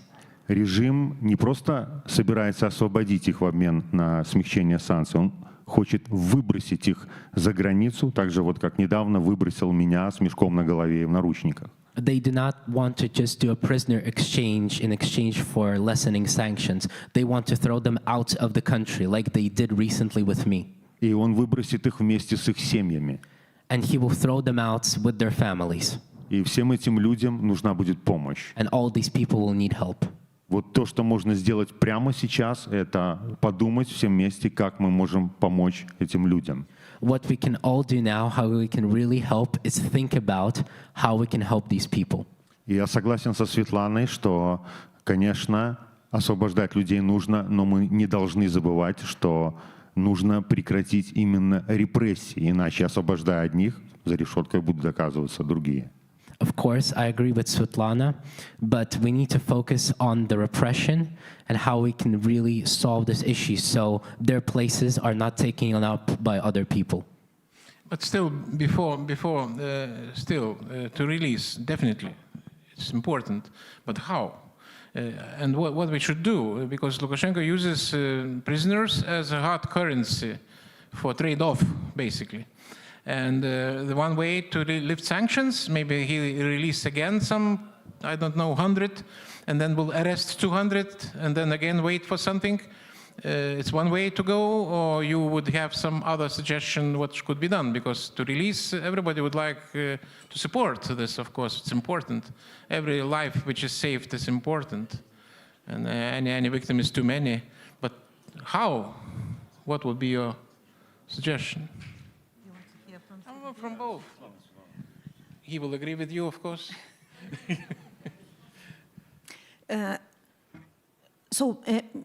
Minister Ambassador, you're of course absolutely right. Just to stop these repressions and to bring to Belarus irreversible and systematic changes, of course, it's only release of political prisoners is not enough.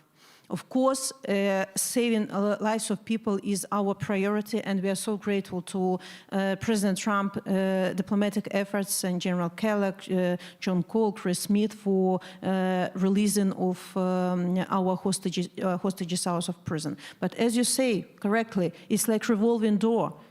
While some are being so-called released or forcefully deported, the others 2-3 times more are entering the prison. So until we stop repressions, Lukashenko will take more and more people as bargaining chip. And of course, President Trump can play a really constructive role and release huge amount of people. But we need strong and principled position of Europe, first of all, to use your instruments, your cards you have in your hands to make this regime to change its behavior and to bring Belarus to free and fair elections. This is our aim.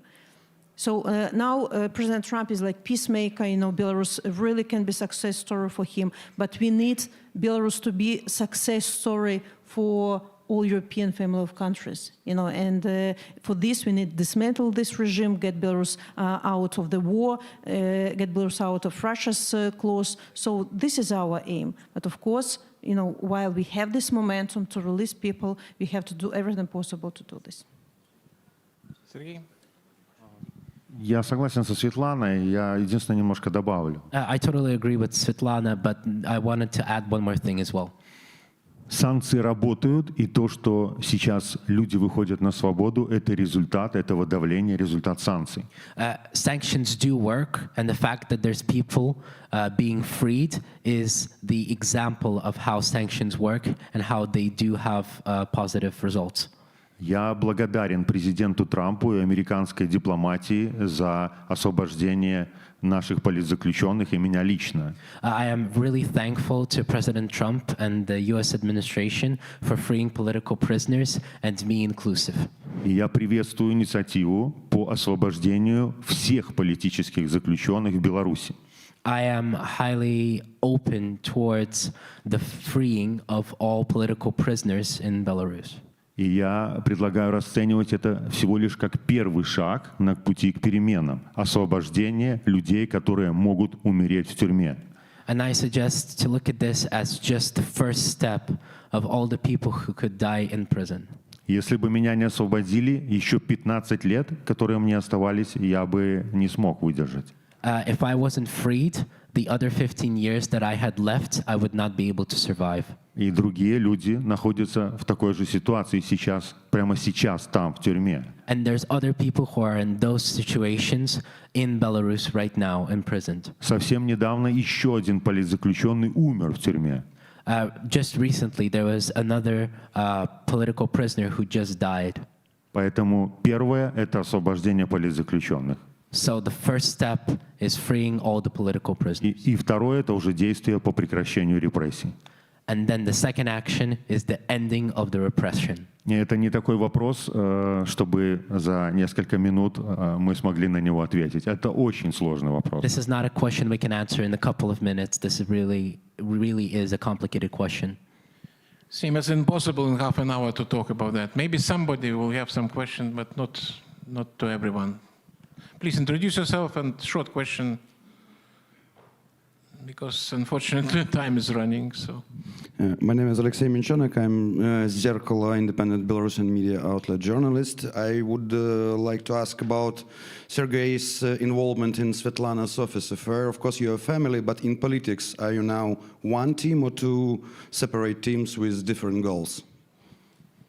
So when Sergei was forcefully deported, he immediately said that he is not undermining leadership of Svetlana Tikhanovskaya, that he is not competent, that he just complimented my work. Of course, he spent 5 years in isolation. Of course, he is still looking for his place in this new context, but I think that we have to give some more time, to Sergei for him to realize where he really wants to work, how.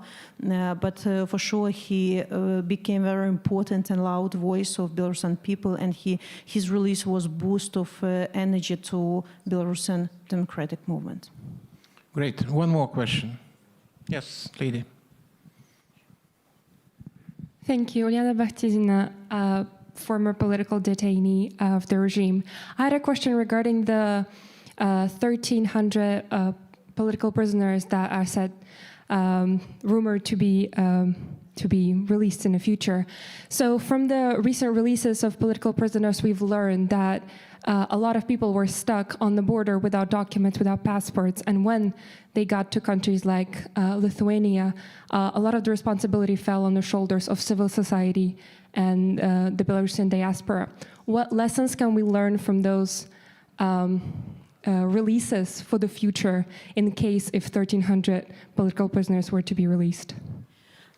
Of course, we are in constant communication with our American partners. We say about the problems that arise with the release of forced deportation of Belarusians. First of all, is that Belarusians, if they are released or pardoned, they have to have choice either to stay in Belarus or leave the country. It's about freedom. The second one is that the regime deprives many people of documents, and people are forced to another country stateless.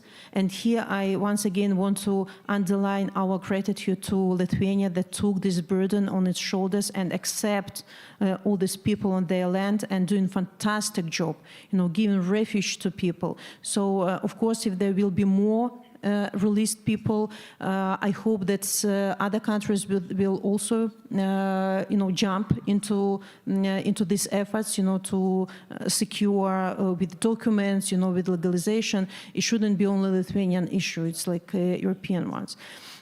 And also, of course, we as a movement, we have to take care of all those who are released. And of course, it needs resources.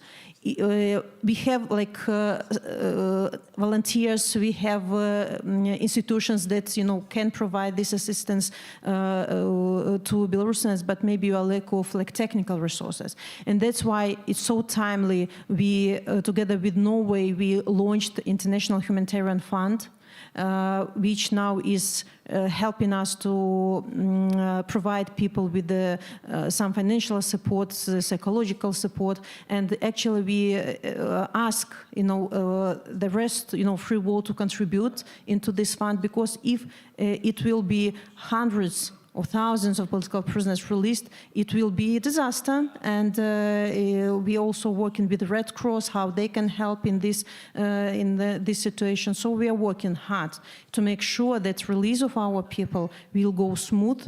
If they are forced, hopefully, after some communication with the American side regime, will understand that they don't have to force people out of the country. So we are working on all these questions. But again, we cannot do this alone. We need support of countries, but also institutions that were created specifically for these aims. Thank you. Well, unfortunately, as you can see, time is over. But the freedom fight is not over by far. We have to continue, all of us. And now, a round of applause to these wonderful people.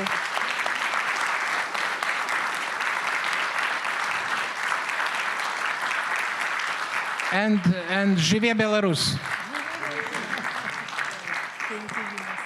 Ladies and gentlemen, also a round of applause for the moderator, please.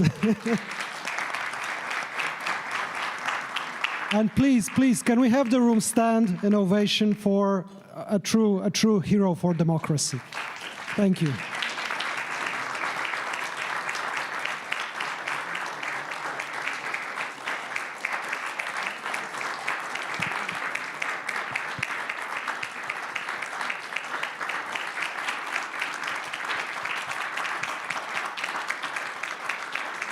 You always have friends here, please remember.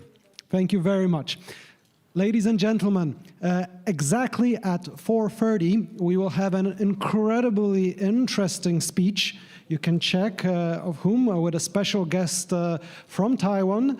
And this speech will be followed by a conversation about China, about supply chains, with a truly fabulous set of speakers. So I hope we'll welcome everybody back here in half an hour at 4:30. Thank you very much.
seat.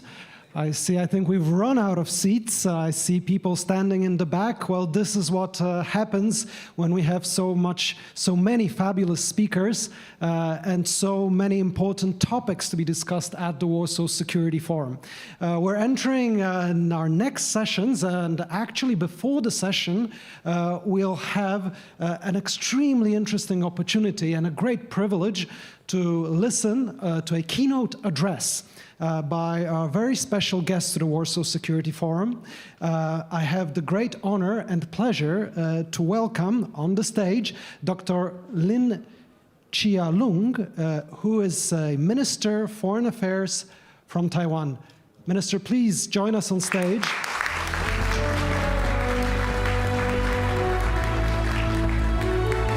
We're very honored you are with us, and the Minister will give his remarks on reinvention of global supply chains, something we've been looking at very eagerly, and we hope to listen more. Minister, please, the floor is yours. Thank you. Good afternoon. Dr. Katarzyna Pisarska, Chair of the Warsaw Security Forum, distinguished guests, ladies and gentlemen. On behalf of the Ministry of Foreign Affairs of Taiwan, I am delighted to participate in the Warsaw Security Forum. I sincerely thank Chair Pisarska for the kind invitation. I would like to take this opportunity to share with you the importance of reinventing global democratic supply chain. In recent years, 4 main factors have redefined global supply chains. First of all, the COVID-19 pandemic laid bare the vulnerability of our economies. Then regional crises, such as Russia's invasion of Ukraine, further destabilized the already fragile rules-based international order. And now, the convergence of authoritarian regimes such as China, Russia, Iran, and North Korea threatens free trade and regional security. All this is complicated by the rise of nationalism and deglobalization, which hinder the collaborative efforts of democratic partners. Against the backdrop, it's imperative for like-minded countries worldwide to unite in solidarity and work to restructure global democratic supply chains. As an indispensable member of the international community, Taiwan is a reliable partner that plays a vital role in enhancing resilience and trusted global supply chains. Producing over 90% of the world's most advanced semiconductors, Taiwan is the backbone of the global tech ecosystem. It has also become a pivotal force driving technological advancements in the age of artificial intelligence. Taiwan's unmatched position is the result of decades of strategic investment, unwavering dedication, and precise positioning. As NVIDIA CEO Jason Huang has noted, Taiwan Semiconductor Manufacturing Company's success stems not from doing it alone, but from integrating it into global supply chains. Taiwan cannot do it alone either. By partnering with Europe, Taiwan can help amplify Europe's industrial might and remarkable capability for innovation. Taiwan, with its prowess in advanced semiconductors and electronics, stands ready to serve as a key enabler, helping to amplify the strengths of European leaders, just as it has done for the most prominent Silicon Valley tech giants. Taiwan can also be a kingmaker for future European champions of industries. I therefore earnestly encourage our European partners and businesses to further deepen their investment in Taiwan. In 2024, European investment in Taiwan reached $1.3 billion US. This is a testament to the vitality of our economic ties. Yet, these dynamic relationships hold even greater potential for expansion and diversification. In the meanwhile, I also sincerely hope that our European friends will introduce more pragmatic and forward-looking policy to welcome Taiwan's vibrant and dynamic enterprise as they seek to expand into the European market. Such mutual engagement will not only deepen our economic partnership, but also serve as a catalyst for our shared prosperity and innovation across both sides. Through such economic interactions, Taiwan and Europe can forge a powerful synergy, one that fosters a resilient and diversified tech ecosystem and contributes to Europe's strategic reindustrialization, which is essential in rearming Europe.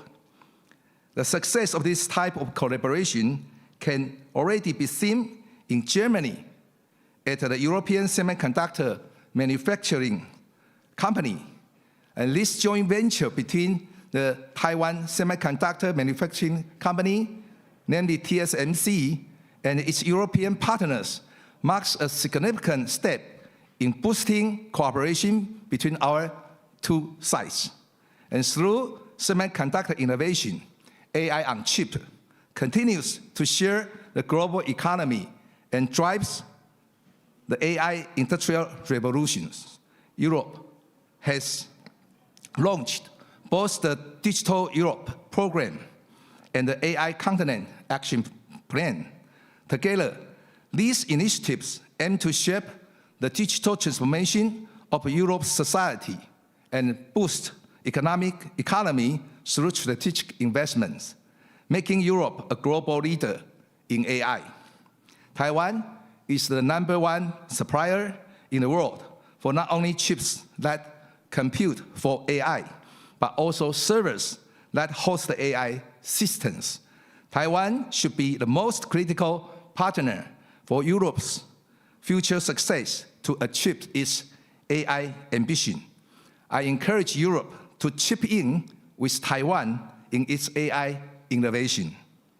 In today's interconnected global economy, trust has emerged as one of the most valuable assets. As economic security becomes inseparable from national security, companies seeking long-term profitability must also uphold democratic values. And today, authoritarian regimes, mainly China, Russia, Iran, and North Korea, have formed an axis of upheaval to challenge the rule-based international order. And China is largely seen as the decisive enabler behind Russia's invasion of Ukraine.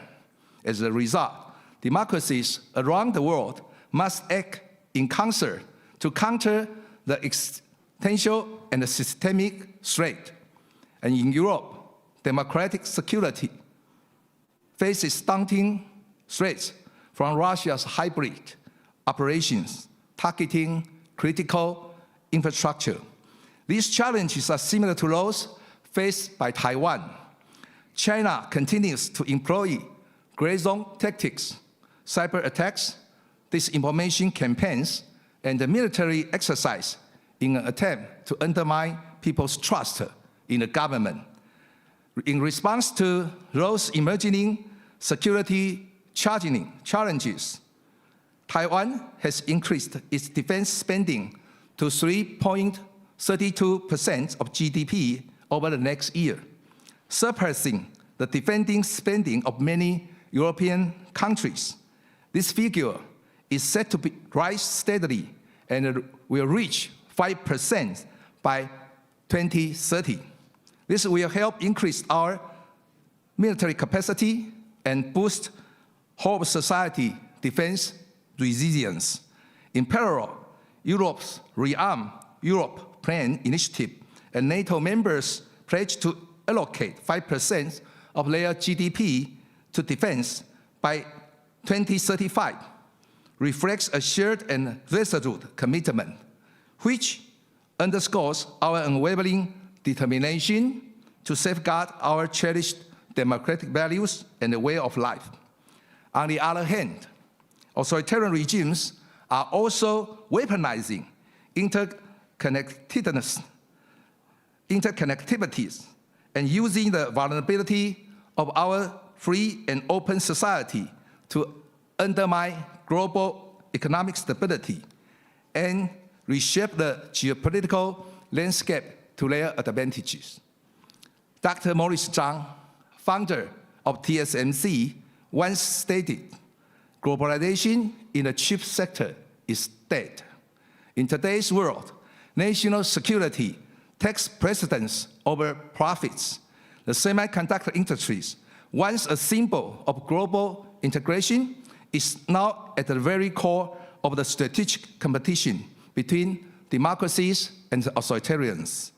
In response, Taiwan called on its partners to jointly establish non-rail supply chains, which are based on a ring of trust among our democratic allies to protect our industrial survival and the continuity of our democracy.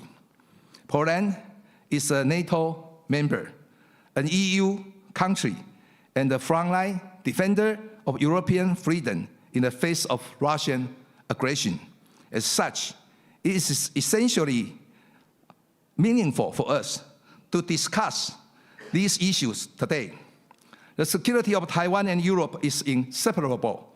Taiwan, located at the heart of the first island chain in the Indo-Pacific, stands on the front line of the global context between democracy and autocracy. By advancing critical technologies, fostering whole society resilience, and investing in self-defense capabilities, Taiwan has demonstrated its staunch determination to safeguard democracy. Democratic partners such as the United States, Japan, South Korea, and the Philippines are also seeking to uphold peace in the Indo-Pacific. In addition, strategic multilateral platforms such as AUKUS bolster security and stability in the region. Taiwan thanks like-minded countries for helping maintain a free and open Indo-Pacific, without which the security of the Euro-Atlantic region, already strained by the prolonged war in Ukraine, would face further challenges. Taiwan is also committed to work hand in hand with our European allies. It is high time for Europe to stand with Taiwan to forge a robust coalition for our shared values and halt the expansion of authoritarian regimes. Taiwan is ready to work with Europe. Is Europe ready to work with Taiwan? Allow me to remind our friends, even if Ukraine and Russia can strike a peace deal in the future, Russia will remain there. Through this war in Ukraine, the revanchist Russia is fully resurrected, looking to restore its imperialist glory. Our democratic countries need to work together. Taiwan is a trusted and reliable partner, and its industries form the bedrock of global high-tech industries. Building on the value-based diplomacy, Taiwan seeks to achieve value creation diplomacy, and based on our shared ideals, we can work together to generate economic values and enduring prosperity for generations to come. To realize this goal, Taiwan will leverage the 5 trusted industry sectors, namely semiconductors, next-generation communications, artificial intelligence, defense, and surveillance, represented by the initials of SCADNS. These sectors together offer scarce or plenty of opportunities for deepening cooperation between Taiwan and Europe. This initiative lays the foundation for a new strategic platform through which both sides can jointly develop cutting-edge technologies and strengthen the resilience of our shared supply chains. We refer to the initiative of building trusted supply chain in critical industries as the Trusted Technology Taiwan, or the Triple T strategy. Under this framework, I'm confident that already strong bonds between Taiwan and Europe will steadily deepen. It will also advance Taiwan's aspiration to become a nation with an ever-growing economy where the sun never sets, a vision that is swiftly becoming reality. Your commitment to share values and strategic cooperation with Taiwan continues to underpin bilateral relations and become the bedrock of our progresses. Earlier this year, President Lai Ching-te unveiled an initiative on global semiconductor supply chain partnership for democracies.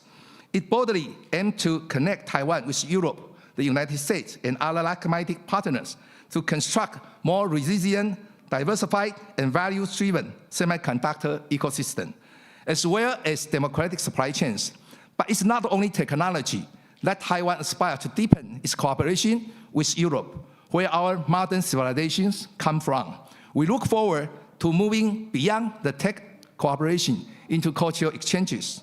Taiwan is a wonderland that possesses both tradition and modern cultures. And this is the reason why I promote Taiwan Cultural Year in Europe program starting from this year. And through these connections, Taiwan and Europe can form a golden triangle of culture, technology, and democracy that bring our peoples, our business, and our governments ever closer. As I share with my European friends, from tech to culture, Taiwan is the future, a future of freedom and democracy that spurs technology innovation and nurtures our multicultural society, which will be more resilient than ever. We grow stronger together as democracies. To achieve this vision, Taiwan is ready to contribute its expertise to help our European partner to further turn your advantages into bigger successes. Taiwan is your reliable partner in not only protecting democratic and multicultural values, but also through collaboration among democratic allies in the reinvention of our global democratic supply chains, creating economic values for our peace-loving people. Thank you, and I wish all of us and our countries great success in defending our freedom and democracy. Thank you very much. Thank you very much. Dr. Lin Chia-lung, thank you very much for those important remarks, a lot of important statements for us to note.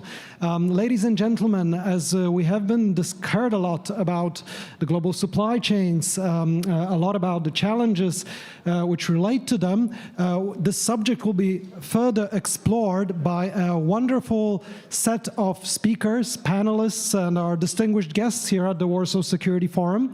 And it's a great honor for me to invite the group and present them. I will start with the moderator, Madame Małgorzata Bonikowska, a great friend of the Warsaw Security Forum, who is the president of the Center for International Relations in Warsaw, a partner of the session. Małgosia, great to have you with us again.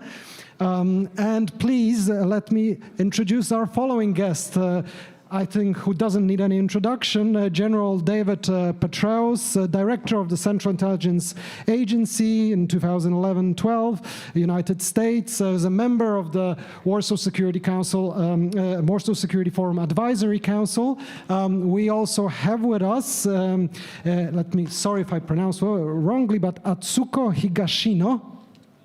Yes, fantastic. I'm very happy. A professor at University of Tsukuba in Japan. Further along, we have Ambassador Delphine Prong, who's the chair of the Political and Security Committee at the External Action, at the European Union External Action Service. Yes, we have, of course, a dear friend of the Warsaw Security Forum, Natalia Pozarev, member of the National Assembly in France, co-president of the French Polish delegation to the NATO Parliamentary Assembly. And we also have a guest, Mr. Shu-Chien Su, a senior advisor at the National Security Council from Taiwan. A round of applause to our fantastic speakers. And Małgosia, the floor is yours. I'm sure it will be a fascinating discussion. Thanks a lot, Marcin. Good afternoon, everyone. Thanks a lot for being with us and sharing this 1 hour of joint meeting. We are very happy as a Center for International Relations to take this panel, this particular panel on Europeans and non-Europeans and how we see the situation. We are a partner of Warsaw Security Forum since the very beginning, so thanks a lot for Pulaski Foundation for this opportunity. We are trying to cover non-European countries. It's not so popular in Poland, so as you can see also from the faces, many of us here at Warsaw Security Forum are Europeans, obviously, but the objective of this panel is to give the floor also for those who come from out of Europe to see how they see the current situation in the world, especially in the security domain. So I would like to start with General Petreus. As you, General, you are the only military in this group, and we have 3 ladies. I'm very happy to have you over in this panel. So, well, good balance.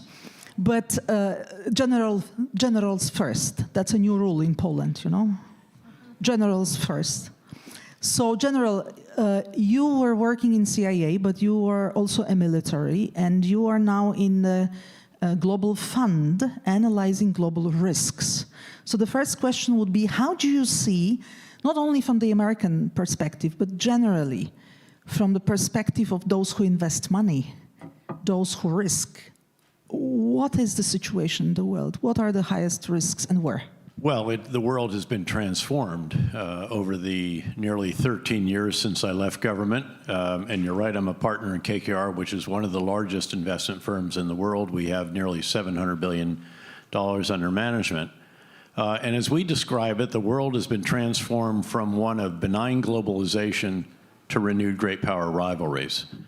From a world in which all of the barriers to trade, investment, capital flows, even flows of people and technology were being reduced. Globalization as measured by global trade was going up like this. And we generally used to say that economics drives geopolitics. It was also a period still at that time that was arguably the later stages of the unipolar moment for the world, with the US astride the global stage. 13 years later, we're in an era of renewed great power rivalries. All of those barriers to trade, investment, capital, people, technology have gone up, some very significantly if you look at the tariffs being imposed by the US and some other countries. The further rise of China has led this to being, again, a time of renewed great power rivalries, in which also, of course, during this time, Russia first occupied Crimea and the Donbass, and then, of course, 2022 carried out the full-fledged invasion. Large challenges in the Middle East, where we've seen dramatic conflict between Israel and Hezbollah, Israel and Iran, Israel and the Houthis, and, of course, Israel and Hamas in Gaza, the one that is still very much unfinished, and the elevation of the importance of the Indo-Pacific, certainly to the United States and to the countries of that region, but I would argue to the entire world. You're talking about the #1 and #2 economies of the world, dramatically increasing in terms of demographics and all kinds of economic indicators. So again, it's a world that has truly been transformed, and it is certainly not one of benign globalization, because now geopolitics is driving economics in a very significant way. So if I may jump into here, Sure. 2 indicators you gave us. First, that it's no more a Pax Americana, no more unipolar world. By the way, for those who don't follow international relations so carefully, just recently Pakistan signed an agreement with Saudi Arabia on defense cooperation, including some elements, probably, of nuclear sharing. very controversial. I'd be cautious about sharing of nuclear weapons. I'm not sure that they're going to go that Maybe far. not, but it's a fact that these two countries signed an agreement, which is maybe a consequence of many years of cooperation, but it is done without our participation. When we say our, I'm mentioning obviously Western countries. So let me now switch to Japan, because Japan we consider obviously our ally, but it's in Indo-Pacific. It's one of the countries who has a border with Russia, and you don't have even a peace treaty with Russia since the Second World War. So taking into consideration what the general was saying, the general instability and no more this Pax Americana everywhere, how do you see the security developments in the world? Yeah, thank you so much. So before coming to your question, let me just introduce what Japan has been doing in terms of the Russian aggression against Ukraine, because when we have a look at the whole program of the Warsaw Security Forum, I seem to be the only one Japanese who is speaking at the Security Forum. So just give me some seconds in order to explain. And maybe also you can say why for you it matters. Oh yes, of course. Yeah, so well, let me start with the Japanese contribution. So we have, so far, we have spent 9 to 11 billion assistance to Ukraine, and plus 3 billion loans. So US is roughly speaking spending 114 billion, and European countries are spending 132 billion, if I'm not wrong. So Europe is obviously spending 10 times more than we do, but so we are not dominant contributor, but at the same time we are considerable contributor for the Ukraine assistance. And the total amount of the assistance is the fifth. We are in the fifth position after US, EU, Germany, UK, and Japan, so we're in the fifth position. But when it's come to the share of aid as the percentage of GDP, we are in a 31st position, so obviously Estonia is spending a lot. Poland is obviously spending a lot, but we are in a 31st position, spending only 0.22% of our GDP. So in Japan, at this moment, there's a growing argument that we should be spending our budget domestically rather than helping Ukraine. But at the same Especially that you have quite often changes of prime ministers. Changes prime minister and earthquakes and things like that. So it is understandable, but you know, I hope and I believe that Japan is not a country which would collapse because of the spending 0.2% of the whole GDP. But you are also a fourth number world economy, fifth right now, right? Fourth economy, but the in terms of the Ukraine assistance. So the lesson learned from this war, and that's one optimistic scenario and one less optimistic or pessimistic scenario, because some people say that when China, for example, have a look at this Russian aggression against Ukraine, China would consider that invasion would be expensive, invasion would be time-consuming, energy-consuming, so they would double think whether they could invade Taiwan, for example. But less optimistic scenario that I'm after is that China has already learned a lot from this war. For example, when they have a look at this Russian aggression against Ukraine, prolonging like more than 3 years, they would consider that they would like to invade somewhere in a more effective and precise way. So they would like to take the Crimean occupation sort of scenario. And also, at the time of the when we have already passed 3 or 4 years of invasion, and some people started to say that, well, ceasefire is necessary, Ukraine has to, give us a territory, etc., etc. So if I were Chinese, if I were, Pizarro, I would really think that, well, if we can wait 3, 4, 5 years, international society would give up the idea of assisting Ukraine. So why not wait? So this could be the lesson that China could learn from this aggression. And at the same time, whenever I speak about the necessity of assisting Ukraine or assisting Europe against this background of the Russian aggression against Ukraine, I often say that, look, we have to really support Ukraine and Europe, because at the time of the East Asian contingency, if we don't assist Ukraine, if we don't assist Europe, Europe would give us up. In terms of at the time of the East Asian contingency, so that wouldn't be happening. So in order to strengthen the possibility of cross-support between Europe and East Asia, in terms of East Asia, I'm talking specifically about the South Korea and Japan and Taiwan. But some people are quite pessimistic about this again, because they say often that Europe would be exhausted by the time of the East Asian contingency, so they wouldn't really want to help East Asia in any case. So this is the kind of a mixture of the discussion which is taking place. So you help us now in order to expect some help in the future if there is any problem.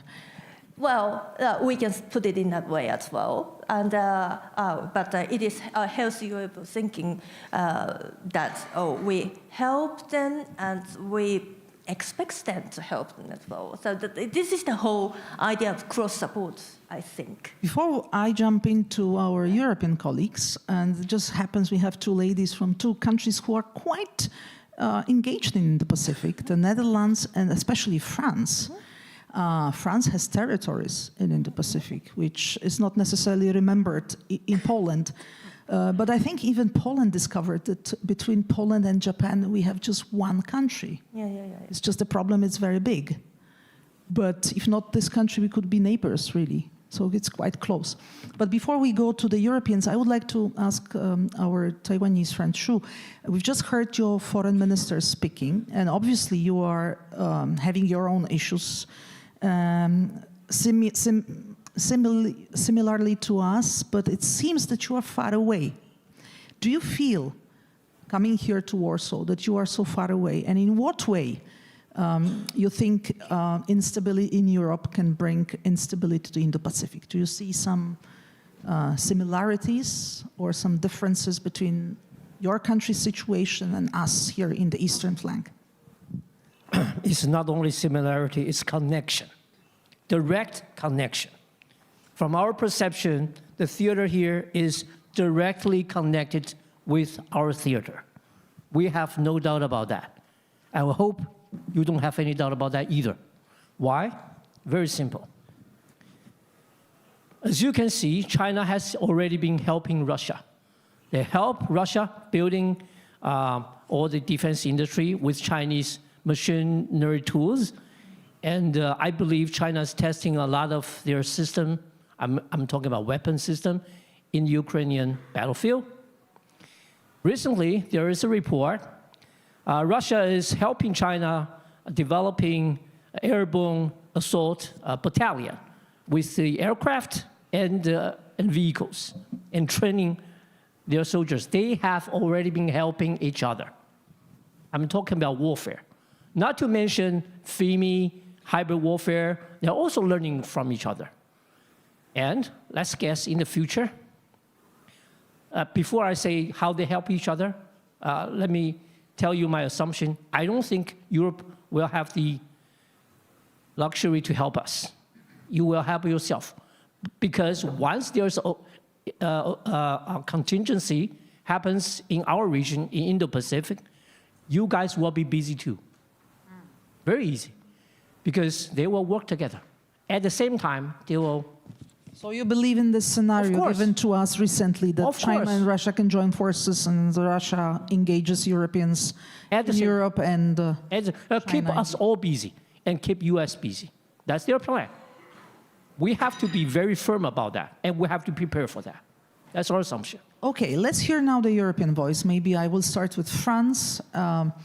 You are a politician, parliamentarian. What is the French how to say, reaction on what is happening? Because we are discussing Europe, but you also have beautiful islands in the middle of Pacific. how do the French people think about insecurity in Indo-Pacific? Well, indeed, France has got close to 2 million citizens living overseas. It's the second largest economical exclusive zone in the world. So therefore, we have independent strategy for Indo-Pacific. But I wanted to stress before that the perspective you have on strategic issues varies highly where you stand from. If you stand in Japan, Taiwan, Europe, India, and we have to understand the challenges of the other countries. And, you know, I was recently in Honolulu by the 7th Fleet, the Pacific Fleet of the United States. And I was wondering where I was looking at. Was I looking to the west or to the east? And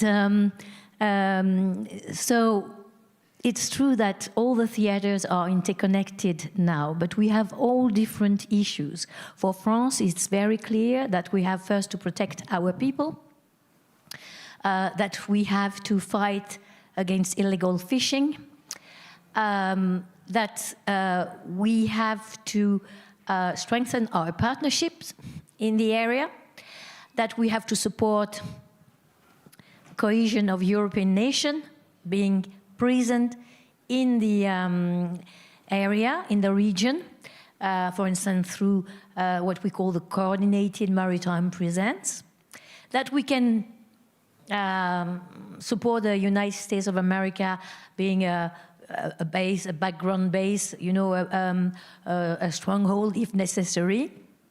So for those we don't know, we are more on the third chain of islands with Tahiti. We have also New Caledonia, Réunion in the Indian Ocean, and we have deployed approximately 8,000 military men. It's nothing compared to the US. But if I may ask you, because there is a little bit like a rivalry between France and the UK, who has also the territories in Indo-Pacific, especially Pacific, and you were not very happy when AUKUS, this alliance, was formed without France, right? So what's the situation now? Definitely. Well, things are improving, but it was really a knife in the back, we considered. We told it to our British friends and to our American friends. I understand the issues for the Americans to have kind of a repair shop for their nuclear submarine in Australia, but there was, a lack of trust at the moment because of that. I think we can still cooperate. I think things are improving. We share, you know, very often common drills, exercise with all the nations over there. We try to balance our relationship in the area. Of course, it's very important to hear the voice of the countries, the states who are in this region. I understand that for the United States, it's a completely total change of perspective. And that they value very much the global order that was achieved after World War II. This is very important because we are Western democracies, so we value it as well. So I think we know where we stand. We are definitely in the camp of democracies. I have to ask you one more question, because everybody knows that France is absolutely crucial for the EU in case of military, because you are the only nuclear power once Brexit was done. But in the same time, internally, you are a politician in the parliament, in assembly. It's not a very stable situation in France, politically speaking. So does this affect your operations outside the country? No, for the time being, because we have through our constitution, the president of the country that is ruling all these foreign affairs and defense policies. So there's continuity, and that's why the president is elected, by all the French citizens, because he only has the power to push the button of the nuclear deterrence Hopefully it if will necessary. not be necessary. But I mean, nobody sees the root of our constitution. This is very important. He has the power from the people. And this gives some continuity. Then, of course, we shall wait next week to have a new government. So we shall see. I just wanted to add something. We should not forget about the environmental issue and the challenge that comes from the climate change. We really have to support all the countries that are threatened by, the sea level rise.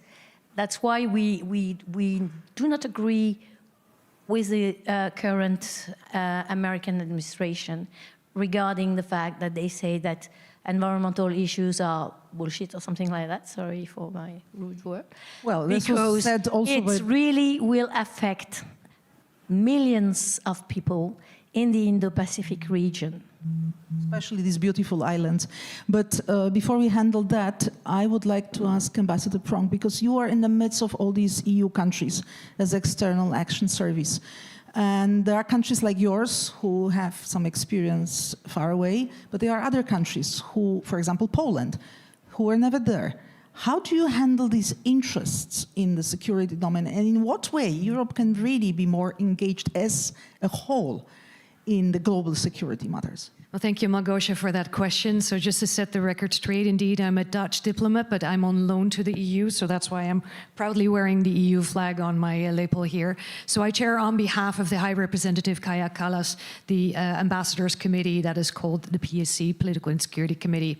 But I want to answer your question by a simple answer, saying that we, since 2021, as EU, developed an Indo-Pacific strategy. And that's a strategy that's been embraced by all 27 sovereign nations when they decide in unanimity on our common security and defense policy and common foreign and security policy. Like the general said, do you have really a common foreign Well, yeah, and I'll come to that, and I'll give you some concrete examples of that and how that manifests. And I want to thank the General for also laying out how geopolitical and geoeconomical circumstances force us to do more, faster, and better together. And I want to thank our Japanese friend, because Japan is instrumental, not only as an important partner, but also in the G7. Your leadership is really appreciated. I wanted to thank you for that. So I speak under the authority of one of my 27 member states when I say that the EU and the Indo-Pacific share indeed the common security horizon. Now, what we did, and I want to take you to the Northwest Indian Ocean to show you how interconnected these things are. When the Houthi attacks, the Houthis were having a field day attacking our commercial shipping. The EU, in record speed of time, so February 2024, decided to create our Operation Aspides in Asian Greek. That means shields, to be a defensive operation to protect our commercial shipping, because if we have troubles getting our stuff cheaper and faster to the European consumer, you bet your boots that those theaters are interconnected, not only in the Red Sea, but also when we go back further to the Indo-Pacific. So this operation is quite successful. And together with our Operation Atalanta that used to fight piracy, they still do, off the coast of Somalia. Let's not forget that the Indo-Pacific also has the eastern part of Africa as important partners to make sure that we have that security of navigation. Both the operations conducted joint exercises with India to make sure that we know what threats we are ready to face. We spoke earlier today in a different panel on security and defense partnerships. The EU currently has signed 8 of the likes, and one is with Japan, the other is with South Korea. So on this Indo-Pacific strategy, all EU 27 rally around, and there were 7 priorities. I think the priority that was at that time a bit lower, it was 2021, now has become on top of all of our priorities, and that's security and defense. It's not a matter of if, but how we work together, because also for Poland, it is important that that security also ties into Russian aggression against Ukraine. So those theaters are very much interconnected. But at the same time, I have to put another question to you. Maybe others can comment as well. India, which is missing in the panel, that's why I just want to replace our Indian friends. India has a very tricky foreign policy. From one side, they hopefully want to cooperate with us, and the EU is also finalizing, hopefully, the FTA with India, which maybe Donald Trump can help a little bit because of the tariffs given on India, 50%. But on the other side, Indian military takes part in Zapat military exercises. How do you understand that, and how Europe can answer to this? Yeah, well, the first thing we need to do, and that's actually what I did 2 weeks ago when I took the whole committee to India, is ask India that question. How do you marry being part of an exercise that 4 years ago was the prelude to the full-scale Russian invasion into Ukraine to wanting to have a security and defense partnership that is built on trust. So trust, as we know, is something that is very hard to gain and very quickly lost. So I'm a diplomat, so I cannot also, while we're being broadcasted on YouTube, take you to all those behind-the-scenes conversations, but for sure that's a conversation that we had. I want to make sure also that this is not something that we started yesterday or this year. Of all of our defense and security dialogues, including counterterrorism, which is a longer standing one that we had with India, on cybersecurity, on hybrid threats that were mentioned. We're learning also from these important partners. So we also have something to gain when we partner with those very big, and let's also, you mentioned democracies. This by now is the most largely populated country in the world. So we need to work together with democracies. Yes, India is democracy. India has a very interesting position. India wants to be neutral, but it is very difficult to be neutral in these circumstances. General, how do you... Can I comment on that quickly? Because I was in the Raisina dialogue. A lot of you go to this, a big gathering in India every year, early in the year, and it was former Foreign Secretary at that time, Jai Shankar, and I were on stage together. And I made a fairly passionate plea that it was time for India to choose sides. They could not continue to balance, again, Russia on the one side or China and the United States. And he said, General, we have chosen a side, and it is India's side. So the India first policy is, in effect, deal with it, understand it. This is the reality. Certainly, they have edged closer and closer and closer to the U.S. in terms of economic interests. I would argue even to a degree in foreign policy, a member of the Quad. They're buying more Western military kit, French aircraft, as I recall, more U.S. military kit. But they still have a legacy, and that legacy has them solidly in the BRICS, even however uncomfortable those members may be with one another. And they have a long history of using Soviet equipment, Russian equipment now, that it's very difficult to transition from, because a lot of this is legacy material that they still do use.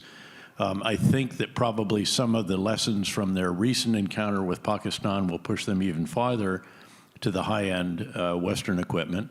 But that is the reality of India, and I think, again, you have to just come to grips with that, understand it, in a way accommodate it, even as they accommodate some of the actions that we take. And I hope that our two countries, the U.S. and India, can resolve the current situation in which we find ourselves.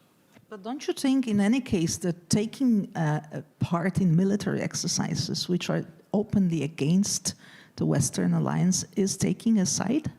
Well, Shanghai Cooperation Organization in Beijing seems that same way. But again, get over it.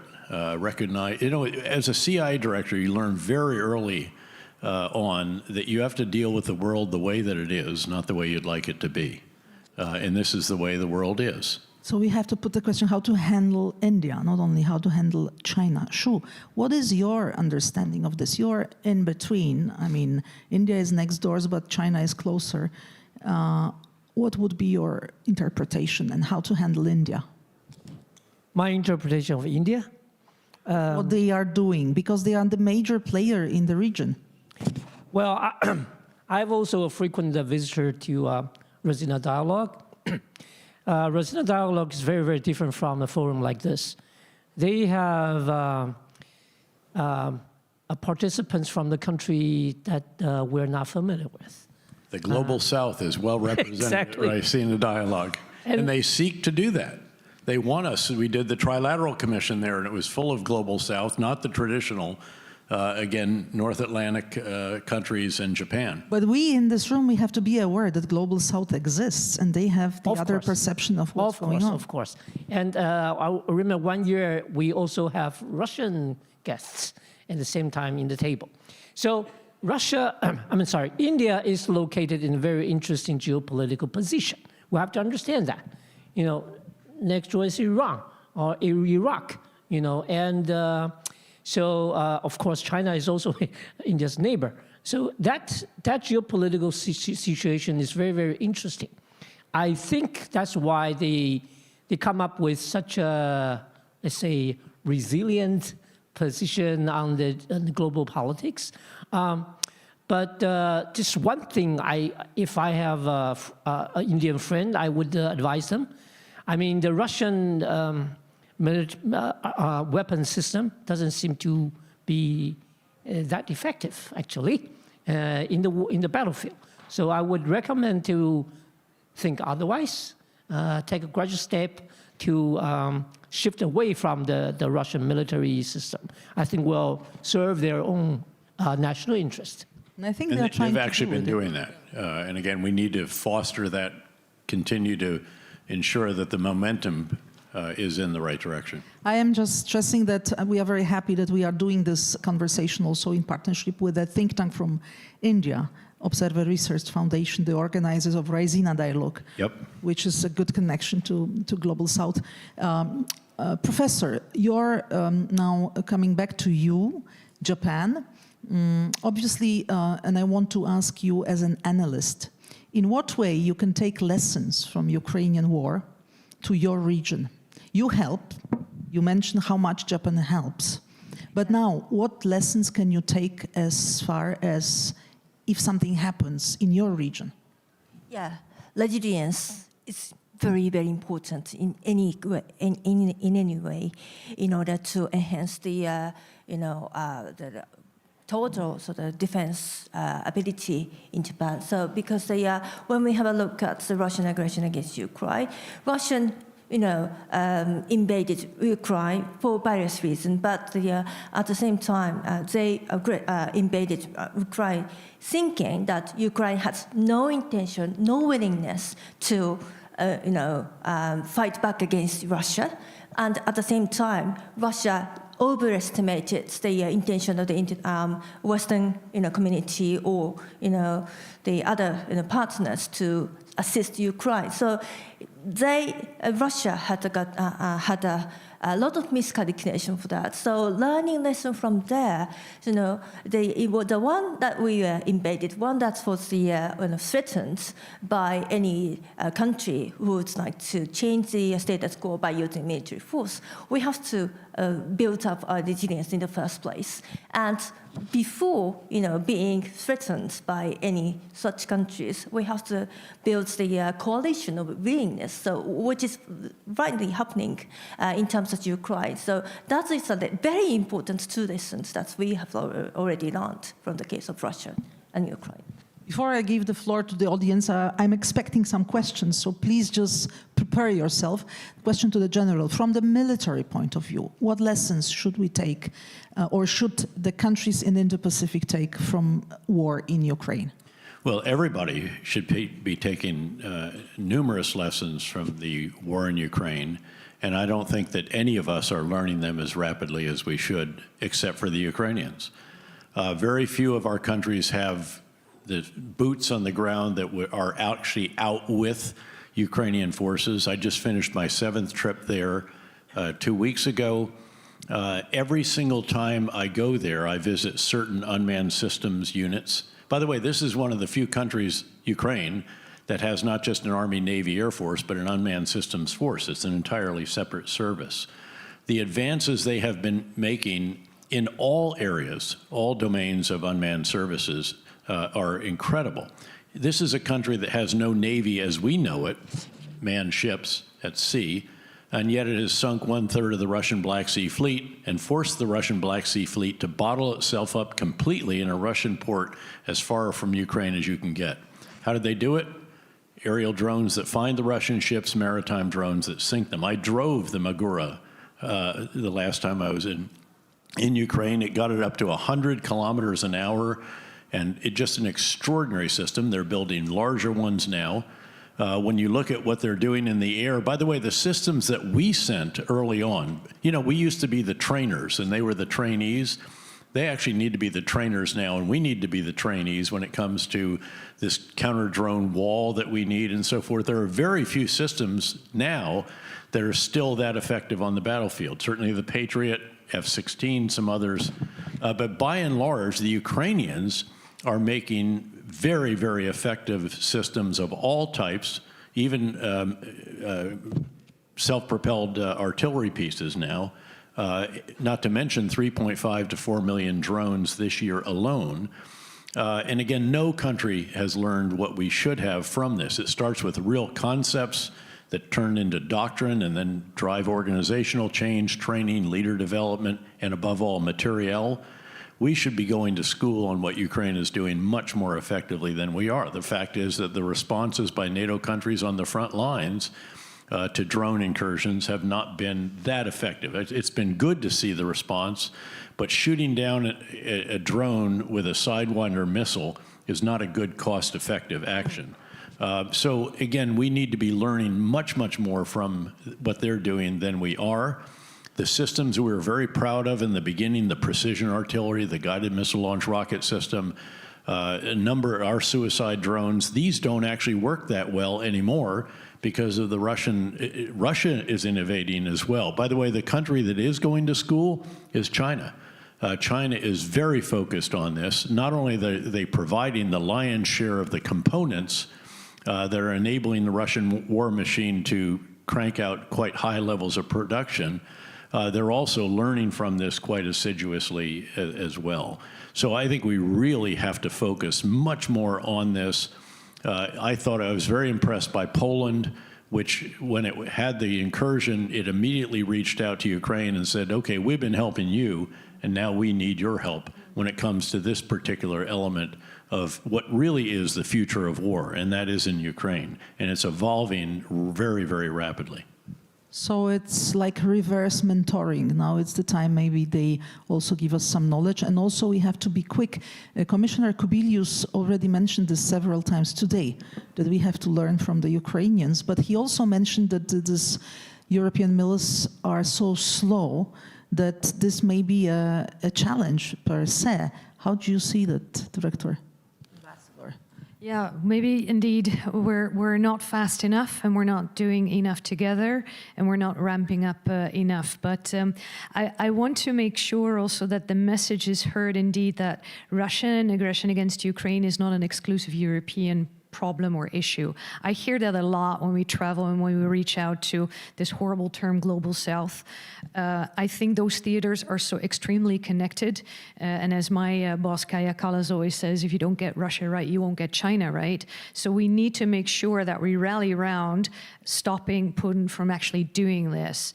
Now, as long as we're not there, indeed, we need to catch up, be faster and better. And that's also why you've seen the European Commission encouraging member states, because in the end, this is a national capacity, defense and defense spending.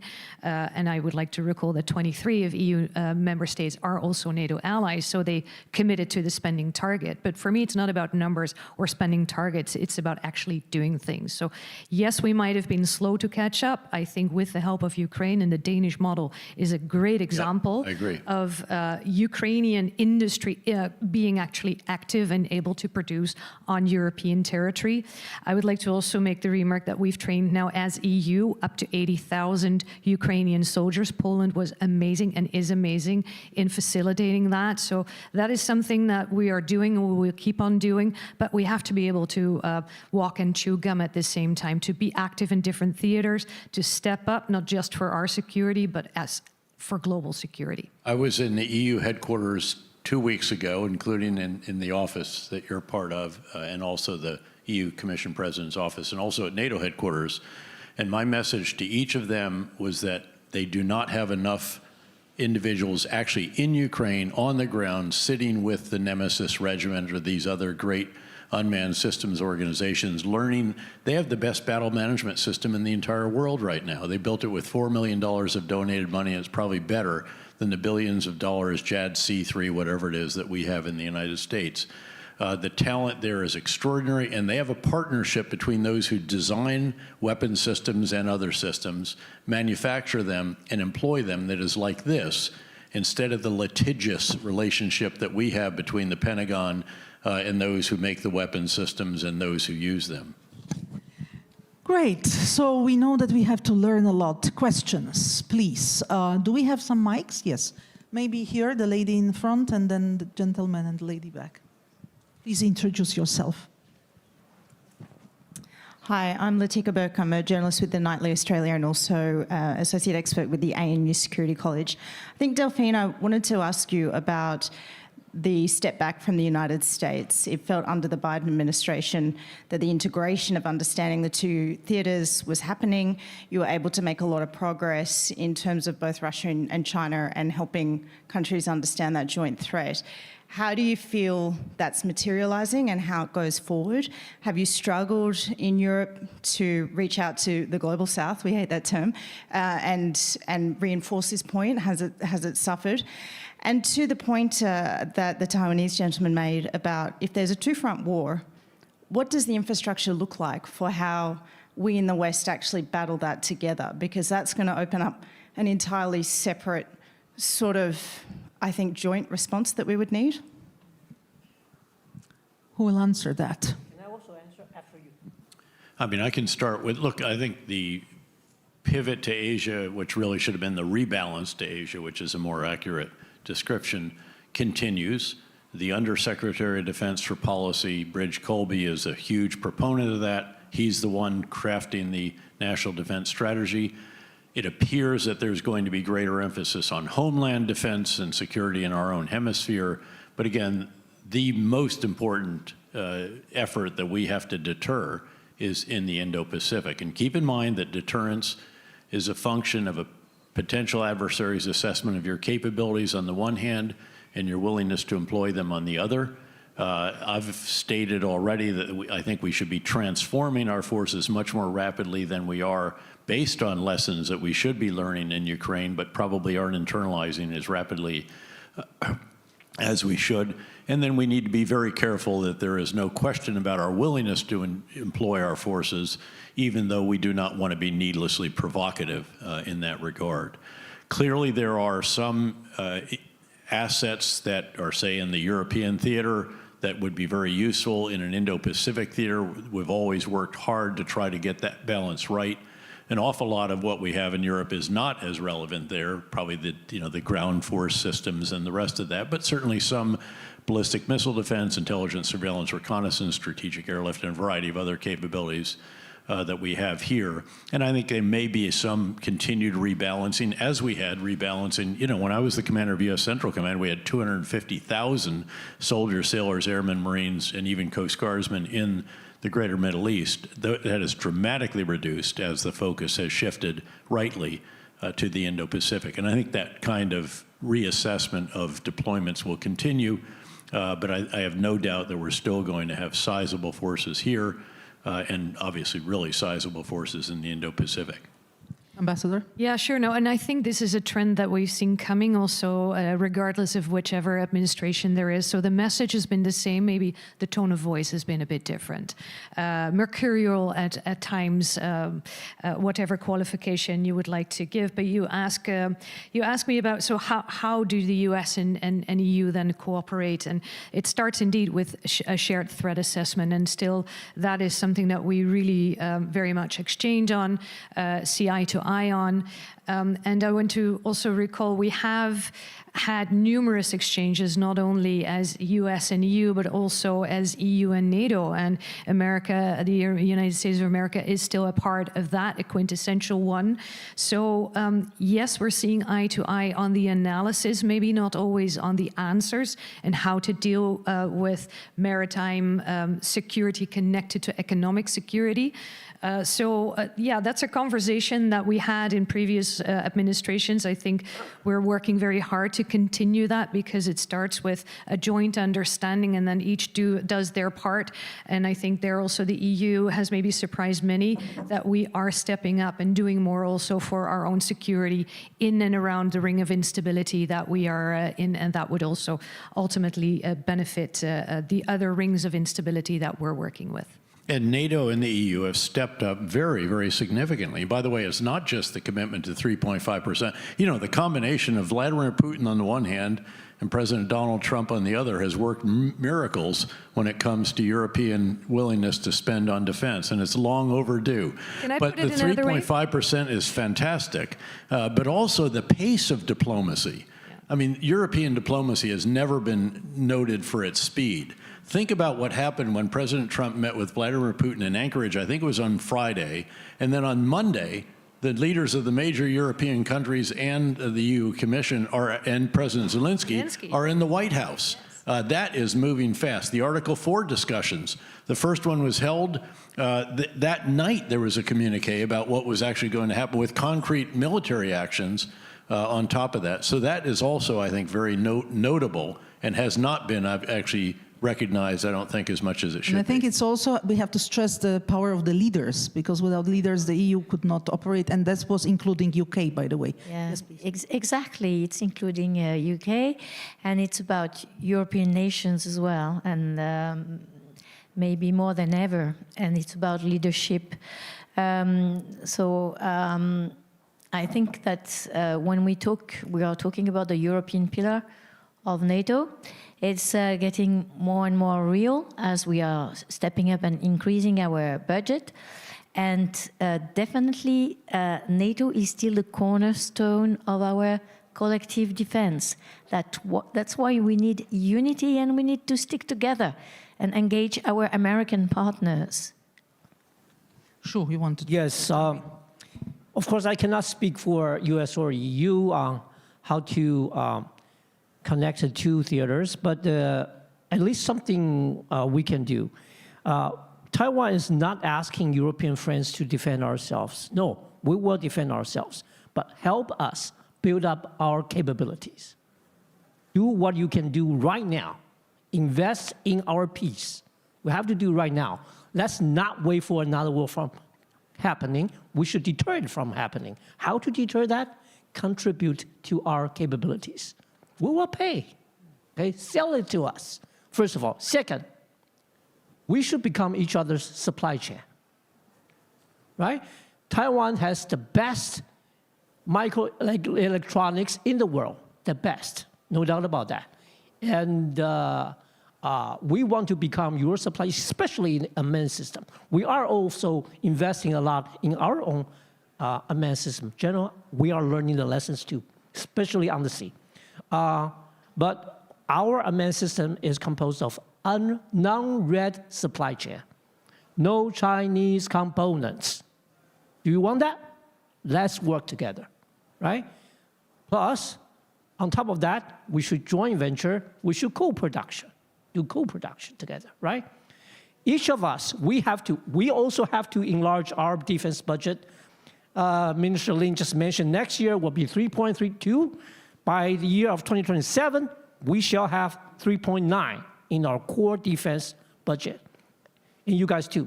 So, because our budget, we have to buy a lot, right? We all need to have our own defense industry, but we all have the scale issue. So we have to scale up. We have to sell to each other, right? So, so let's work together. This is what we can do right now to deter next war from happening. Can you help Ukraine more than you already are in terms of? You know, we are already doing. I don't want to talk about it. Okay. We are already doing that. Just curious. We are already doing that. Well, there are so many more questions. Be please short and introduce yourself. Let's start from the gentleman here because you were first, then the lady, then yes. Higashino Sensei, Shitsumongaru. Sorry. Wow. My name is Sean. I'm a visiting fellow at the Danube Institute based in Budapest, Hungary. As someone who has worked professionally on the US-Japanese relationship, may again soon, I have a question first to you, then I would open it up to everyone else if they have an opinion. What realistically do you think has to happen for Japan to meet President Trump's ask for Japan to spend 3.5% of GDP on defense?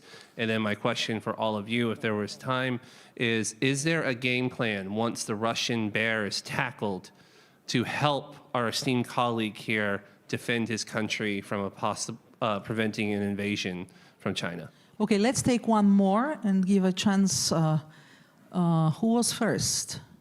The gentleman here, and then the lady over there. These two, please. Let's take more, and then we'll answer. Hello, my name is Mateusz Szumowski. So we already said we are all friends here, so I would like to ask straight to the point about the keyword effectiveness, because today, last year, we are all talking about the spendings, how much each of the country has spent for the defense.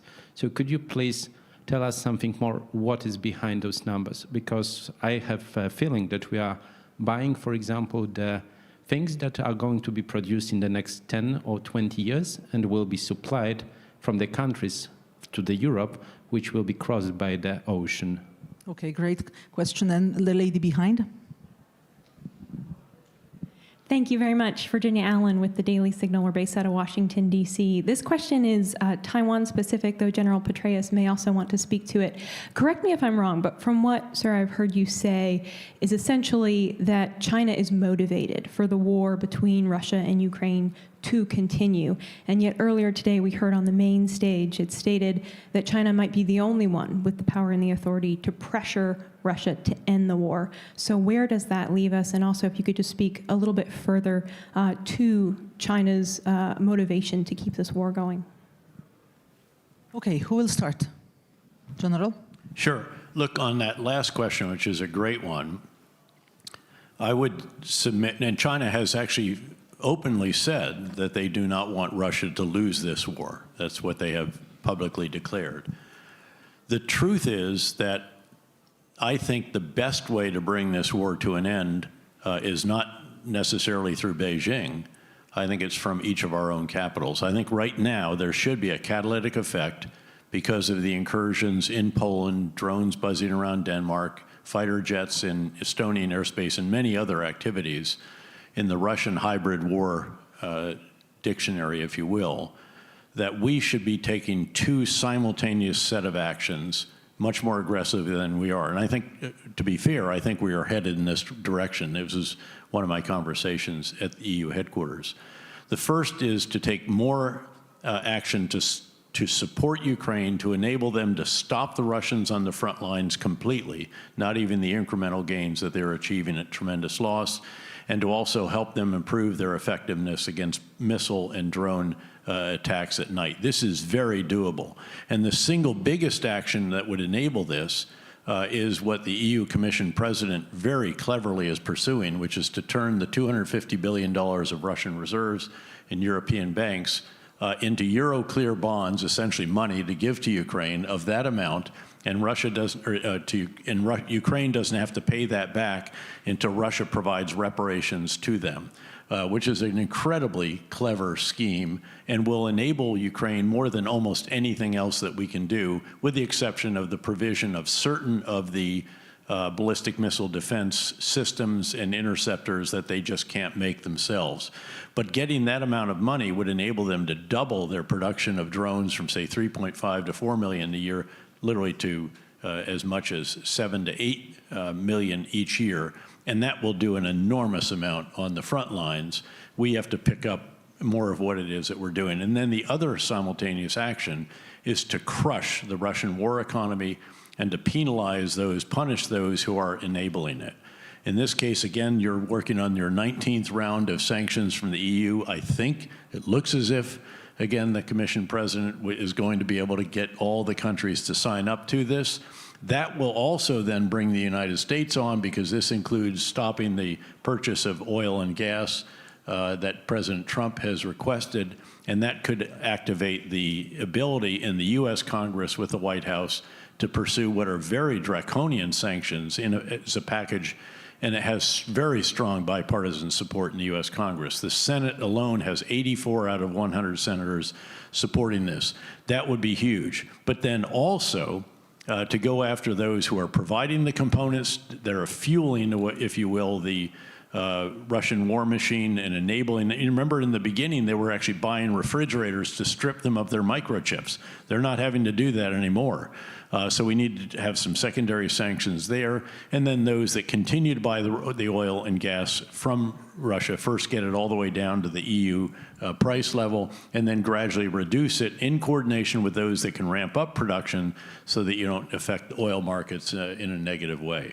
These two actions, if pursued together, I think would be the only ones that would convince Vladimir Putin that this war actually cannot continue, because he can't make any progress on the ground, and he can't make progress through the air. And by the way, then you bring in the 3,000-kilometer new cruise missile that I talked about earlier in large numbers, and Russia is going to feel enormous pressure from that. Already, some 25% of their refinery capacity has been damaged or destroyed.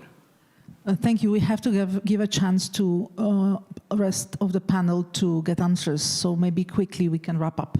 Japan, question about Japan. Okay, it is really difficult to speak about it in 10 seconds, but thank you very much for your question. And well, achieving 3.5% is very, very difficult at this moment. But at the same time, because of the Putin's aggression against Ukraine, the understanding that we really need to spend more in terms of the defense budget is increasing, actually.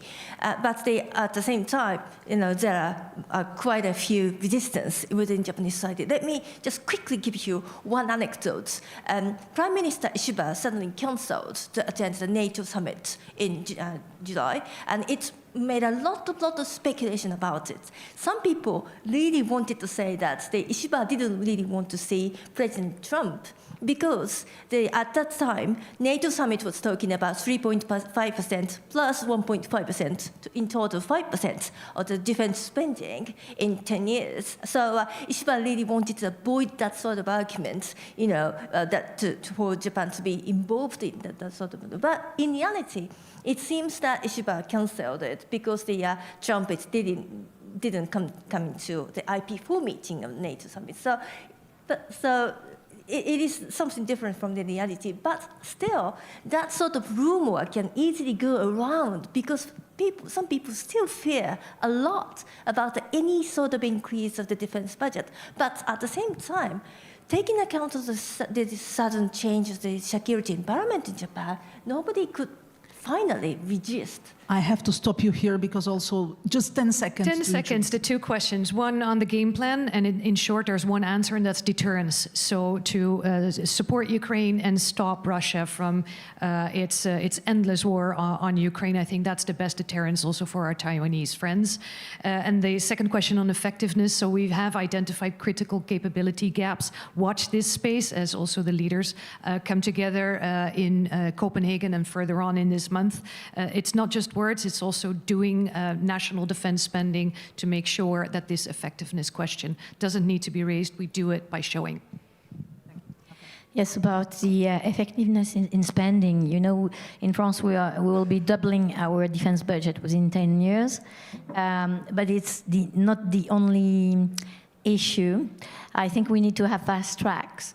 There are some developments which will take time to implement, but we need to have fast track, like countering drones and things like that. So we have to be very innovative at the EU level. At the EU level, there are some instruments like EDIRPA, where you can have common purchase. This is very effective. Actually, if several countries are buying the same kind of stuff, but you should not underestimate the human resources issue. And it's not only striking European industry, it's striking the American industry as well. So we have to take care of, preparing the generation of technicians, engineers, and workers, and we need them very quickly. About China's motivation, China is not, is very dependent on the global trade. So we cannot say for sure they're going to invade Taiwan. Taiwan is well protected as well. Maybe there could be a blockade, or maybe they will use all their hybrid strategies just to change the power in place in Taiwan, which is a softer way to make it, but there will be elections in 2028, I think, in Taiwan. So this is another option. And I think we, as Europeans, we have really to look for stability in the region. It is the best for everyone. Thank you so much. And last word go to Shuya. Yeah, very short about China's motivation. Three motivations. First of all, if Russia is defeated, China will be left alone to be dealt with by the whole Western camp. Second, when China and Russia working together, they intimidate the whole world, right? Third, China, if Russia is defeated, then China will have to handle Taiwan, and the whole world will pay attention. Right now, you guys are busy paying attention to Russia, right? Not paying attention to Taiwan. That's the reason why I'm here. And that's the reason we have this panel also. Thank you very much. Sorry we don't have time for our questions, but the panelists are here with us for individual talks. Thank you. Thank you very much, Małgosia. Thank you to all the great speakers. It's been a fascinating discussion, and what a way to close it. Thank you again. Ladies and gentlemen, very shortly at 6 p.m. in this room, we'll have the final conversation of the program before the night halls. Is Russia winning or collapsing? The state of the country and society. A conversation with Mikhail Khodorkovsky. Please join us then. Thank you.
Again, a packed room.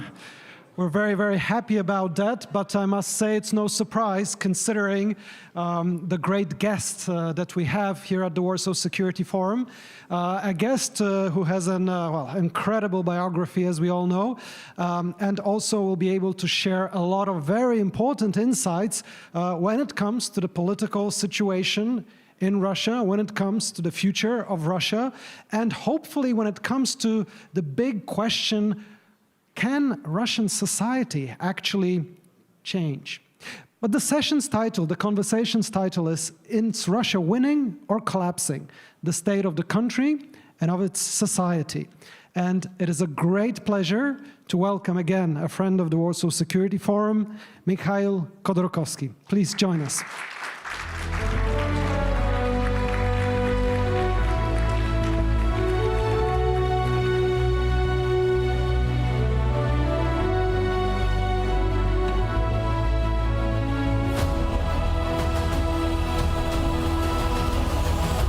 And I got the music before I managed to mention that the session is moderated by Marta Prochowicz-Jazowska, who's the deputy head of the Warsaw office and a policy fellow at the European Council on Foreign Relations, and also a truly wonderful expert and also a friend of Warsaw Security Forum. Marta, great to have you, and please, the floor is yours. Enjoy the conversation. Thank you. Thank you very much for that warm welcome and for the introduction, which saves me the time of doing the introduction. So, ladies and gentlemen, welcome and thank you very much for joining us, those of you who are here in person and those of you who are joining us online. The question before us is not an easy one, and we probably won't manage to cover everything in these 30 minutes, but I'd like to talk about many aspects of what is happening in Russia. Russia has been leading a war against Ukraine for 3 years. And the situation in Russia presents a series of contradictions that seem to be defying simple analysis. Its economy grew, defying the predictions of collapse. Its military continues to grind in Ukraine. The oil revenues are still flowing. It has circumvented many sanctions, and Vladimir Putin appears firmly in control.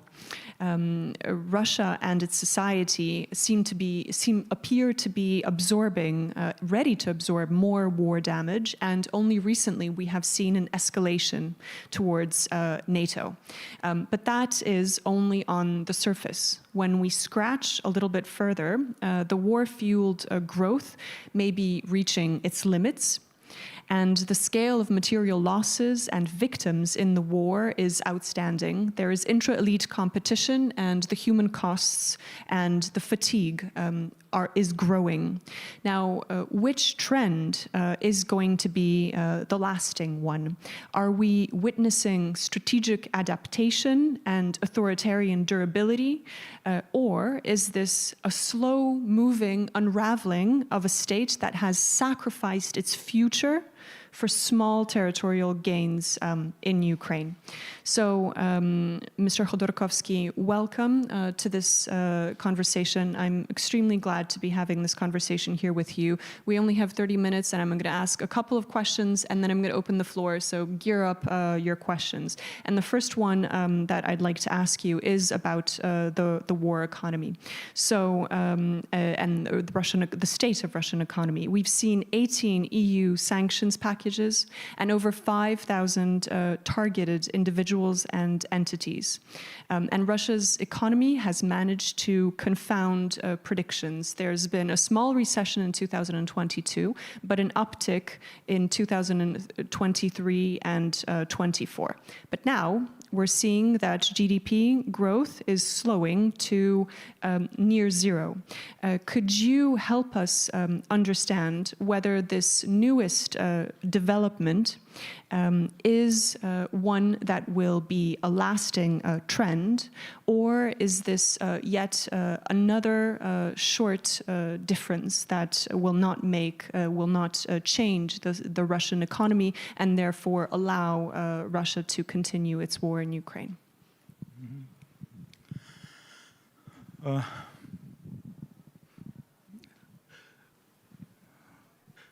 Я очень боюсь, что влияние санкций на путинский режим переоценивается. Well, I'm afraid the effect of the sanctions on Putin's regime is overestimated. Энергетические санкции, которые имели самое серьезное значение в начале войны, на сегодняшний день себя исчерпали. And the sanctions targeted the power sector, which were the most significant at the start of the war, have run their course now. Они продолжают оказывать давление на российский федеральный бюджет, но надо понимать, что речь идет приблизительно о 10% федерального бюджета. It is true that they still pose a pressure for the Russian federal budget, but we also need to understand that they only amount to about 10% of the Russian federal budget. Те, кто по-прежнему действуют, исходя из презумпции, что Россия производит только нефть и газ, действуют, исходя из неправильной презумпции. And those who still act and assuming that the only things that Russia produces are oil and gas, they are simply wrong.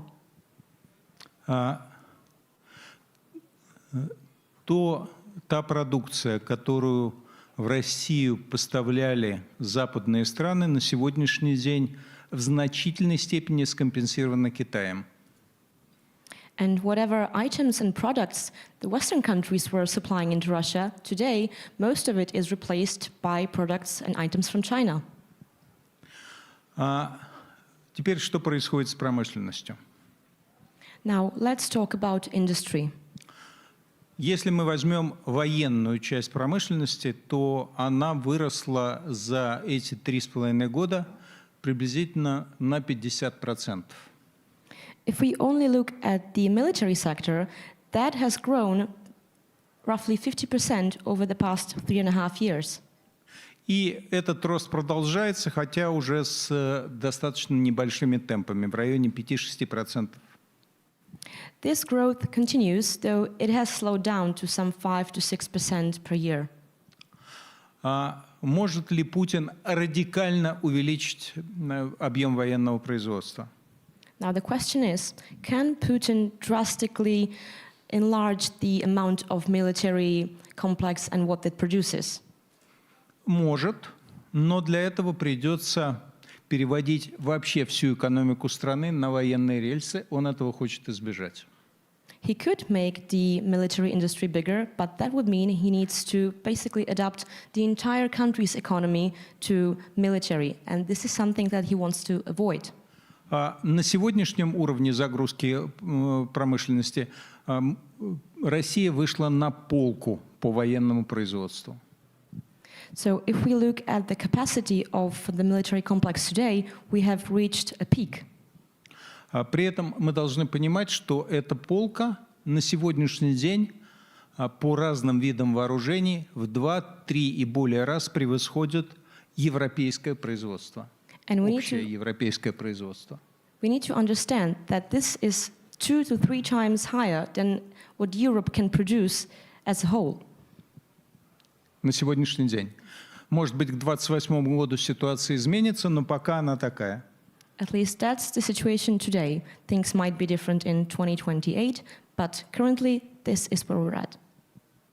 То, что касается гражданского производства, там ситуация существенно хуже, но она компенсируется Китаем.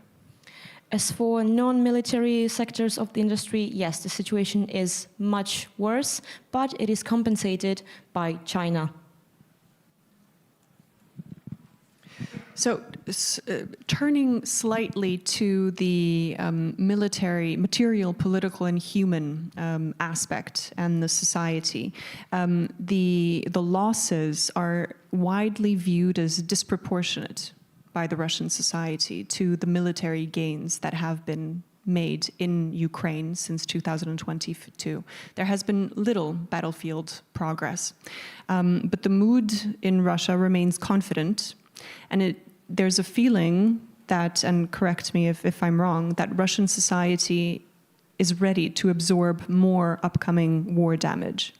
So does that mean that there is genuine belief that Russia is winning the war? За эти 3,5 года ситуация в российском обществе заметно ухудшилась. The atmosphere in Russian society has become significantly worse over the past 3.5 years. В начале войны я говорил о том, что российское общество шокировано войной, и большая часть российского общества войну не поддерживает. In 2022, when the war started, I used to say that the majority of Russians are shocked by the fact that the war is happening and that the majority does not support the war. За прошедшие 3,5 года ситуация изменилась. But the situation has changed over the past 3.5 years. В российском общественном сознании произошло замещение причины и последствий происходящего.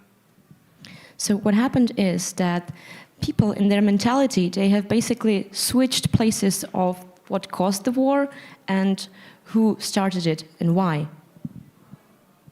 На сегодняшний день российское общество хотело бы переговорного завершения войны. Об этом говорят 64% россиян. Но при этом абсолютно подавляющее число россиян хочет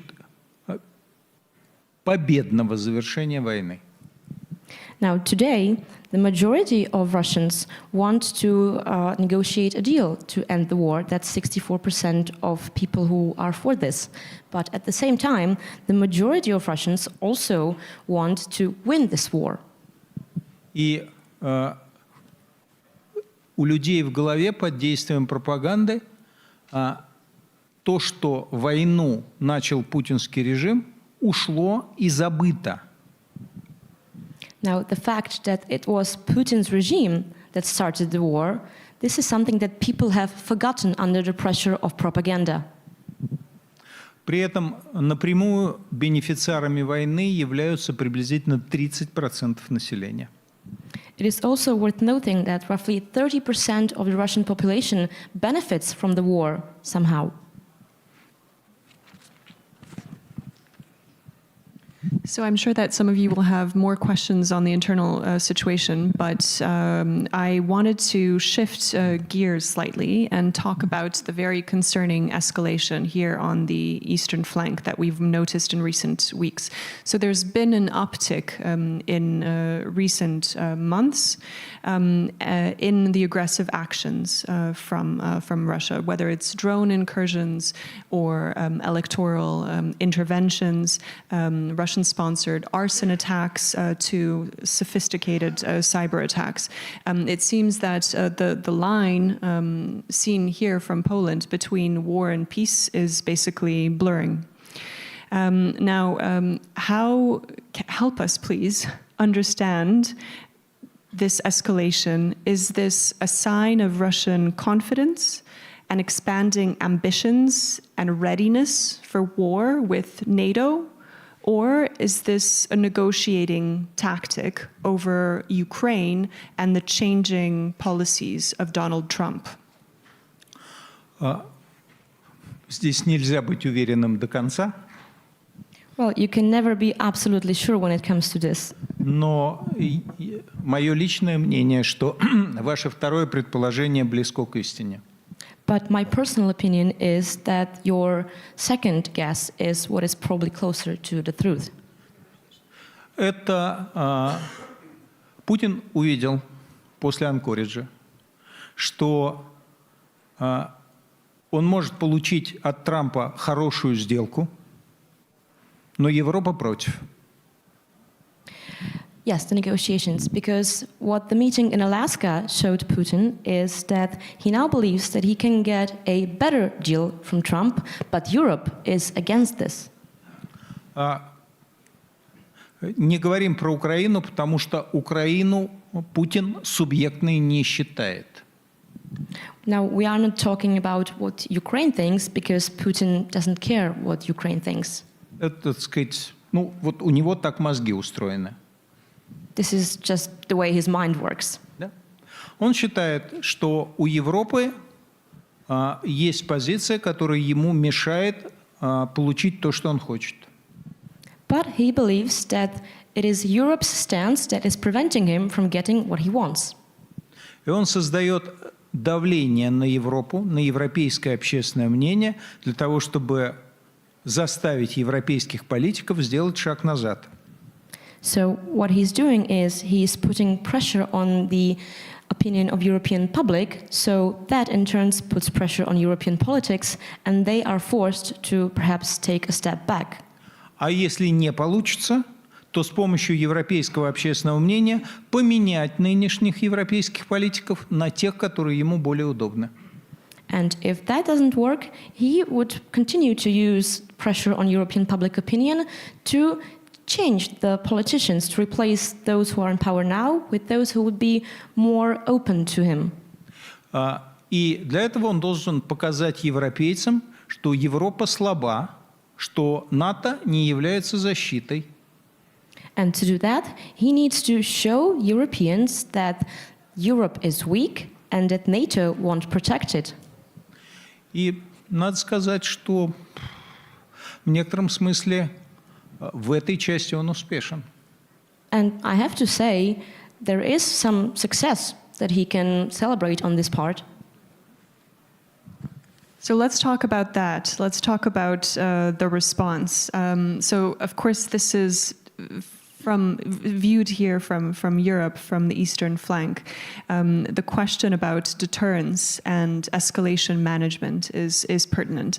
And we're seeing two distinct Western responses to this hybrid escalation. Both camps ultimately do not want war. Everybody wants to avoid it.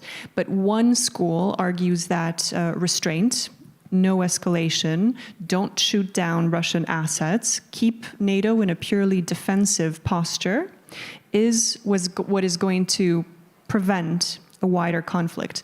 And the other camp, using the Turkey example, which shot down a Russian plane in response in 2015, is saying, after the violation of airspace, is saying that only a firm, immediate response will establish a red line that Putin respects.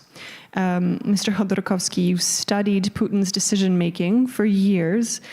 Which approach does the Kremlin actually understand and respond to?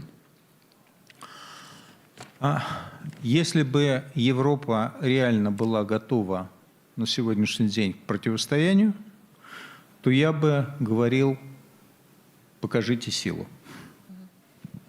Well, if Europe was truly ready today to defend itself, then I would say make a show of force, make a show of strength.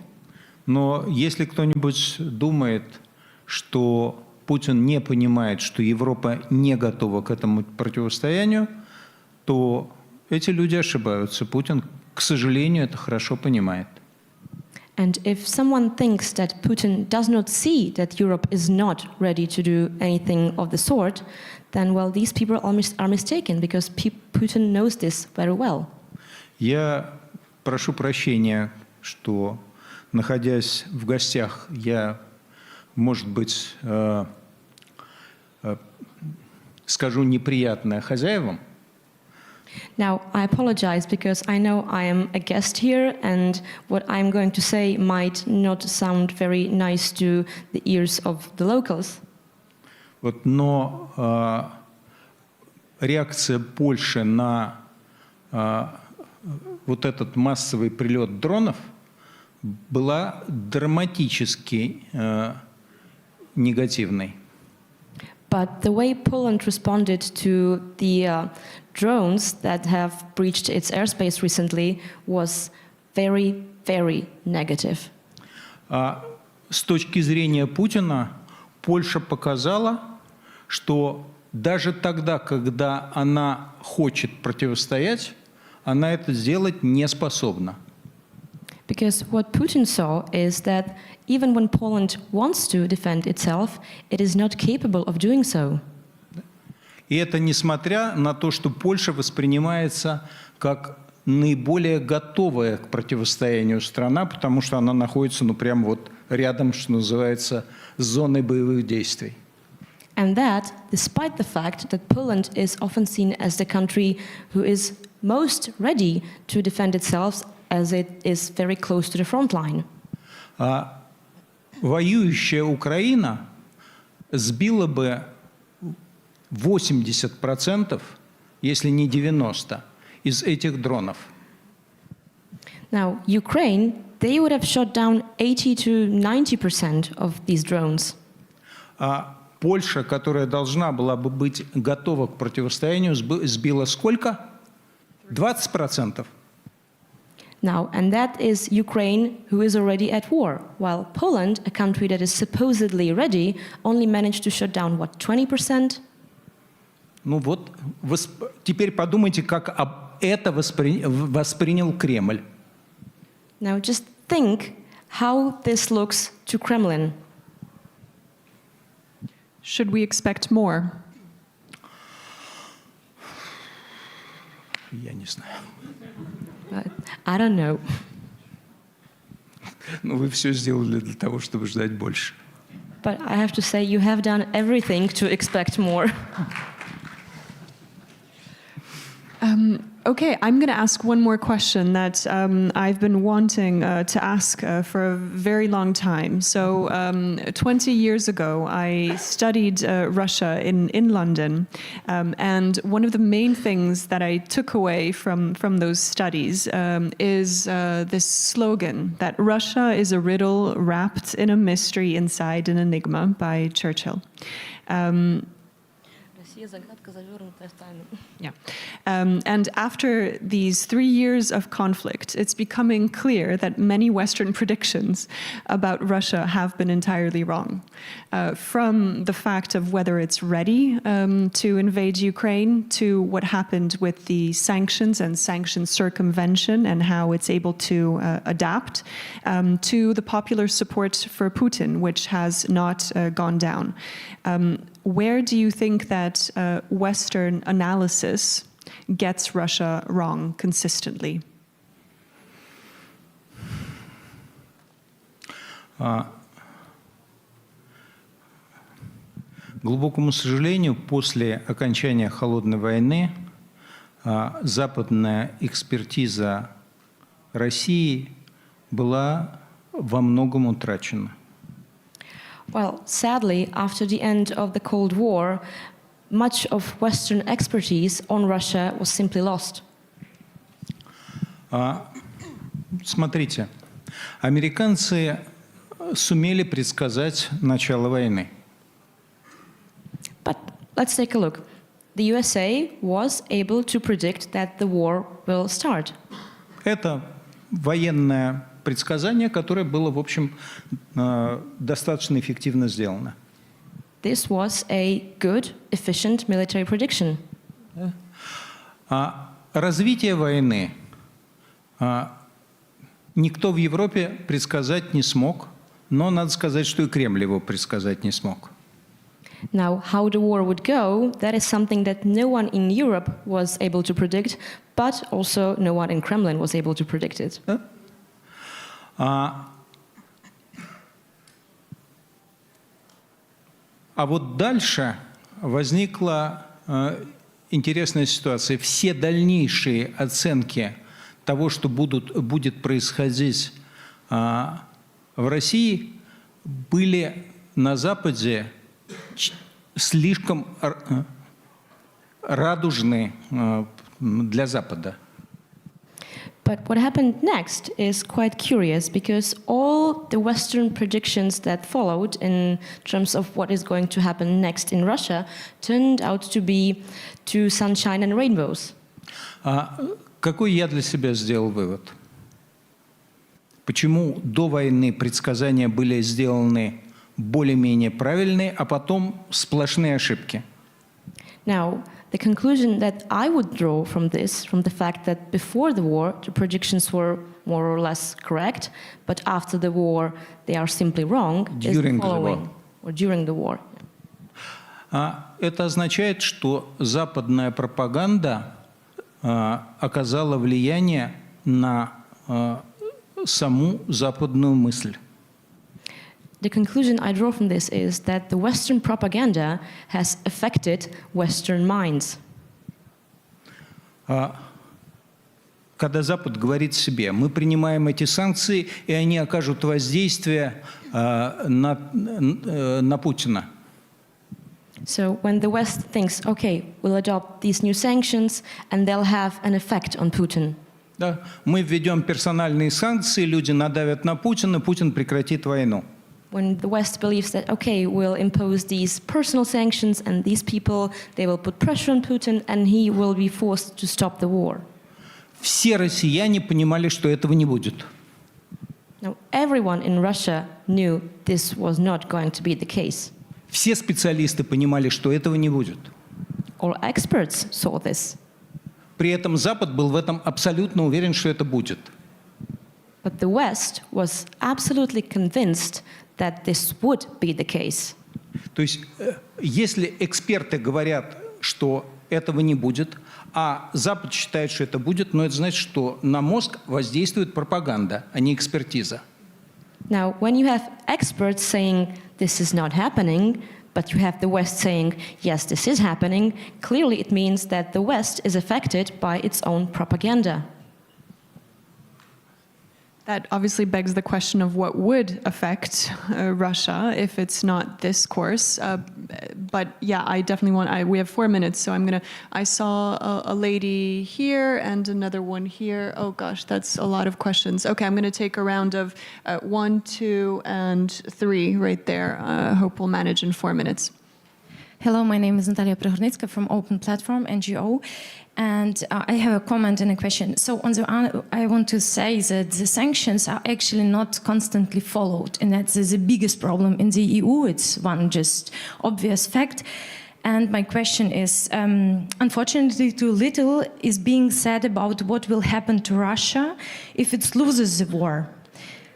Yet this discussion is essential in order to remain capable of action in such a scenario. So my question is, what scenarios for Russia after a defeat in the war do you consider realistic in this situation, now for this moment? And how should Europe prepare for this scenario? Okay, let's take more, please. The lady here in the middle, and then the gentleman there. Miroslava Petsa, BBC News Ukrainian. I have actually 2 small questions. The first one, you said that sanctions don't work and you'd rather have Ukraine get more weapons in order to, win this war. So would you support the US giving Ukraine tomahawks, for instance, and weaponry like that? And the second question is about the support for the war from the Russian society. You said that in the beginning the society was shocked. I actually opened the Levada Center poll from February 22 and March 22, and 68% of Russian population supported the war in February, and in March 80, and back now, as of now, 80 as well. So it begs the question, do you think that Russia needs to recognize this collective responsibility for the war in order to go further, in order to heal from this war? Because if not, this war can happen again. Thank you. And one more here, and then... Excuse me, sorry. Sorry? Oh, sorry, yeah. No, let's take all 3 questions because we have very little time left. Michael Chibanian, thank you. Very simple question, it's not about Russia. In your book, How to Kill or Slay the Dragon, you basically describe the strategy of how to overthrow dictatorship in any given country. Aren't you afraid that this is really good guidebook of how to do it in Europe now? Okay, thank you for the questions. Now over to the answer.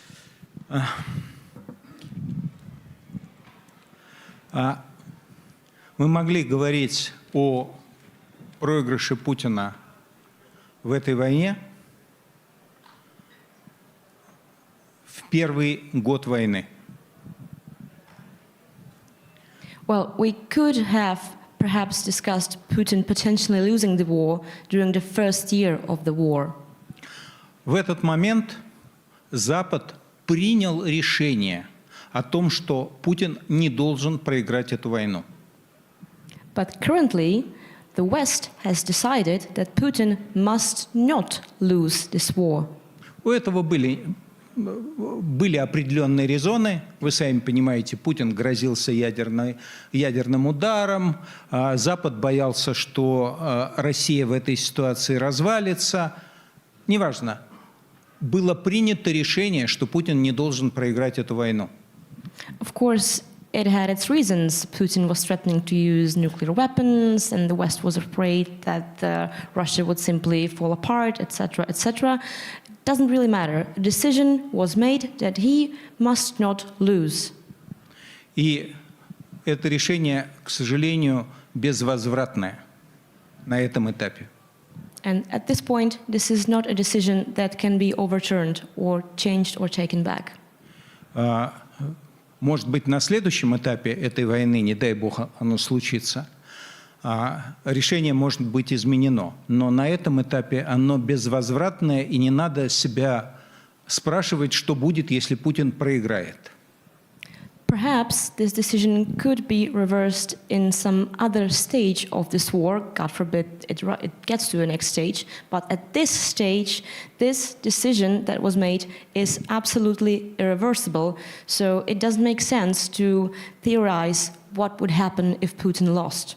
Надо себя спрашивать, что делать, когда Путин выиграет эту войну. Вот к этому надо готовиться. The question we need to ask and think about and what we need to prepare for is what happens when he wins. Да? То, что касается санкций, я не говорю, что они не работают. Они работают, но они уже они выбрали весь потенциал, который они способны были выбрать. As for the sanctions, I'm not saying they don't work. I'm saying they have reached their potential. There is nothing more they can do. Следующий результат этих санкций мы увидим через 10 лет, потому что идет техническая деградация российской промышленности, но она идет медленно. Now, the next results of the sanctions will be seen in 10 years because of the fact that, yes, Russian industry is growing old and degrading, but this is a slow, continuous process. Теперь, когда мы говорим по поводу поставки дополнительных вооружений Украине и что это даст лучшую позицию для переговоров. Now, to address the question of what more arms would give Ukraine, the answer is a better negotiating position. Даст ли это возможность Украине выиграть эту войну? На этом этапе, нет. Would this also mean that Ukraine will have a chance to win this war? At this stage, no. Да. Мы все с вами знаем про томагавки, и Путин все знает про томагавки. Так сказать, долетает до цели 1 из 5, 1 из 10. Да? 2000 ракет – это максимум того, что могут дать. Это 200-300 ударов весом по полтонны. Что это для России? Ничего. Now, as for the Tomahawks, we all know what they are. We all know the success rates. 1 in 5 hits the target, maybe 1 in 10 hits the target. The maximum amount that Ukraine would receive would be, let's say, 2,000 Tomahawks, which means 200-300 successful hits of what, half a ton force. That's nothing to Russia. Да. Это позиция для переговоров? Да, это позиция для переговоров, но ее именно так и надо оценивать, как позицию для переговоров. It does mean a stronger position at the negotiating table, but that is what it is, and that is how we need to perceive it. Это не позиция для победы. It does not put you in a position to win.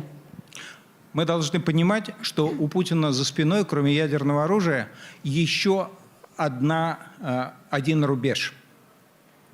Because we need to understand that Putin has nuclear weapons, but he also has somewhere to fall back to. Да. Сегодня война для России – это война экспедиционного корпуса. Currently, for Russia, the war is basically expeditionary. Это приблизительно 35 тысяч человек, которые тем или иным способом призываются ли или за деньги нанимаются на эту войну в месяц. That means that monthly, that's roughly 35,000 people who are either drafted or paid to join the army. Да? Если у Путина есть рубеж объявить эту войну национальным делом. But Putin can also declare this war a matter of the entire nation. Он очень этого не хочет. Of course, this is something he does not want to do. Потому что после этого у него сильно подрежется его политический авторитет. Why? Because this would undermine his political authority very, very much. Но при этом мы понимаем, что в случае объявления войны национальным делом он может призывать в месяц 300 тысяч человек.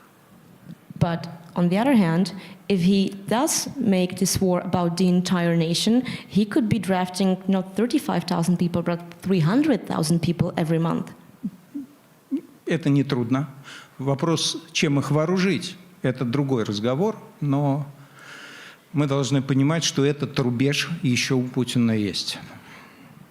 Of course, that's not a problem. The problem would be what, the arms. What do you give them? What equipment do you provide for them? But we need to understand that this is an option that Putin still has. Поэтому, еще раз, надо усилить позицию Украины для переговоров и все-таки провести переговоры. So, again, we need to make Ukraine's negotiation position stronger, and we need to have the negotiations. Увы. Sorry to say that. То, что касается Европы, слушайте, диктатура шагает по миру, авторитарные режимы шагают по миру. И я боюсь, что все идет по Аристотелю. And as for your question/comment, dictatorships and authoritarian regimes seem to be quite popular these days all across the world. So if you remember what Aristotle said, this is where we're at. Thank you very much for that very sobering conversation. You definitely portrayed things in a very pessimistic light for us, but I think this is something that we also need to hear. So thank you very much for sharing your insights with us. Many, many thanks, and thank you for translating.